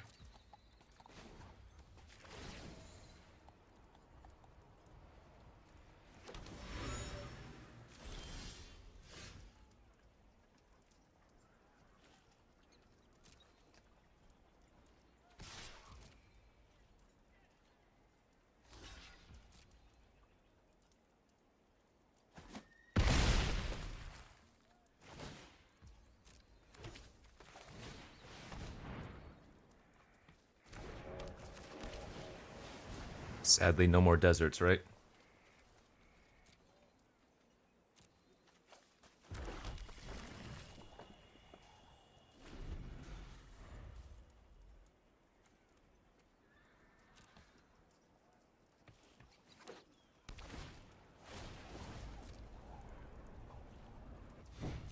Font's gonna start popping off here.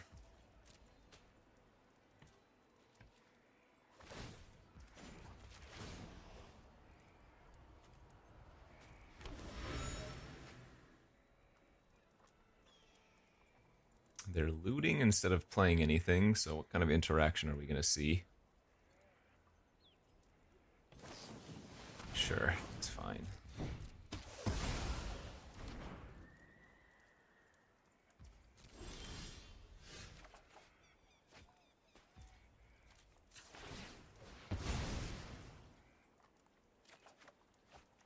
There are not many of these things left in my deck, chat.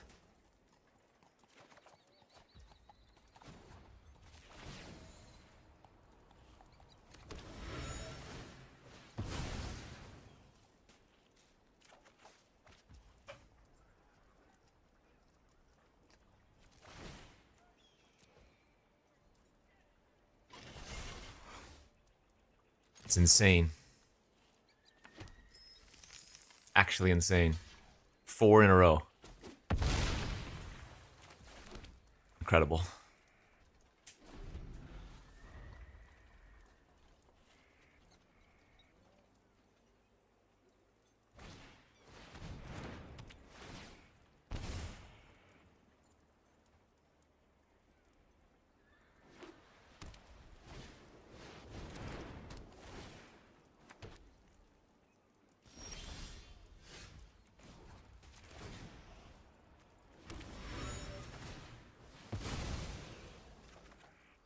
Alright.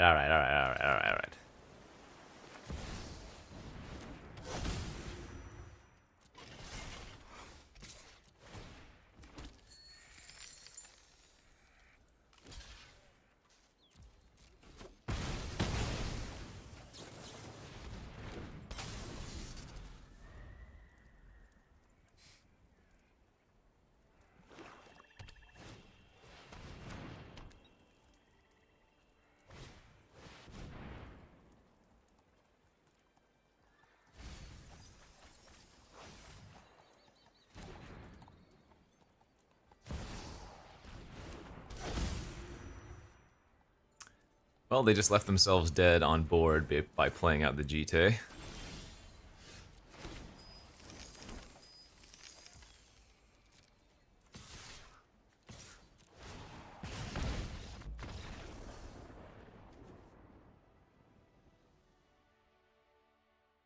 That was a lot of lands. Literally every single one.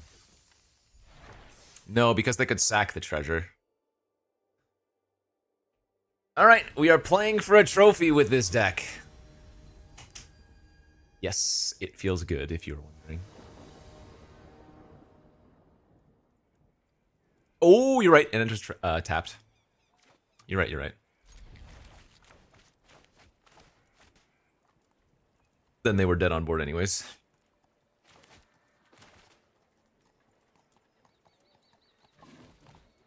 These sleeves. Some kind of ring.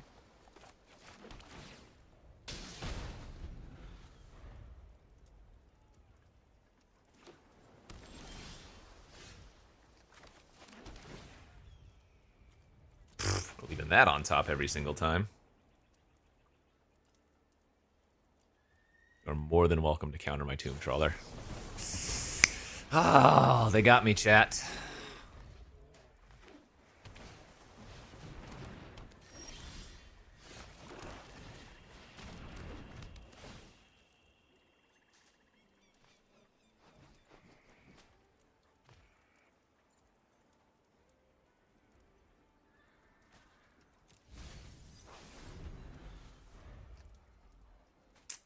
Really wanted an untapped land there.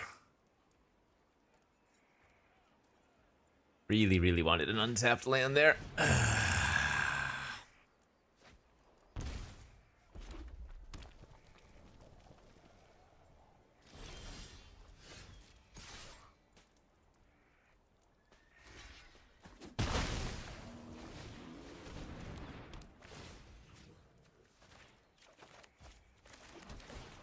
How can I not top this hypothesis? How can I not top this cruel ultimatum? Look how close we are.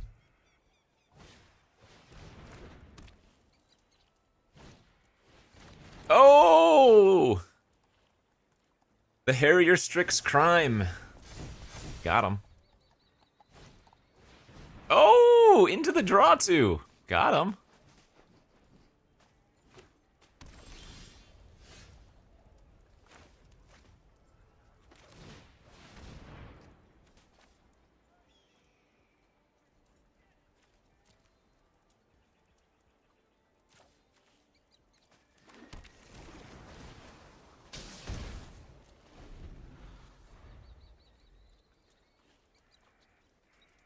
Ranger Jason, thanks for the 3-month subby.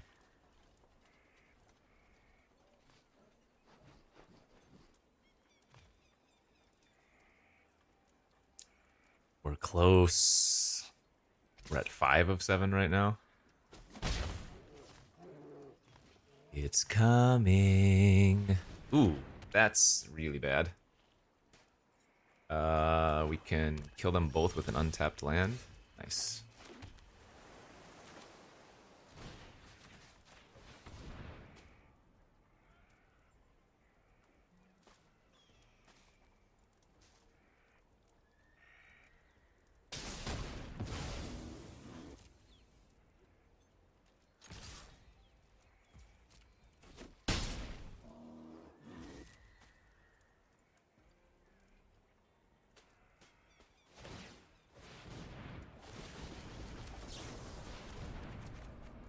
Oh, baby. Some juicy hits. Look at that hand.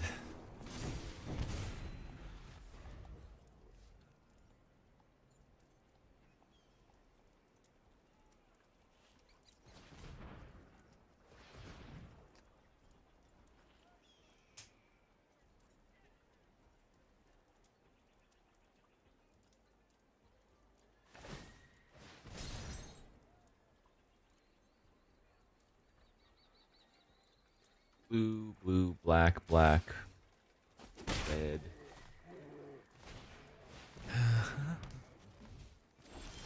Oh! I mean...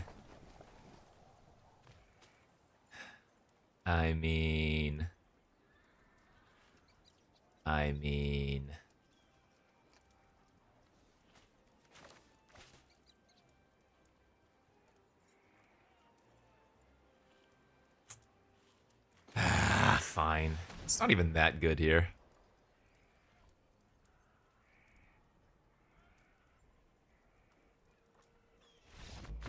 It's not even that good, dude. Think about all the other plays I could have made. The biggest reason we do that is because we make them discard 2 cards. It's a 2-mana 3/3 worth it versus them. Doesn't necessarily seem right.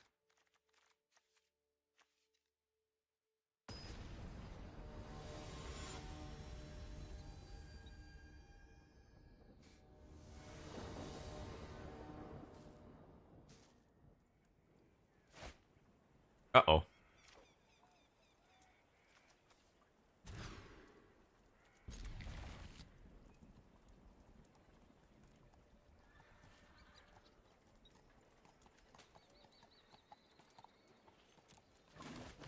Yeah. Seems right.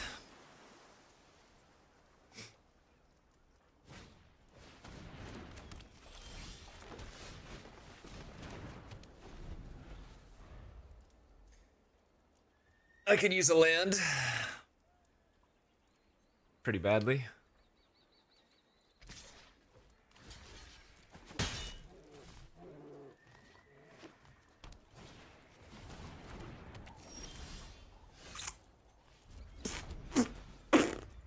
Damn it.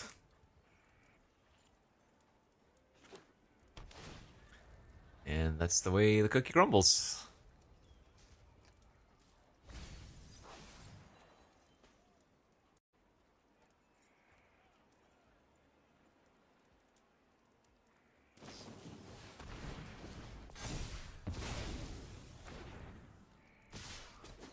True.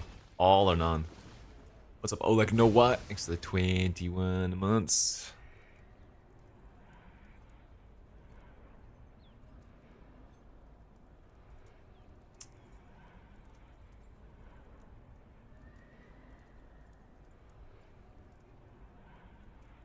We didn't see any huge bomb from them last game, right?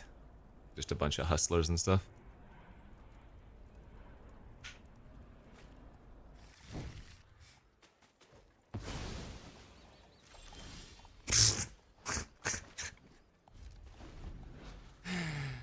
Yeah.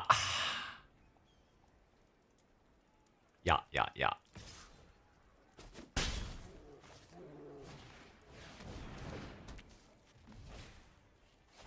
Alright. Yeah, I can't come back from that. I say GG's, but we all know what it really was. Alright. Round 3. Game 3. This is for a trophy with our 5-color Cruel Ultimatum Soup deck. Please. I needs it. I wants it. No! God, this hand sucks too, man. Oh my god, dude. I think I might go to 5. This hand is just garbage.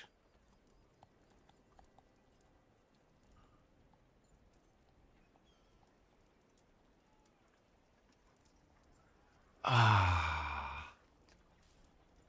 5 is just a loss? That's not true.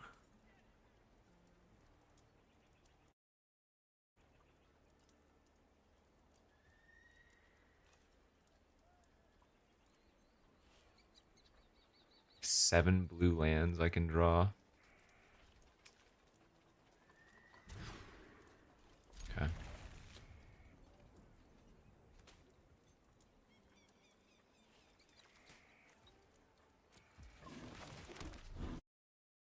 Oh boy.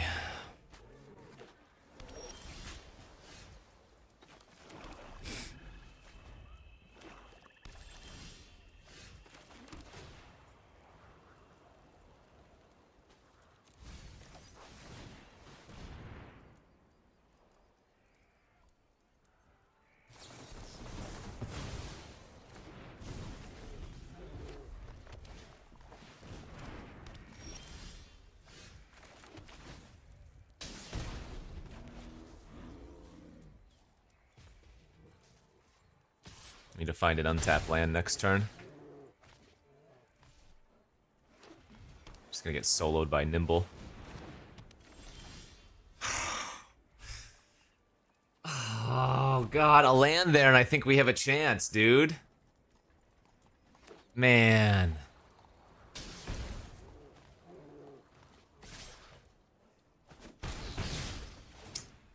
That sucks. We're gonna get 2 non-games. The Brigand drawing 2 cards is already probably enough to kill us. At least I have 2 cards that don't do anything.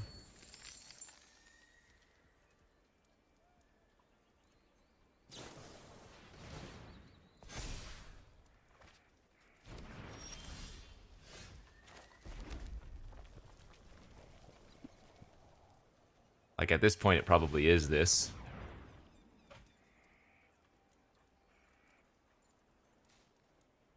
Alright, bro. Alright, bro. Whatever, dude. Whatever. That, I mean, what can you do? Uber screw into whatever that was. GG's. I mean, we got 2-1. We played for a trophy. We were even up a game in the finals, but those last 2 opening draws were just horrendous, so. GG's. That's the way it goes. We even won the game where we drew literally every single land in the deck, which is nice, but sometimes fun has no fun, you know? All right, with that, I will say good day. Thank you all for tuning in. Hopefully you enjoyed. If you didn't catch the Modern Horizons 3 preview show, that's up on Magic's YouTube channel. I think they might be still streaming a little bit of an after show as well. No planned stream tomorrow, but you will still get your YouTube videos.